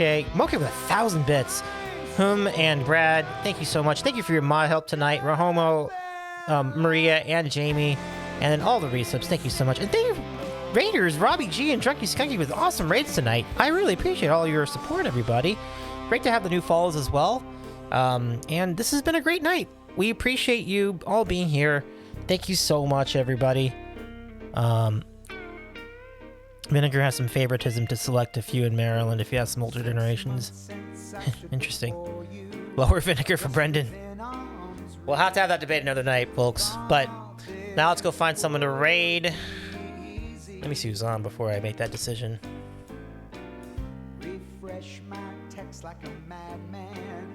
Hope you're getting them all. Where to go? Where to go? Where to go? Where to go? I had the idea. I had my raid destination, but given the later hour, I should go somewhere where I haven't been yet. Okay, so what does that give me? Oh, I got it. You got some wild places? Nice. I have a place that will appreciate this discussion of condiments. So we will go there. Thank you again, everybody. Y'all's support is the best. I really appreciate it. Thanks, Special K, for the interview tonight. Thank you to Pete and Brookstone Bards and everybody from the Bards community for joining us tonight in chat. It has been a really great night, and we'll be back on Wednesday. As to what we'll do on Wednesday, I'm not sure, but we're scheduled to have a podcast on Wednesday. We'll see if that goes down, but if not, we'll do music that night on its own. But either way, we'll have them. We'll let you know what's up over on Discord. Let's get the raid calls in the chat. Absolutely. Have a good night, Scissorman. Thank you for your participation. I loved all your colorful, very funny comments in the chat. And away we go. Let's go do the thing. We're gonna go raid Erika Nagashima, who is in every way a foodie and also a variety streamer. Her specialty is ukulele streams and also gaming streams. And the conversation over there is always really entertaining and very engaging. And she's been part of some Twitch events, including Festnificent and Late Night Buzz. So you will really enjoy this hang. I encourage you to stay through the raid. Go follow Erika. And Erika's got a very interesting history. Yeah, Erika has modeled for several magazines too. Like it's a really fascinating human. And I didn't think that was funny. No, I'm just kidding. So let's go start the raid. We'll go say hi to Erika and stay through the raid. We'll ask them what they think about condiments. Like, where do they think ketchup is? Where do they think mayonnaise is? The people out there people at Erika's might find that interesting stuff. So, let's do it, everybody. Oh my God, it's absolutely Juke. Thank you so much, Juke. Can we give a shout out for Juke one more time on the way out, friends? Oh, absolutely. And shout out to Maria too for your help, and I do want to thank Maria for. I saw on my panel that Maria shouted out our sandwich show earlier today when she was streaming, so I appreciate you so much. Yeah, it's good stuff. And catch Human Juke 81 soon once the latest upgrades are done, it's going to be a really great hang. Juke is always good people, so thank you so much for your support. Thanks for coming down. I really appreciate your time. Appreciate you hanging out with us. Let's go say hi to Erica, and David doesn't need to catch up. He's already on it. Yeah, it's great to see you too, Juke. Missed you. I know you were overseas for a little bit, and I know you've been working on the studio and such, so take care, everybody. We'll be back on Wednesday night. See you then. Bye, everybody. Bye.